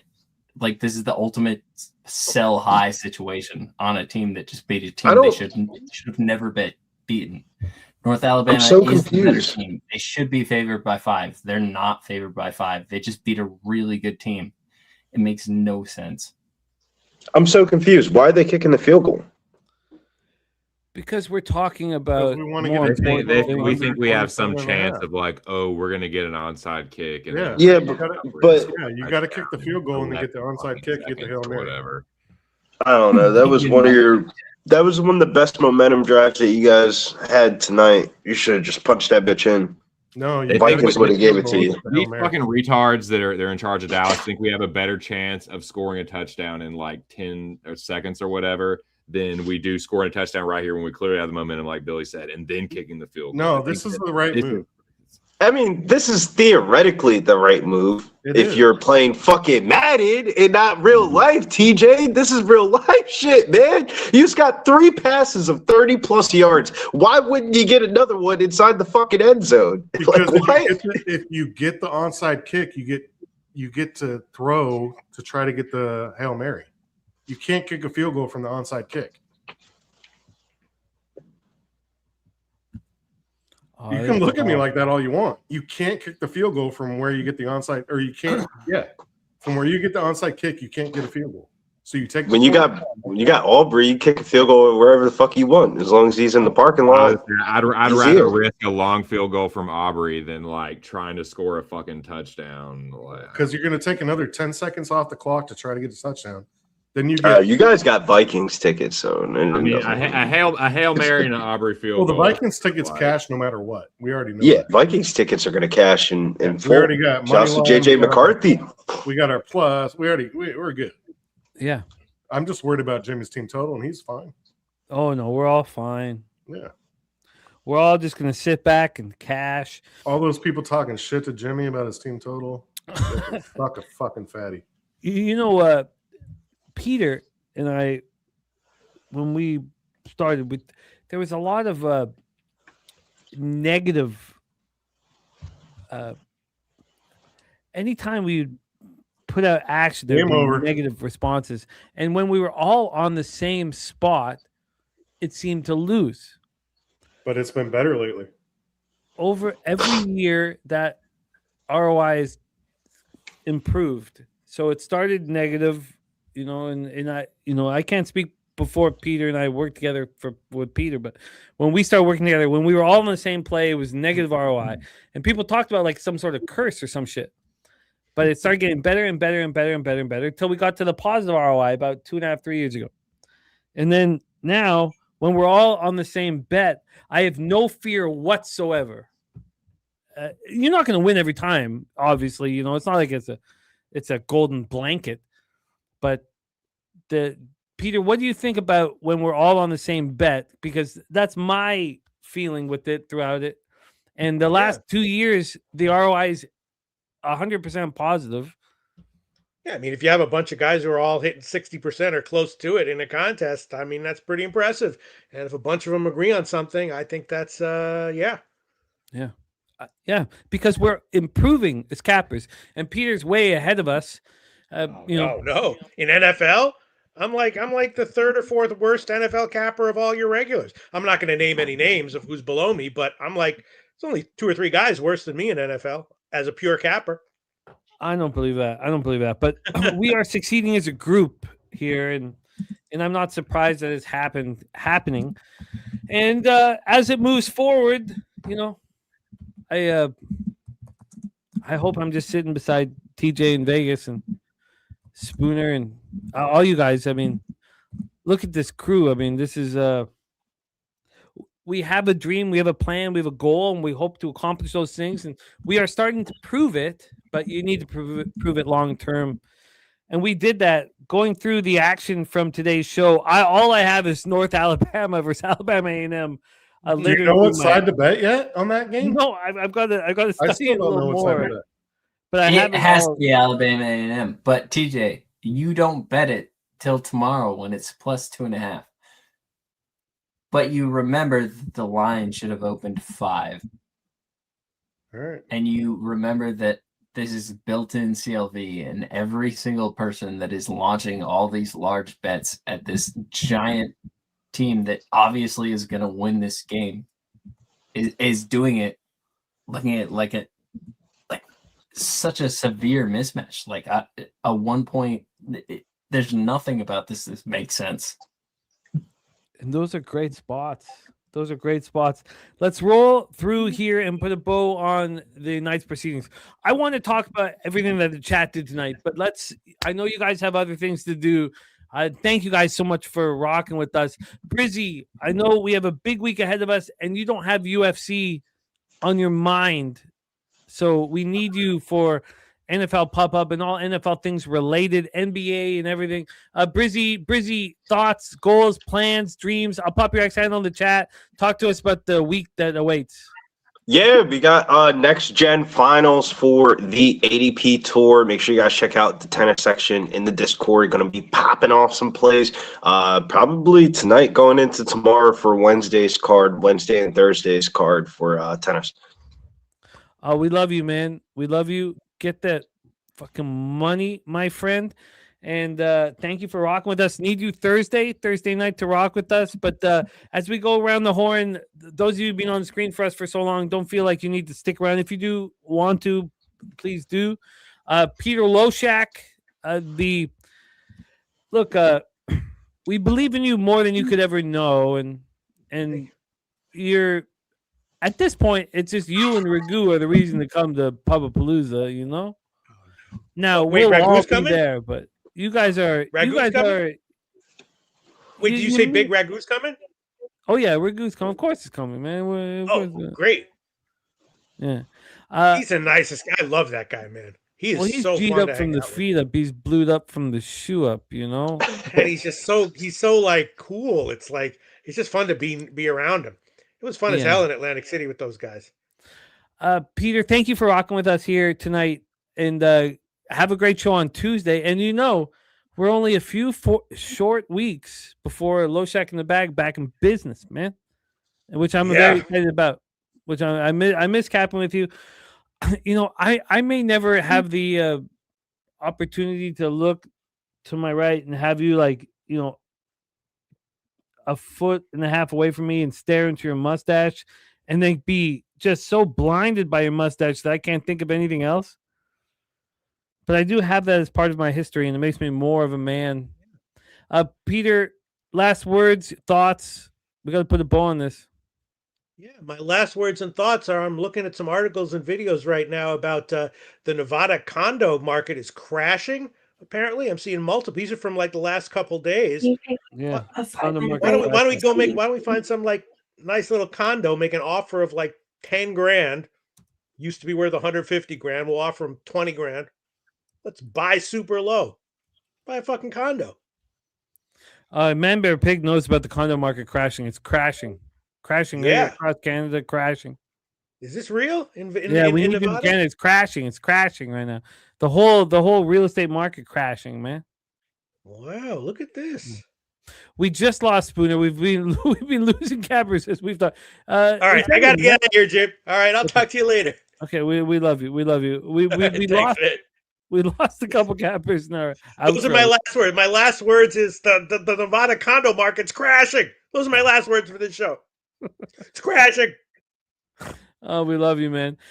Spooner's got to go off and go to the sauce. Oh no, he's here. He's still with us. Okay, right. Okay. But Spooner, if you have to go, it's no, it's totally cool. Spooner, you and the. Oh no, we don't. You guys are letting go of Sauce Network tonight. Correct. Letting go. Okay. That's great, Spooner. So we can take a second, take a breath here. But what a great job that you do, Spooner. We believe in you enormously. I've been talking a lot about Kahneman over the last week, just on my own, in my own issues. And so real quick, are you 1,000% sure it's not Kahneman? I mean, I just listen. Well, he's Jewish, so yeah, maybe he's my dad. My family's not Jewish, so we don't hit those low A's. If you're in France, if I was in France, I would probably call it Kahneman, but.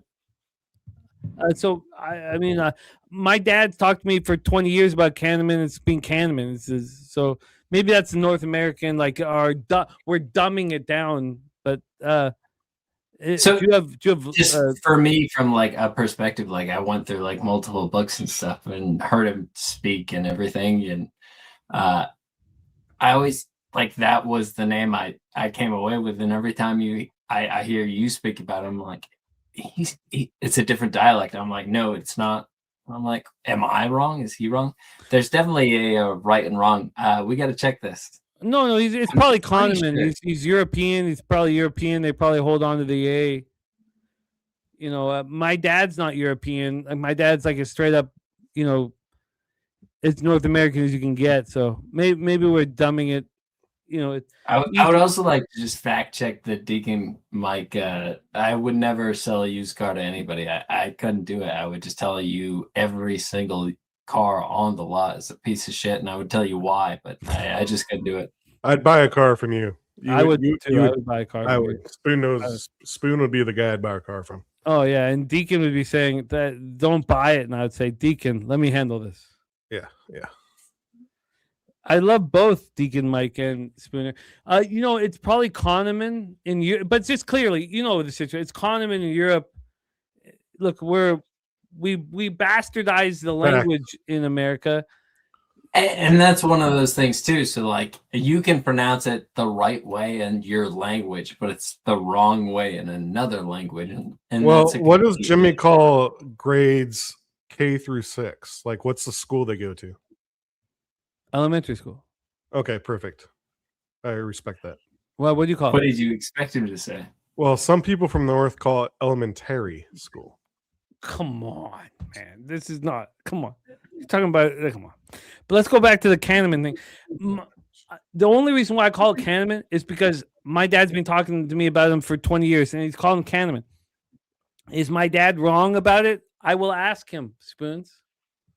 I don't No, trust no, your no. dad's So opinion. like, I don't know that I'm not wrong at all because I've been sitting here like reading all like. But Kahneman, Kahneman. doesn't it sound like a fucking cigar smoking fucking loser telling you that All the people that meet that smoke cigars are just doing just fine.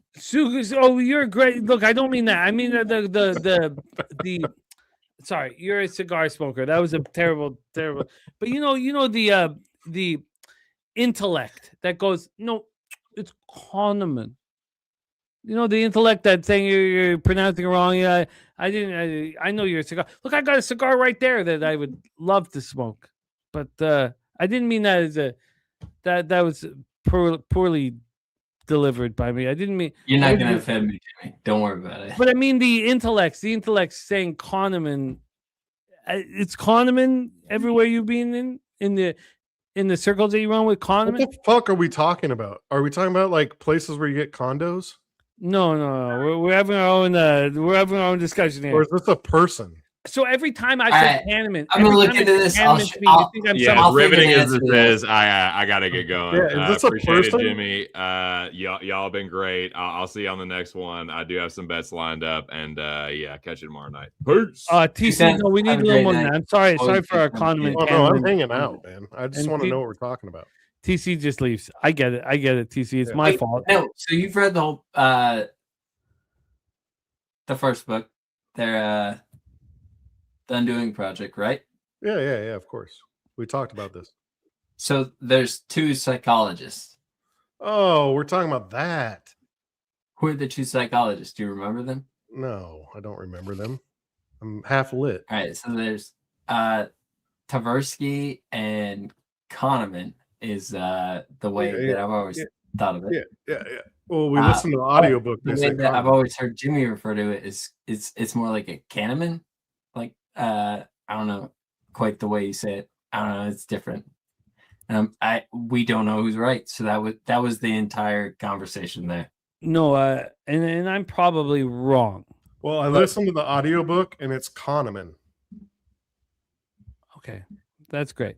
But that's an audiobook with like somebody else reading it. That's all I can speak to, so I don't know. Well, there's an H after the A. So it's Kahneman. Okay. Are you saying it's Condamon? Look, I'm not saying anything. I'm just saying that my dad's been talking about a certain psychologist for 15 years, and he called him Kahneman. Look, Well, he's probably right. He's probably right. No, I'm not. He's probably right. I feel like the book pronunciation with like the AI bullshit or any of that is probably wrong, and Jimmy's dad's probably right. So that's why I'm here. I'm like, am I saying it wrong when I think about this and talk about it? No, I think you should probably trust the Kahneman thing. I mean, you should probably trust what the intellects are saying. I'm just, I have no. If somebody's that you believe in is telling you a certain thing, you would believe it. Look, the cigar thing is not I didn't mean that in a negative standpoint. I wasn't thinking about you smoking cigars. I was just thinking like that gets to smoke cigars in a positive context. Nobody smoking cigars isn't a bad spot. If we go back to Gay Paris 150 years ago, in the smoke-filled fucking whore chambers that they were in, they would probably hit that H for a long fucking time. Oh yeah, Kahneman, man. I'm just saying, all I've ever heard my whole life is Kahneman, and also, it's very British. And my other thought with this was like Jimmy knows the overseas pronunciations better than I do because of NHL. Like you have so many NHL players, and I was like, oh no, I'm definitely wrong. You know what's funny? We're getting more comments on this conversation than we've got comments all night, and they're still listening. That's the best part. You know what? Well, we won all night long. We won. We won. Right, Deacon, I went 5-0 tonight. This is what we do. We don't bet Alabama A&M right now while it's 1 point. We let everybody take the obvious line for North Alabama. It moves 2.5 points. It's tomorrow, right before the game. We hit the button. We don't know why. We just sit there and wait and try to figure out why. I can't wait for this game tomorrow. I can't wait to be sitting with you guys in San Antonio, man. I can't either. You're gonna be there? Are you gonna be there, Spoons? I'm gonna try for it. I think we're I gonna saw need the some, look, I Jimmy. think we're gonna Did you need see some the shots. sideways eyes? Look, it's okay if he can't make it. It's I saw the sideways eyes. look, it's life is tricky. I'm hoping for it. We don't want to obviously there's so much that goes into this, but I think it could be a thing. I also would, if I'm down there, like it's the prime time of NCAA basketball. Like I have to figure out a way to hop on Kyle's network, and I'm like, how do I make that happen while I'm down there? And Spoons, let's split an Airbnb. like, I can only drink heavily like maybe 2 nights, and then 2 nights figure out how to do that kind of thing. I don't know. I'm trying to put some effort and figure out how to do that. Let's split an Airbnb, Spoons. I'm down for something like that. Definitely. But we also have a studio. We can make things work. Especially, wait a minute, Spoons. Nobody's I shooting. feel like we could make it a fun thing. Like Spoons, we get nobody's shooting in the studio at midnight. Yeah, and that's when nobody's shooting. You have the studio to yourself. The beautiful Pub Trade studio. No one's shooting at midnight. Even if we have a live stream, if you need to shoot for the sauce, we could stop that for a minute. Like there won't be a live stream that wouldn't affect because we're also an hour behind. So it's 1 a.m. Yeah, oh nobody's gonna you have a full studio at your behest. With good internet and everything. But think this out and plan this out. And so Jimmy, you're saying Wednesday through you leave Monday? Oh yeah. I want to be there the full time you're there. Oh, perfect. The whole thing is the preparation before I get there. I need to have as much like a skeleton for all of those shows, and I did a much better job this last year. But I'll get there early Wednesday, and then I will leave Monday after the Medicate Monday show. So like 4 p.m., 5 p.m. Okay, I'll fly home at midnight. So I'll just probably leave. I'll probably leave Monday morning. Yeah. All right. No, don't leave Monday morning. Why? Because we have the comedy show Sunday night. I think it's really good to come to the studio on Monday. We have the breakfast, and then we have a live show. We have Medicate Mondays going on. Just come into the studio, eat some food, and we have like fly home at 4 p.m. or 5 p.m. Okay, it's really great. Dutch and Cabby be down there? Say what, Spoons? Will Dutch and Cabby down there? I know that Cabby will. I can't speak for Dutchy. I hope he is there, but I can't speak for him. But Cabby will be there 100%, and so that's the best way to do it. The Mondays at the studio is the perfect way to leave. Jeff will drive us. Jeff, Jose, they'll drive us to the airport. It's the perfect way to leave. Like just go in have a few drinks and just like put your sunglasses on, and then you can go home. It's perfect. All right. Do not leave early in the morning. It's the wrong way to handle the situation. Come to the bar, hang out. It's cheaper to fly on Monday than Sunday anyway. Oh, definitely. And then you get the comedy show on Sunday and all that stuff. All right. Charlie Chip says a ski coming. I can't speak for ski. I can't speak for anybody right now. Ski a big part of my beginnings in this industry. But I can't speak for him. He's not part of our shows and stuff like that. So, but a great friend and I just can't speak for him. We cashed everything today. I cannot believe you hit that team total under. We cashed everything today, but the whole thing was that I kind of deserved it because you did. I didn't bet those leans that would have gone 5-0. And then you would have not hit the under either. But the 6th and the 7th leans were the first half under and the full game under. And they would have lost. They would have lost. And I knew that you can't come late if it doesn't work like that. Like you can't just say, "Oh, my first 5 leans hit, so these are going to hit." Like it just doesn't work like that. And would the leans have hit at close, Jim? No. Yeah, because the leans were all at close. I Yeah, didn't they would have bet- lost. They would have lost. You mean for these two, the totals on 6 and Yeah. 7? They would've I both- meant they would've lost. every single one. So No, like he meant every you one. had No, they those all leans, cashed. They would have all not cashed. today, not yesterday, but like No, they a would have week all ago. cashed. The at closing line, those first 5 bets would have all cashed. Yeah. I just That's didn't. wild. No, it was very. But you need to ignore like the result in some of those situations. Like I don't think that means you need to take your leans next week into that situation. Exactly. And we no Spooner, I'm ahead. We talked about it with Kahneman. We talked about it with because I talked about Kahneman and how he was dealing with my because I had Bears -7.5, Baltimore, Cincinnati, first half and full game under, Eagles That one you should have -12.5, moved on. and Washington. No, And the I Baltimore one, your cap was. I listened to you on Oh. Tuesday, and I listened to you today, and I don't know why you didn't move on it, Jimmy. To be honest with you, No, the no, other you're one, right. 3 I get, but that one, it's okay. Yeah. Hindsight's 20/20. I get it. No, That's the one though that your cap was one I was surprised you didn't move So on.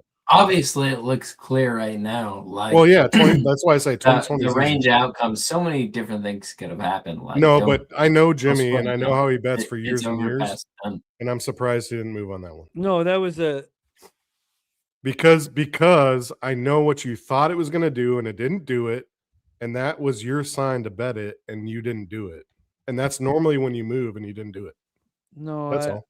No, you're both right, but the important thing is sort of what Spooner's leading into and what Kahneman taught us was that not to then believe in my leans. Yeah.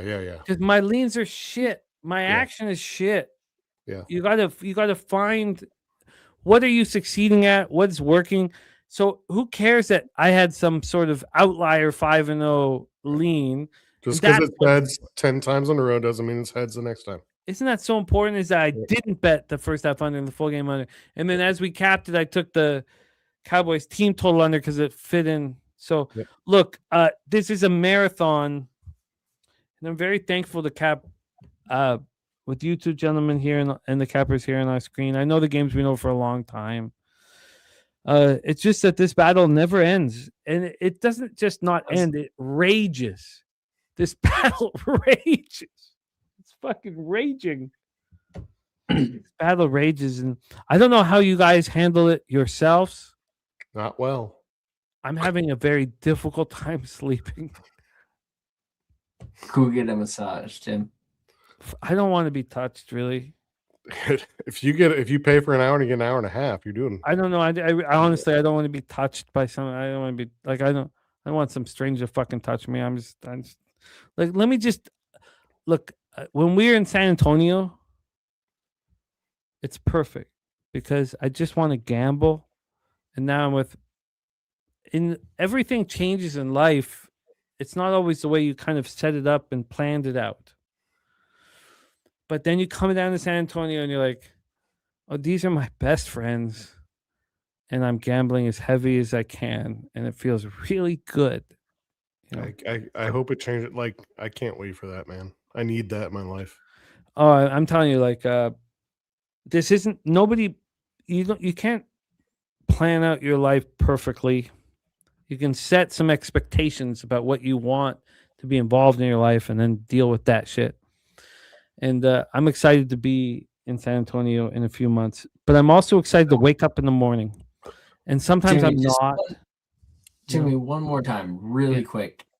We have a team that just beat a top 75 team in the country. They're now playing a bottom 300 team in the country, and it's a 1 point. Can you give me some sort of insight? Like, you have so many more years of doing this. Are we back to Alabama? Obviously, No. Garbage. Yes. I don't have any more Nobody years. in the world cares about this game more than me at this exact moment. But Okay, well, I'll just tell you this. want- I'll tell you this. This statistic, I don't have more. Like we're building together as a group, but the statistical profile of the Alabama A&M Bulldogs is wrong. They haven't had enough home games. They have a home game here against North Alabama. We've only seen them against Indiana, at Clemson, at Lipscomb. So you can't trust any of the numbers that are part of their statistical profile. They're wrong. So when I look at the Alabama A&M Bulldogs and their statistical profile, you can't fade them. So it's just a case of a short sample size being wrong, which is what Conway's told us has been wrong all along. Short sample sizes are not accurate. Yeah.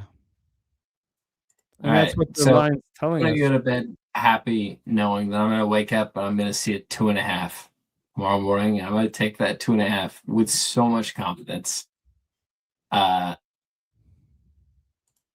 Everybody is going to smash North Alabama tonight. There is no reason anybody capping any X's and O's basketball scenario would not take North Alabama right now.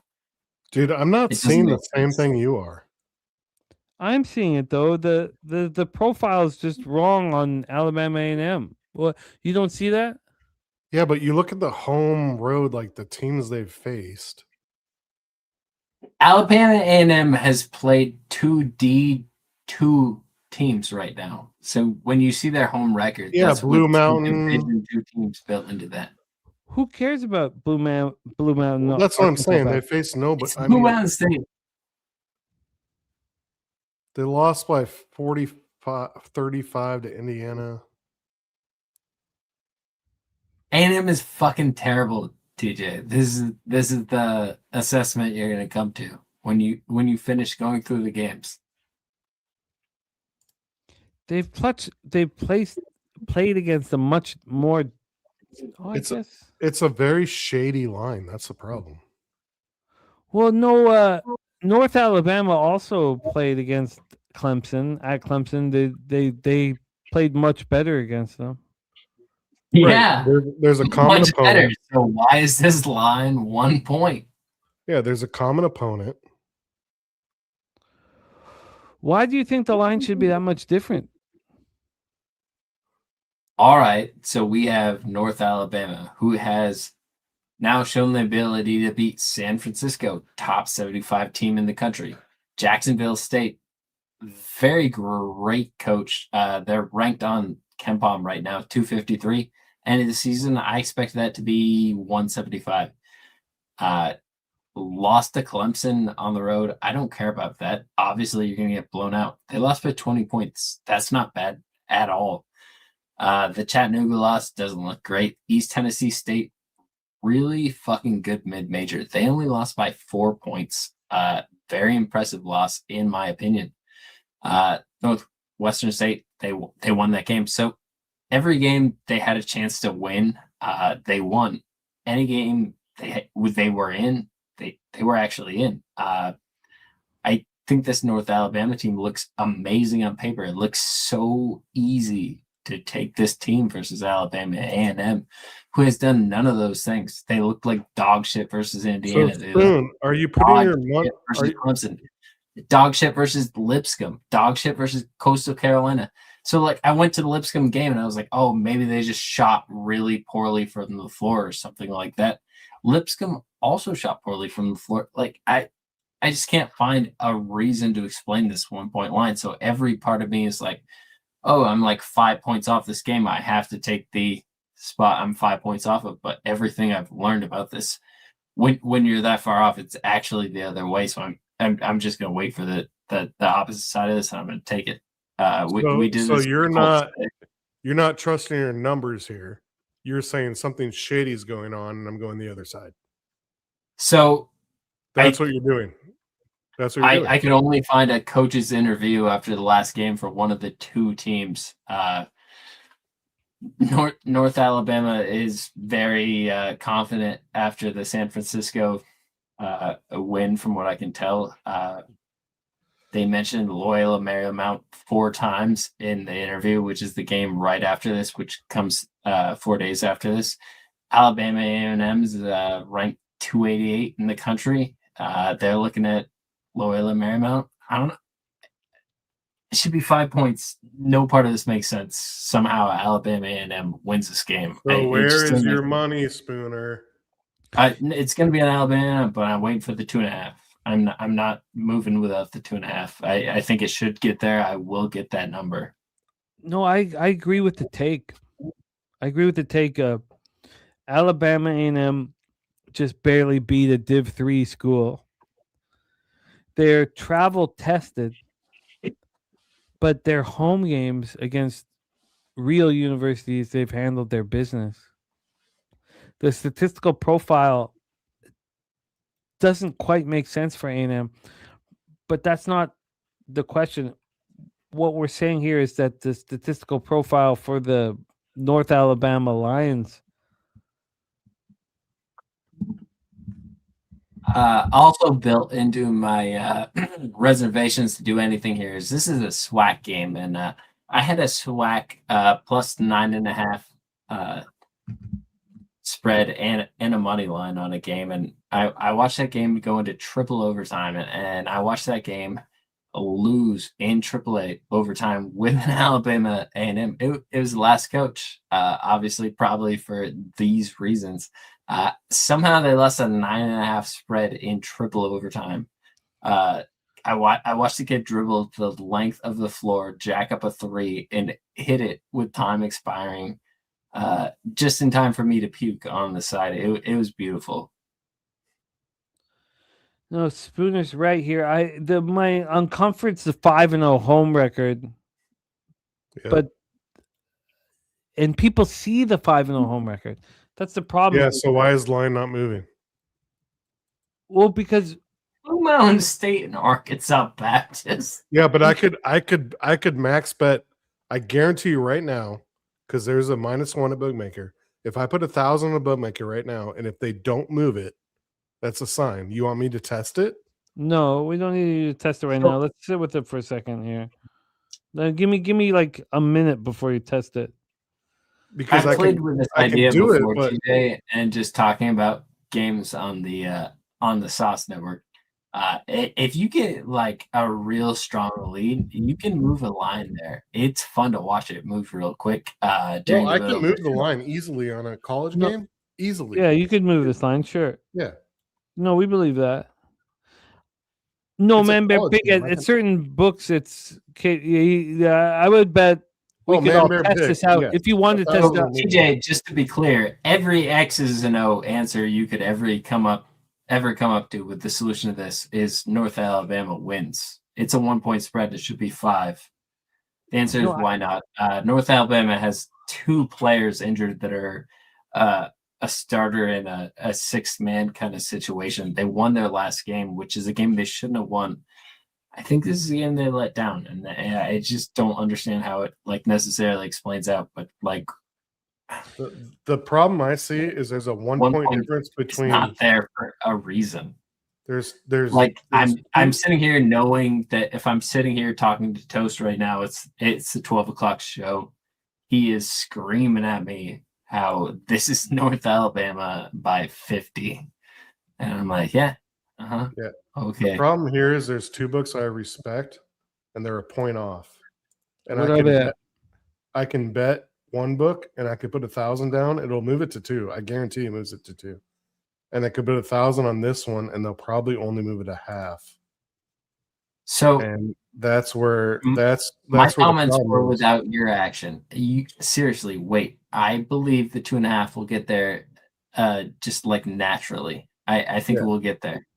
So if 2.5 gets there, so hey, text me. If you don't get the 2.5, don't take it. Like I'm wrong. If the 2.5 doesn't pop up, something about it, I'm wrong. All right, because everybody should jump on this North Alabama.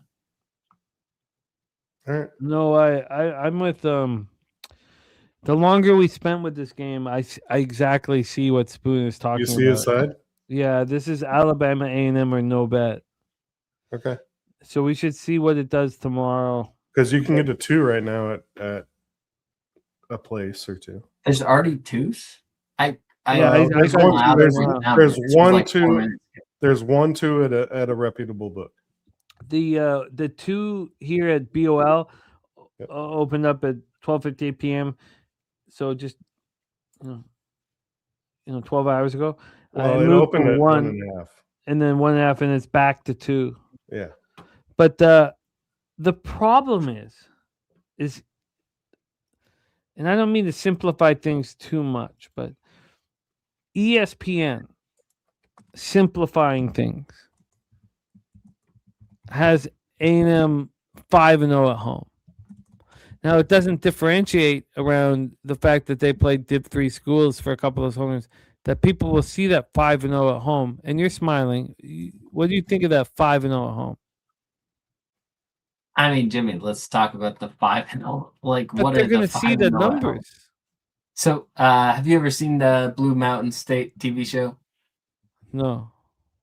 It's a wonderful TV show. Just take just one moment out of your day, like just a half hour. Just watch the pilot. Like one of these days, Blue Mountain State. It's right up your alley. You'd love it. It's great. It's a great time. Old Tad had me Isn't that laughing. where the gay guys got together? That's movie? different show. Probably the Different show. beach. Probably the beach. Oh, sorry. So D2 school, very, very good history. Blown up by Indiana, obviously. They get a couple bottom 250 schools, get destroyed by Clemson, lose to Coastal Carolina, who is ranked 227 right now, by 7 points on the road. It's a rough loss. Rough loss. They come home, beat Tennessee State. They get absolutely obliterated by Lipscomb. It wasn't close. It wasn't like a 3-point situation where Lipscomb was just coming out there and just hitting 3 after 3 after 3.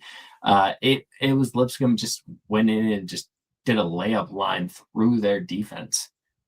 They came home, beat a Division II school, Arkansas Baptist. At peaked, I think the tallest player on the team was 6'5". They won by 15 points, not even 15 points. So this is not a good Alabama A&M school. None of this makes sense. I don't want to back this team. I look at this team and I want to fade this team very clearly. And then I get to this number and it doesn't make close to sense. And I'm just trying to find one reason to do it. The only thing I can find is that North Alabama A&M has some key players on their roster that are injured. And maybe that plays into this. You talk about the coaching so much, with these smaller schools, and those are angles that beyond what we know. North Alabama hasn't played now for 12 days. So there's some injuries and some shit that went down with North Alabama, but I can't vouch for this shit. I don't know what the hell is going on with them. They are a battle-tested group. I wish, God, Spooner, those sensory images. I wish I wasn't looking at 5-0 home record. God, Jimmy, I made some preseason notes and I was just pulling up the sheets and I was looking at it. Alabama A&M coach was at Grambling last year, another SWAC school. Completely left that school, took half the players with him that were the starters to Alabama A&M. Really rough start to the season, but like any numbers that show you any sort of continuity are all broken because none of those players show up as on the roster last year. So it all looks really bad. Trying to just cross match some of the numbers. I don't know. I think a home game right now for a team that's played together for a while, a coach they just followed leaving their old school, coming to a new school. They get a North Alabama school that everybody's really high on. I'm falling in love with this Alabama A&M spot. I really like it. I really like it. I think it's easily explainable. They so easily explainable the other way, Jimmy. Is that what we're saying? Exactly. Yeah.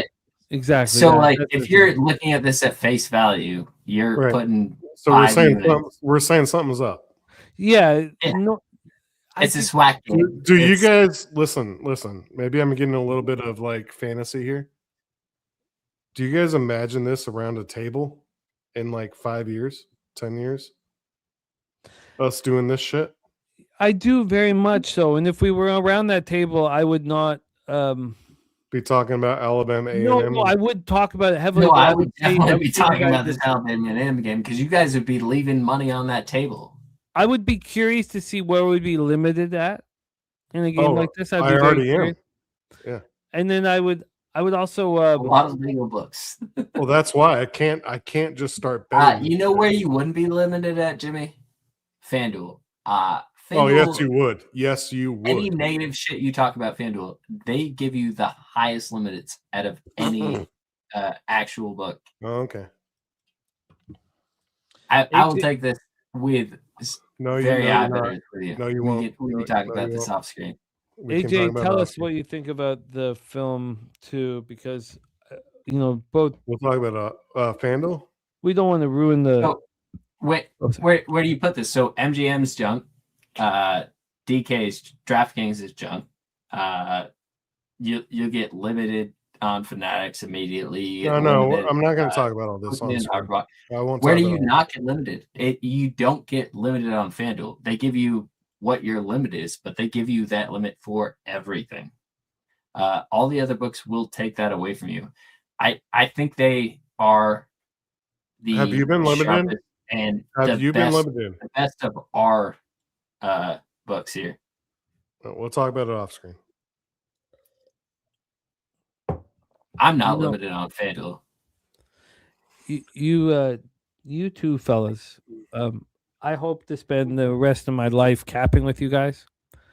And both of you two gentlemen, I've not had the chance to actually fucking. We're gonna pound hands in March, brother. But I know what it's going to be like, and that's the fun thing about our group is that for the first time in your life, are we gonna kiss on the lips, or are we not doing that? I will stab. I stab too. He's gonna take the picture. He's gonna be so jealous. I also stab. I'll kiss on the lips. I will do that. Maybe this is the wrong crew. Maybe it's the wrong crew. He's a tough guy too, man. If you try to push him off you, if he's trying to kiss you on the lips, you'd have to stab. Yeah, I'll stab though. Yeah, that's fine. But just a sharpened chopstick and just flesh wounds, you'll probably stay alive. I'm not going to go for your lungs or your heart. No, I don't need lungs. Just gut stabs. Yeah, gut shots. Yeah, gut stabs. Yeah. You'll be fine. Yeah. Ambulance will take you home, and you'll be fine. But yeah, don't kiss any of us. Well, slapping the ass. I've seen those pictures. Well, what a guy slapping his own ass? That's not. Yeah, that's fine. That's fine. Yeah. Game on. Yeah. Alabama A&M. We should go back to there. We just still don't know what we're betting. Everyone in the chat is confused. Look, Deacon Mike is a dedicated person in our chat. Well, he thinks he's going to come kiss us. He doesn't know who he's betting still. No, but he thinks you're going to come kiss us. I'm not going to kiss you, Deacon. You always bet the fucking Cubs. I know who you're betting. Okay. Cubs team total over. Who is Troy betting? Cubs first half minus half. All right, so hold on. First game of the season next year. Just it's so easy. I know who all you guys are betting. That's the free bet. Let's hear that again. It is again. You want to know who Spoon's betting? Cubs. Yeah, easy. Spoon, hit us. So I've come to a conclusion. I'm not going to place a Chicago Cubs a bet next year. I'm going to just. Wow! There's a lot of don't let him. Shit. Okay, stay focused. No. I'm going to learn from the people in front of me. I watched Jose attempt to do it, and he couldn't do it, but he did it really successfully for a long time with the Red Sox, and went back and forth MLB season, and I'm like, if I could just eliminate some of that part of it, I think it would be a good spot. So I'm gonna take the Cubs aspect out of it. I'm gonna enjoy watching Cubs games from a fan. Gonna bet the Cubs all year? Use that information to bet future games. Kelvy's been doing the same thing with the Atlanta Hawks. He just said he's not gonna bet the Cubs all year. You hear that? No, I'm not gonna call him on that shit. Oh, I'll call him on it. No. TJ, hold me to it. I'll hold you to it. You and I had the conversation mid-season about some Cubs stuff. I would love you to hold me that next year. That's gonna be my attempted goal. So do you think I You'll- should not You know fade what? the Canucks You'll go game they to play? elite capper in my book when you don't have a fandom. So in college basketball, my biggest fandom is the Vermont Catamounts. Alabama But, like, A&M? it's broken because they're such a fucking like broken market team because they're so good in such a bad conference that like you can't ever accurately like compensate for that team. So like when they go on the road to the West Coast, you can fade them by like 10 points confidently. And then when they come home and fade a East Coast opponent that they lost to on the road by 15 points last year, you can back them confidently. Like it's such a predictable team. Like it's the best thing. But like my favorite thing in like NFL and my favorite thing in MLB, they're not predictable things. There's not 365 teams where you can go through and do that. So it's much different situation. Do you think that I should not be betting against the Canucks every time they play? My team. Do you think my heart's involved and all that shit? I remember the most successful MLB stretch I ever had was when I realized the Cubs had given up on their core group from the 2016 World Series. They were starting to sell. Before they started to sell, I started fading them. Not just fading them at the time. I was also betting a ton of pitcher props. So I would take the pitcher prop on the other side of the Cubs. And I would bet both of those, and then I would also parlay them together. And I did it consistently, like game in and game out. And it was the most disgusting run I've ever gone on betting anything in my entire life. Was just fading my favorite team when I knew they were giving up, and watching them give up and actually getting paid for it was the only smile I had that season. But it was fun. I would recommend you do it if you absolutely know that you're a little bit ahead of the curve. I've been doing it for a long time. I was doing it before they sold the team, and then after they sold the team, and then you had like a 2-week run, and then it was done. Well, you just got to be at like your edge, or you hope you know your edge, and you have to get there. You two gentlemen, if you don't get there with your edge, and you watch it go past you. Like, what was your edge? Like, if you have your edge, you've worked this hard to get it year after year after year. Take advantage of it. This is not a year after year after year thing. This is this fucking year. I'm gonna fade these fucking assholes. But I also I feel like the Canucks have held me back in life. You know? Oh, you got all the good Pavel Bure memories? Oh, those are my highest highs. When the Rangers beat you in 93? Oh, fuck. It was so good. Well, you know what? We'll be able to recreate that in 94. 94, NHL 94, okay. Canucks, Rangers. And let's put a few $100 on the line, too, when we get there. Yeah. I got to practice. You fucking better. I need to practice, too. I'm bad right now. I didn't realize. I've been so focused on NBA Jam, and I have a finite amount of time, you know? Well, you're not going to see me in these streams anymore if you want me to practice for $300. You know, and we get so inebriated that it's hard to play video games. But I will, especially when you go 5-0 on this. I will go Canucks Rangers. It's just I can't practice. I realized I was like, no one's gonna play with me anymore. Like I had a friend, my best buddy came over a few nights ago, and I was like, can we play? He played for one game, it was quick 7-2 beating. He's like I don't want to, and he was Lemieux. You gotta use your offhand, Jimmy. Well, no, I'm just not there yet. I'm not there. NBA Jam, $100 a game, but NHL 94, I don't got it. I don't have it. But I will fuck your Rangers up. And that 94 cup, you know what? I'll never get over, and it's my own shit. We have to play 94 rosters. Of course, it's 94. Well, I'll be right there, man. I'll bring it. I'll bring NBA Jam in 94 if anybody wants to play. I'm not playing NBA Jam.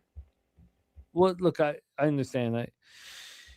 You know, I will say this. We need to put a bow on the proceedings. This is one of the rare nights where I don't need a cap for tomorrow. Yeah. It's a nice feeling. Jimmy, money's coming in on North Alabama. Who could have guessed this situation? Jesus Christ. I love it. No, if he wasn't like this, we wouldn't want to be his friend, man. He's got to be connected and hooked into it, man. What money is coming in? I'm watching the live. fuck is betting this game? Only people like me, just very sick people. Dude, Like I have no idea who's betting this I game pay right now. premium prices. I see no money coming in on this game. Good. I have 2 books that now have the 2 on it Where? that did not when we were talking about this an hour ago or half an hour ago. What moved it? I'm sorry, I expected money to have moved it. Look at this. I don't have the connections you have, TJ. Look what I'm looking at right now. I'm looking at Jimmy on the Vikings plus 6.5.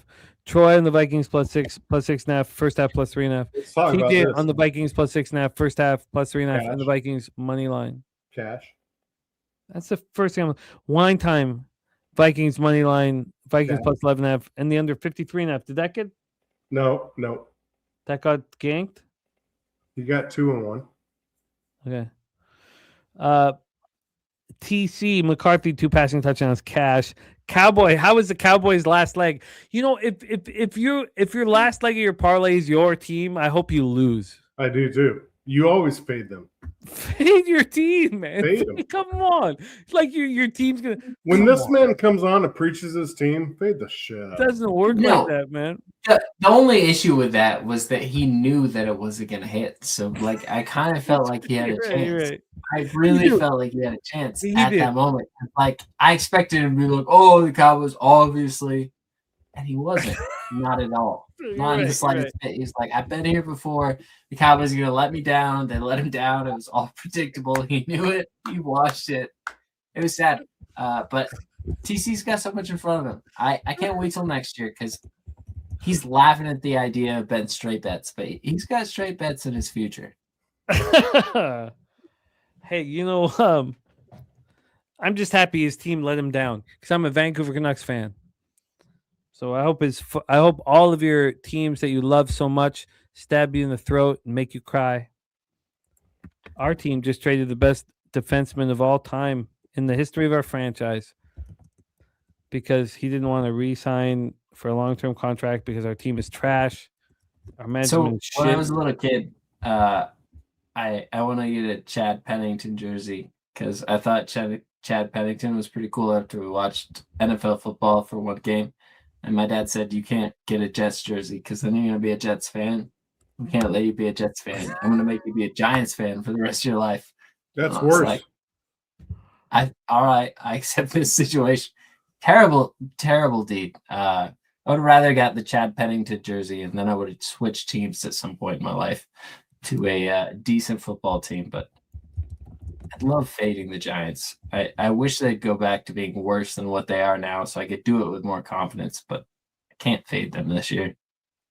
If there was a time when Bernie Kosar was in we had this weird section in Pacific Coliseum where like the press was, but there was no boxes. There's no boxes. Like there was nothing. It was old school. And you could see him. And I was like, that's Bernie Kosar. Bernie Kosar. I freaked out. Like I threw sidearm and, I was freaked out. It's Bernie Kosar. And my dad was like, Bernie Kosar doesn't want to talk to you. Like he just like pummeled me in this shit. And then I didn't care about seeing anybody again for the rest of my life.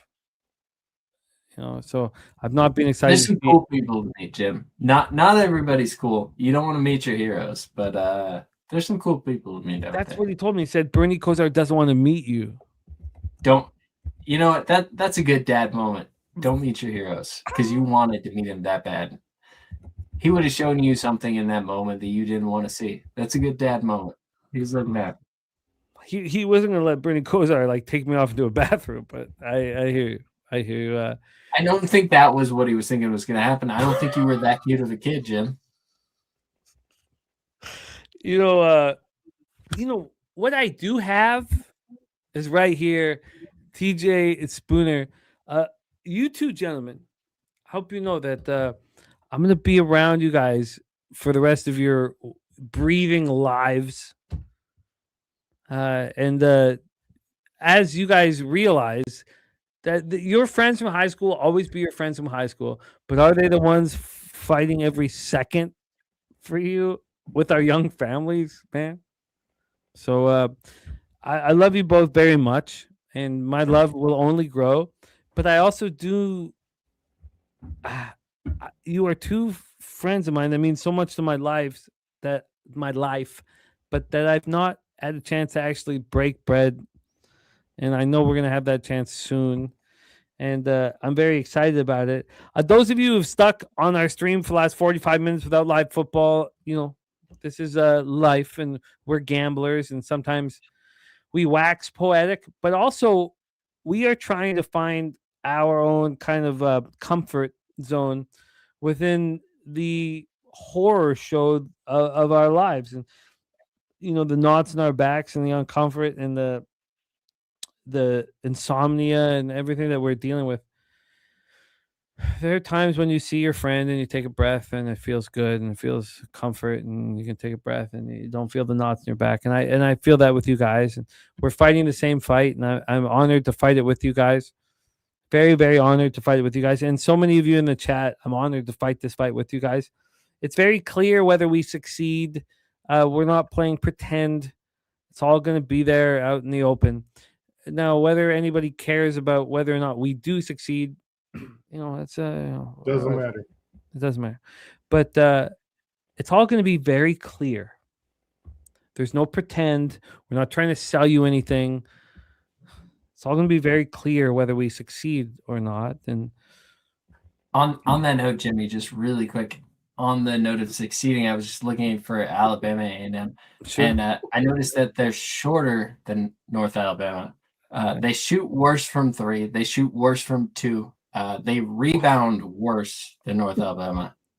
Not a single thing. They shoot worse from the free throw line as well, if you were curious. In every statistical category, they are worse. Which is why we have to bet them. Not a single one. I have to get off the screen. Which is why we have to bet them. Now, let me ask you this. Before we wake up in the morning and find the answer, what do you expect the line to do? 2.5. 2.5. It's what makes sense. Like it should move 2.5. Like that's where it should be pregame. What if it moves to 3.5? That doesn't surprise me, but like if it moves less than that, then I'm really curious on the other side of what. I almost just want to understand why it wouldn't move. I almost why just is it want to here in move the the first line place? right now for Spooner. What I are we just want doing to here? bet it to move it for him. What are we doing at mine? What is this? But no movement. No movement. It's a must bet. No movement. Absolute. Yeah. Must bet because hammer. Absolute I hammer. mean, I'm not worried about the absolute money pouring in on North Alabama because like you can't get accurate splits on any of this. There's not a ton of money, but nobody is betting this game like in the right mind, looking at this game, being like, "Oh yeah, I got a huge edge." This one guy for Alabama. There's nobody for this team. There's nothing that you can be sitting here with Alabama and A&M. Like even if you're an Alabama A&M fan and like you're just like a fucking groupie or whatnot, you're like, I'm gonna toss $25 on this money line, crossing my fingers, tops, and you're going out Can to you drink imagine beer tomorrow? and Oh, see what happens later. You're not watching the game. Those are the only people betting this game on the Alabama A&M side. I expect a lot of sharp people to be on North Alabama here very soon. Spooner, your reputation is on the line in this game. Bigger than every other game we've ever talked about in the history of this show. He's built it too thick. It's thick as fucking. But I do. I'm interested, Spoons. Let's see what happens when we wake up in the morning. Oh Jesus! All of you that have rocked with us through the evening, Deacon Mike says his ears are bleeding. Gabu Machine says, "Is he serious?" But Ken Mizrahi, of course, because these guys, Ken Mizrahi says, "I'm with you on North Alabama." Yep. 500 on it. I'm probably going to be close behind you if this fucking shit continues because this is bullshit. I don't buy bullshit. I sell it. See, all of this makes me want Alabama A&M. Deacon Mike is 100% right. I'm going to wake up at like 3 hours from now, the first thing I'm gonna do when I wake up is grab my phone, go to the odds board, look at it, be like, is that number right? Check the other odds board. But You liar! You're going right back to the massage table. I can't believe Nobody's you open got at massage. 3 a.m. What a life you've created for yourself. Fucking hour massage. Can That you was, imagine? that was 11 out of 10. That was good. I've got so much. I've got so much anger and hate, and someone touching my body, I fucking knock them in the face. The whole process of this North Alabama A&M was me Nobody thinking wants- that you were going to end up on Alabama A&M I know. Me too. because the number doesn't make sense. Yeah. You have to bet it. So It's we disgusting. just Not a had single Ken thing about Mizrahi it saying makes he's sense. putting 500 on North Alabama. We don't Good even luck. know what side he's on yet. No, but no, we Oh, didn't. no. I thought he was saying he was on the other side when I said I was going to tell him. My bad. It just Good luck with it that. just went to the You should under. do that. That's what I expect everybody to do. Go But ahead and we do are all going to that. be Give on me the A&M, biggest number right? I can get on the other side. Yes, Ken Mizrahi, we are. I don't know if we put this out think to we're Ron. on I'm sorry. A&M. I make think this we're very on confusing A&M. because it doesn't make fucking sense. It's not think- easy I for think me we're on either, A&M. but, like, don't bet that side. We're When it's on that A&M. easy. Don't bet that side ever. We're on A&M. We are on There's Alabama nothing easy A&M. in sports betting. Don't do that.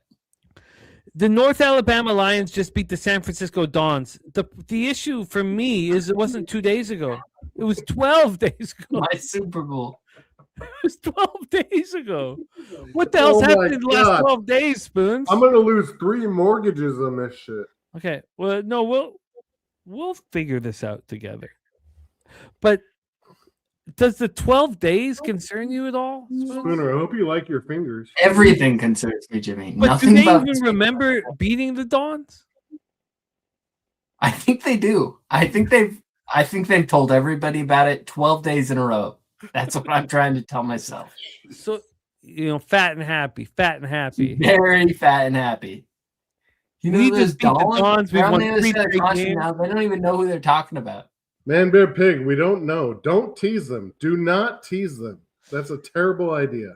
No teasing. They also No beat teasing. the Tennessee Southern Firehawks Yes, they beat the Firehawks. 3 games ago, Spoons. Yeah, they beat the Firehawks. They were comfortably in control all game long. They allowed the not Firehawks to saying- shoot 42% from 3. I mean, we've talked about how great beautiful bets lose. I could make the most beautiful representation of a good bet for North Alabama right now. It No, I would feel sound you. I beautiful feel you. on every fucking level. Hey, for the chat, I've known Spooner a long time. I've never seen him smile this much. So take that for what it's worth. No, I don't get excited about anything. I had the conversation with Kyle the other day. I don't get excited about everything. Apparently, North Alabama is what gets it for me. I'm doing it now. What do you It's feel gonna be, about probably Houston 2 minutes Christian for me tomorrow tomorrow? for no reason? Do you have a take on Houston Christian? Oh, come on. Let's only talk about Spooner being massaged. It was a good time. We don't know, Deacon. I've never We done- still don't know. No, we know what team we're betting on. We're betting on Alabama A&M Bulldogs. Once it We're gets certain to of that. once it gets to 2.5, right? Well, the We're waiting problem. for 2.5. There's no problem with the 2.5, Jimmy. Nobody's not betting North Alabama. Wait, should we The bet only money people even line right thinking now? about Wait, not betting wait. North Should we bet Alabama money is line just right there now? And in the chat, thinking about it, and they're looking at us thinking that we're retarded. They're probably going to go bet the other side of this and help us with this number. I think we should bet money line. No, if we simplify everything to Oh yeah, definitely money on. if we simplify everything to the fact that the North Alabama Lions just beat Jacksonville State and San Francisco Dons back to back. Solid. Is there any rivalry here in Huntsville? This year No. is the change of coaches and stuff. So Alabama, there's no huge regional rivalry or anything like that. So it is Alabama A&M and North Alabama, the same state. But Dante Jackson just came over from Grambling. Grambling, located in Louisiana, so like a little bit of difference. And he brought a lot of the starters over from that team, and that's kind of what makes this Alabama and team have a little bit of value here, in my opinion. But it's so difficult. Like this, I can't scream. It doesn't make sense any more than what I already have. Like I don't quite get it. No, I'm in in with the too. A&M Bulldogs. This team is not lost at home. It doesn't matter. I will never tell another Spooner bet in my life if this doesn't cash. You know what? This is the one. They just beat the Arkansas Baptist Buffaloes by 8 on their home court. Anybody beats Arkansas Baptist Buffaloes, TJ. I'm in. TJ, we're now 2 years in a row. The most successful team I have betting is the Vermont Catamounts. It's the only one you listen to me on. If you only want to bet like one college basketball game a week, that's what you listen to. Like it's so easy to just circle in on this team. Yeah, why do I still see a -1 out there, Spoon? See, I only listen to him when he talks about the Alabama A&M Bulldogs, and so this is we're at the corner of glory here. I do think coming off that big win off Arkansas Baptist. I'm a little worried, but I'm gonna do it. You should be worried. You should be worried all the way until it happens because none of it makes sense, but it's gonna happen. We have to put a bow on the proceedings because I do have to put together a little.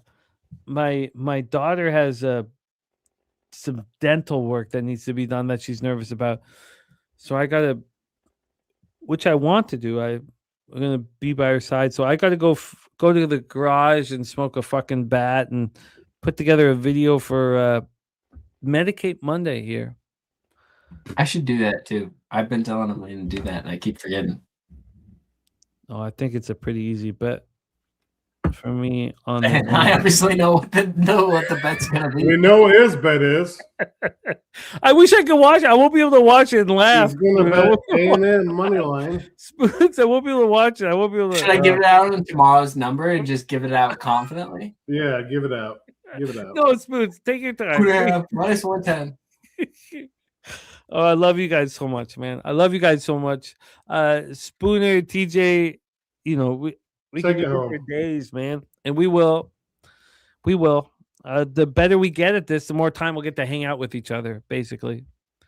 The better we get at this, the more time we get to focus on what we're doing here. To all of you in the chat, thank you so much for rocking with us. Man, Bear Pig, Ken Mizrahi, The Deacon Mike, Gaboo Machine, Kyle Vickery, Boogie Main says 30 minutes to talk in North Alabama, Shambria, respect. Sorry I let you down in the National Hockey League today badly, but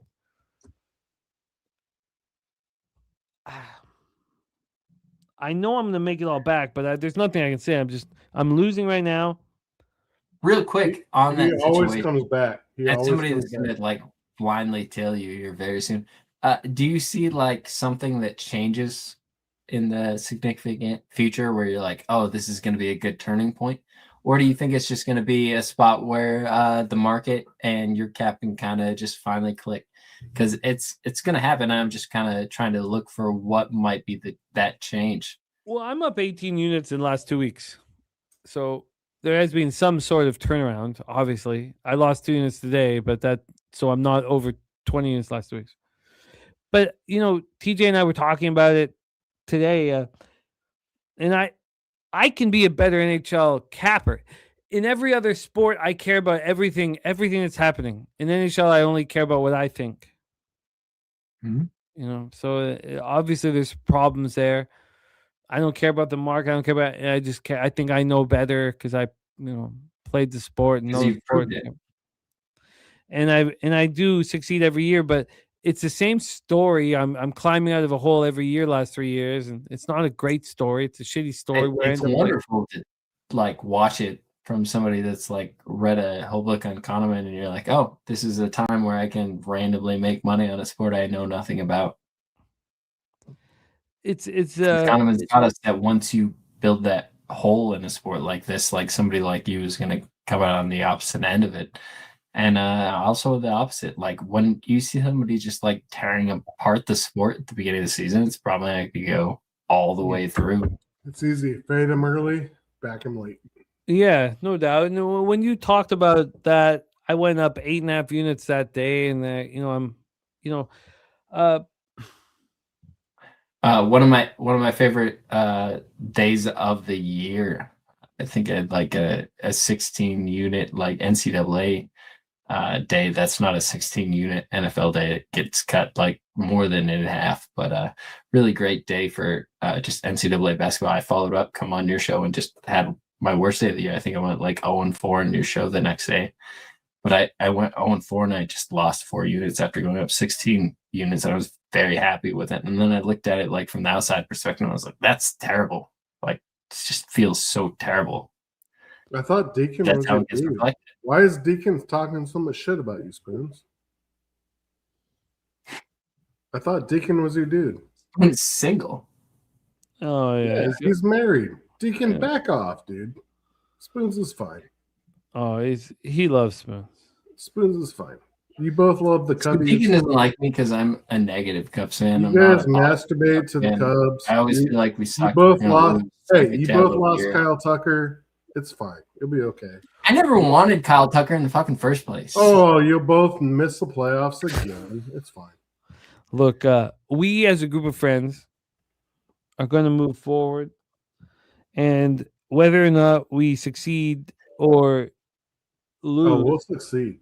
but whether or not whatever we do, we'll be front and center. Yeah. We're not pretending to be anything. We're just trying to legitimize what we are doing. So we shall see. But as we shall see, I'm really excited to work with this group.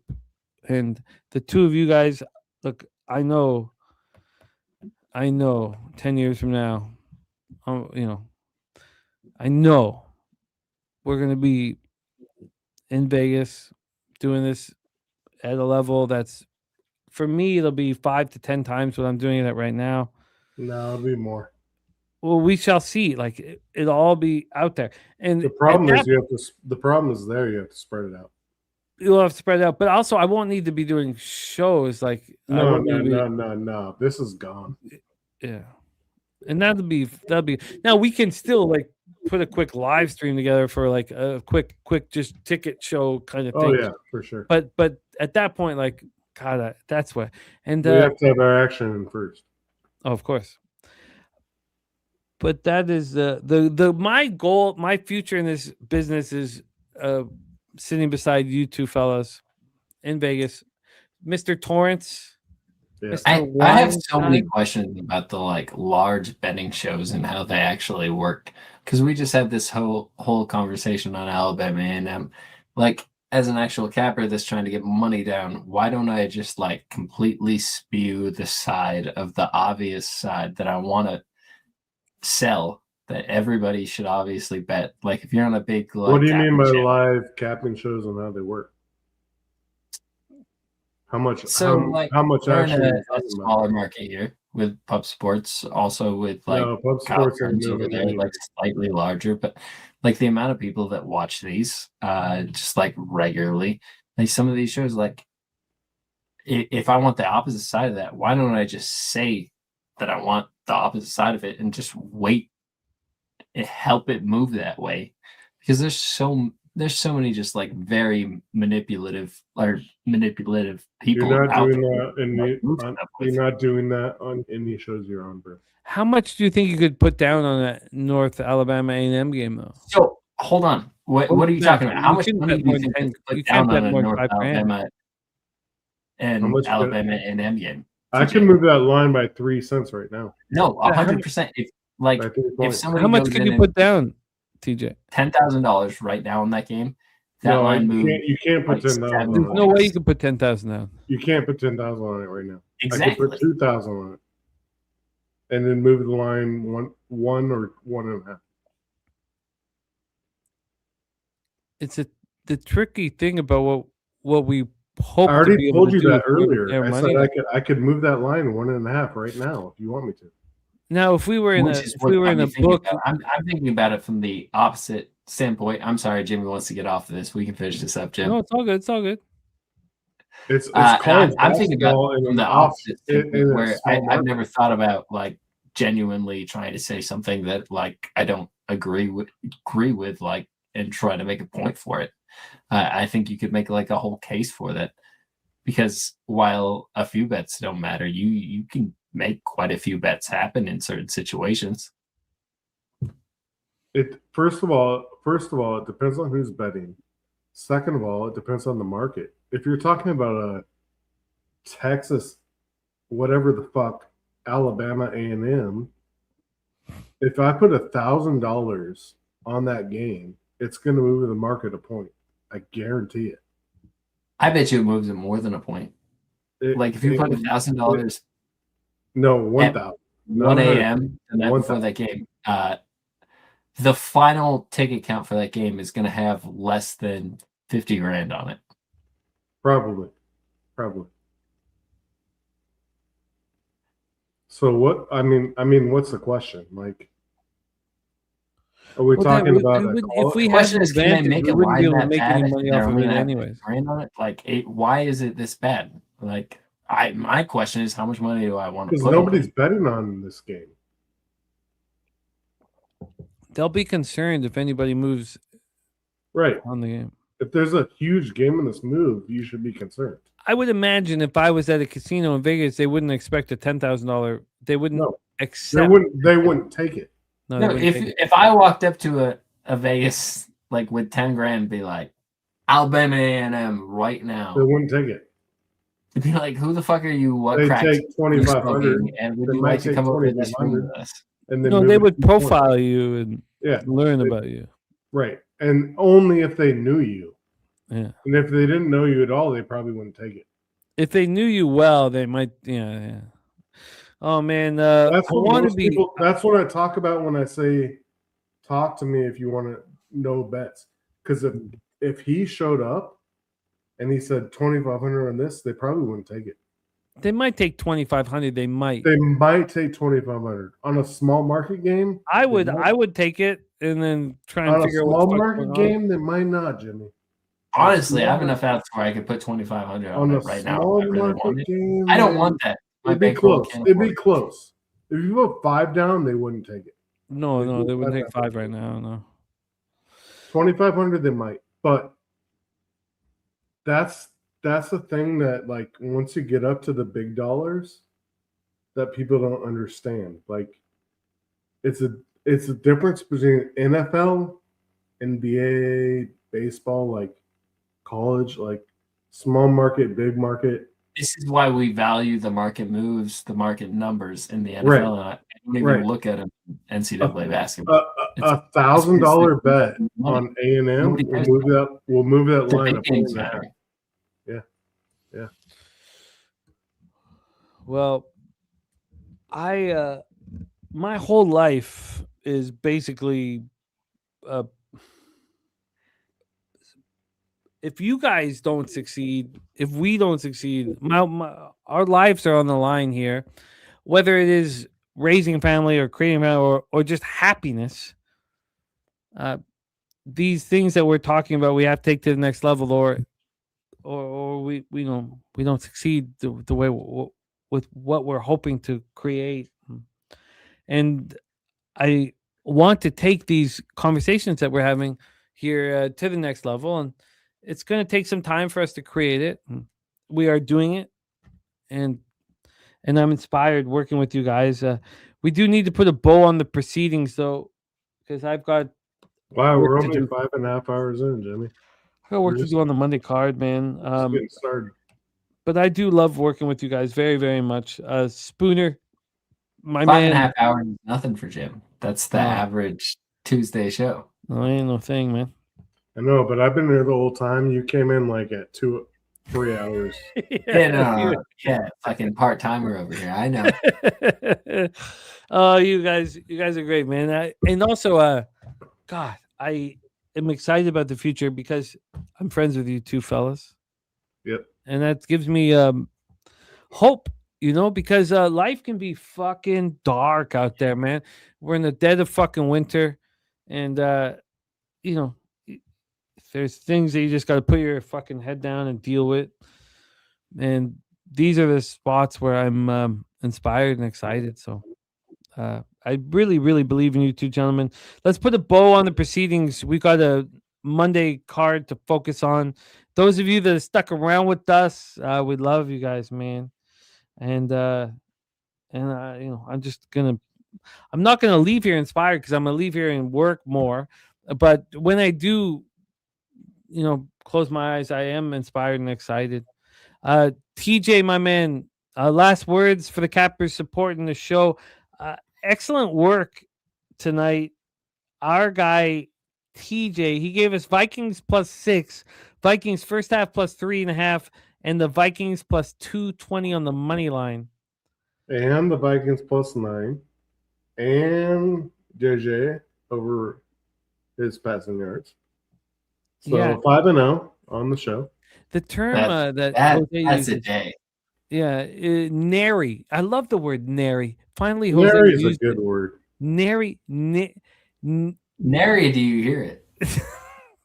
It's very difficult to find a loser in this group of action, TJ. No, you know what was fun?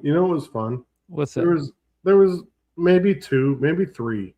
I think there was 3 people in the chat who was like, "Hey, we told you on that. That was cool. I like that. That's fun. It feels good. You're part of the community, man. Excellent work today. Nary a loser in that. No, that means much more. And you know what? Hey, everybody have a good night. These are my boys. Cheers. I'm going to pop TJ's X handle here in the chat. Support our guy, TJ. Hey, only hit me up if you actually want to talk about like real shit. Because a lot of you have hit me up and you called me out on my losses. Got it. I lose some. But, you want to hit me up, hit me up.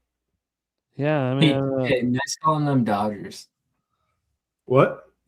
Nice calling them Dodgers. I told you about the Dodgers. I put it out. I did. I followed you. I got right on the Dodgers. I told you about the Dodgers. It was easy. It took me one day. I watched them play one game of baseball, and I was like, "Yep, that was yep." But the Dodgers.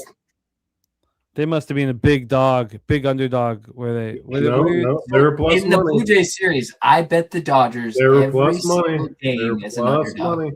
Wow! I waited to live bet them. I got them plus money every single game in the Dodgers series, they were plus and money. I had them plus 260 going in at multiple units. I missed the opportunity to get like. So sorry about your Jays, Jimmy. Wow, no, that's great. Money. You guys succeeded betting on the best team in the world as a big favorite. Congratulations!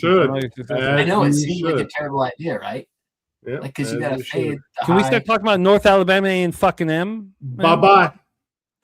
Hey, wait, TJ, really we love quick, you. One more time. Spooner, you're gonna take us home. Spooner, I'm gonna get my. I'll be on the 1s and 2s. Charlie Chips, Irish King, Shambria. Look at you guys, Deacon. Congrats, TJ. All of you guys that run with us all day means the world to us. Kyle, Victory, Ken, Mizrahi, Flea, Mathis. Thank you guys. Victor Reznov runs with us all the time. Victor, I hope you're getting paid, man. Thank you for rocking with us. Man, Bear, Pig, Boogie, Maine. Thank you guys so much. Spooner, take us home, man. I'm gonna have my I'll be on the 1s and 2s. Look, this battle that we are facing, it never ceases to exist. It's so funny. Your battle, it sounds like the Three Amigos. Your battle might be whatever. But our battle is beating the books and building our life off of beating the books. And we know that 0.4% of accounts are plus money. Who cares? Because those are all rec accounts. Those are people who have the no names. We're taking this seriously. So let's not get all caught up and now the books have to be better than us. We can build a whole game plan around understanding the situation, whether it be with the books, the market, the angles, the teams, and then can you prove it? We're not trying to sell you anything. We're not trying to pretend. We're just trying to prove that it's possible. And Spooner, you inspire us, and thankful to cap with you, my friend. I'm going to give you full screen. We're going to put a bow in the proceedings, man. We did talk a little bit too much about North Alabama and North Alabama A&M. No, we did not. We did not even touch on it. We have not broken the surface on this game, and I'd be glad to continue on this.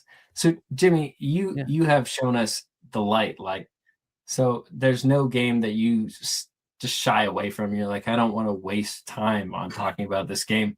And it's taken me so long to understand about that. And I'll sit there and listen to you guys talk about hockey games. And I'm like, I don't really care about this hockey outcome. But if there's nothing going on, eventually I care about that hockey outcome. And every outcome has a reason, has matter. And if there's anything I've learned from you and Kyle and Loshak and Troy Torrance over the years is that there's certain times that a team shouldn't be a favorite or a dog, and when you see that team as a favorite or a dog, it should raise a giant red flag, and you should circle in as a fucking shark, and you should go in and you should fucking bite on that and get that fucking money. There is no reason in the world North Alabama A&M is not favored by 5 fucking points tomorrow. It's gonna be 2.5 when we wake up. We take it then. I'll never understand, but somehow Alabama A&M is going to win this game. It's going to be disgusting. They fucking blow them out. It's going to be great. Jimmy, great working with you every single day. You've made me so much fucking sharper. Getting to work with every single person in this chat.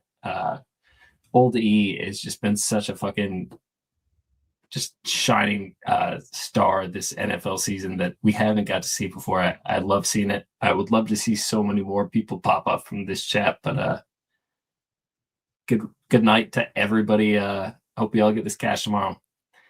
A&M, it's going to be 2 units for me. It's going to be disgusting, but we're going to watch it. I love you, Spoons. From down south, where we ride on flares. From down south, where we ride on flares. From down south, where we ride on flares. From down south, where we ride on flares. Sports radio's the crew, that's a fact. We all about bread, making bank accounts fat. Who the hell is that? LJ from the H. I stack green like Boston, shout out to Nasty Nate. From down south, where we ride on slab. 420 highway smoking with that boy Gabby Cap. Fly out to Denver for the Nugget fans so we can smoke out J Money, cause you know that's our mans. Us against the bookies, put money in our pockets. Fly out to Vegas, meet up with Ski Profit. Hit the sports books, we got money to stack. Can't forget them college picks with that boy Conor Mack. Call up Dutch boy, cause you know we stay fresh. What's the strain of the day, homie? Watch the daily sesh. Roll up a paper plane, light up a Sparky. If I need a strikeout prop, we gon' holler at Sharpie. Cross over to the West Coast and holler at Fam. If we talking NBA, I got to hit Trot Wham. Always tapping in, money's what we trust. If I need a team total, gotta hit Nut Plus, cause I'm fishing for bait. Smoking straight to the chest. Gotta fly out to the Beta, homie, Moose Money Bets. From bookies to West, cash and checks what we do. Cause I'm who banging with Boss and the OG Ragu. If we need it under, I gotta hit Noli Knowles. If I land on my prop, I gotta holler Big Show. Now we back to the East Coast for Nicky Fish tanks. We watching UFC, keeping money in the bank. Die Hard and Danny Betts and the whole damn crew. Nick's the only guy I know can drink a brew or buy his shoe, but hey, that's what he do. It is what it is. I can't forget that Jersey boy, that homie Billy Briz. If I need an ice pick, I go to Ontario, holler my ice guy, Ian Bobino. And if I need some advice in trying to cash, tune into Peter Loshak and Jimmy the Bad. And hit that like button, make sure that you smash it. The famous words of Razor Sharp picks, cash it. I'm on my poker shit, stacking my chips. If we ever lose a bet, man, we never gon' trip. Cause I'm Mike Knight M, Pimp Slap Player of the Day. Ron Crawford spreadsheet, what more can you say? It's how we stay paid. each and every day. Can't forget about the producer, say, hey, Jose. Tell your mother, your father, your son, and your daughter, cause nothing's going down without the Don Jeff Slaughter. All you low baggers, hold it down in the chat. If you missed all that, the remix will be back. Yeah.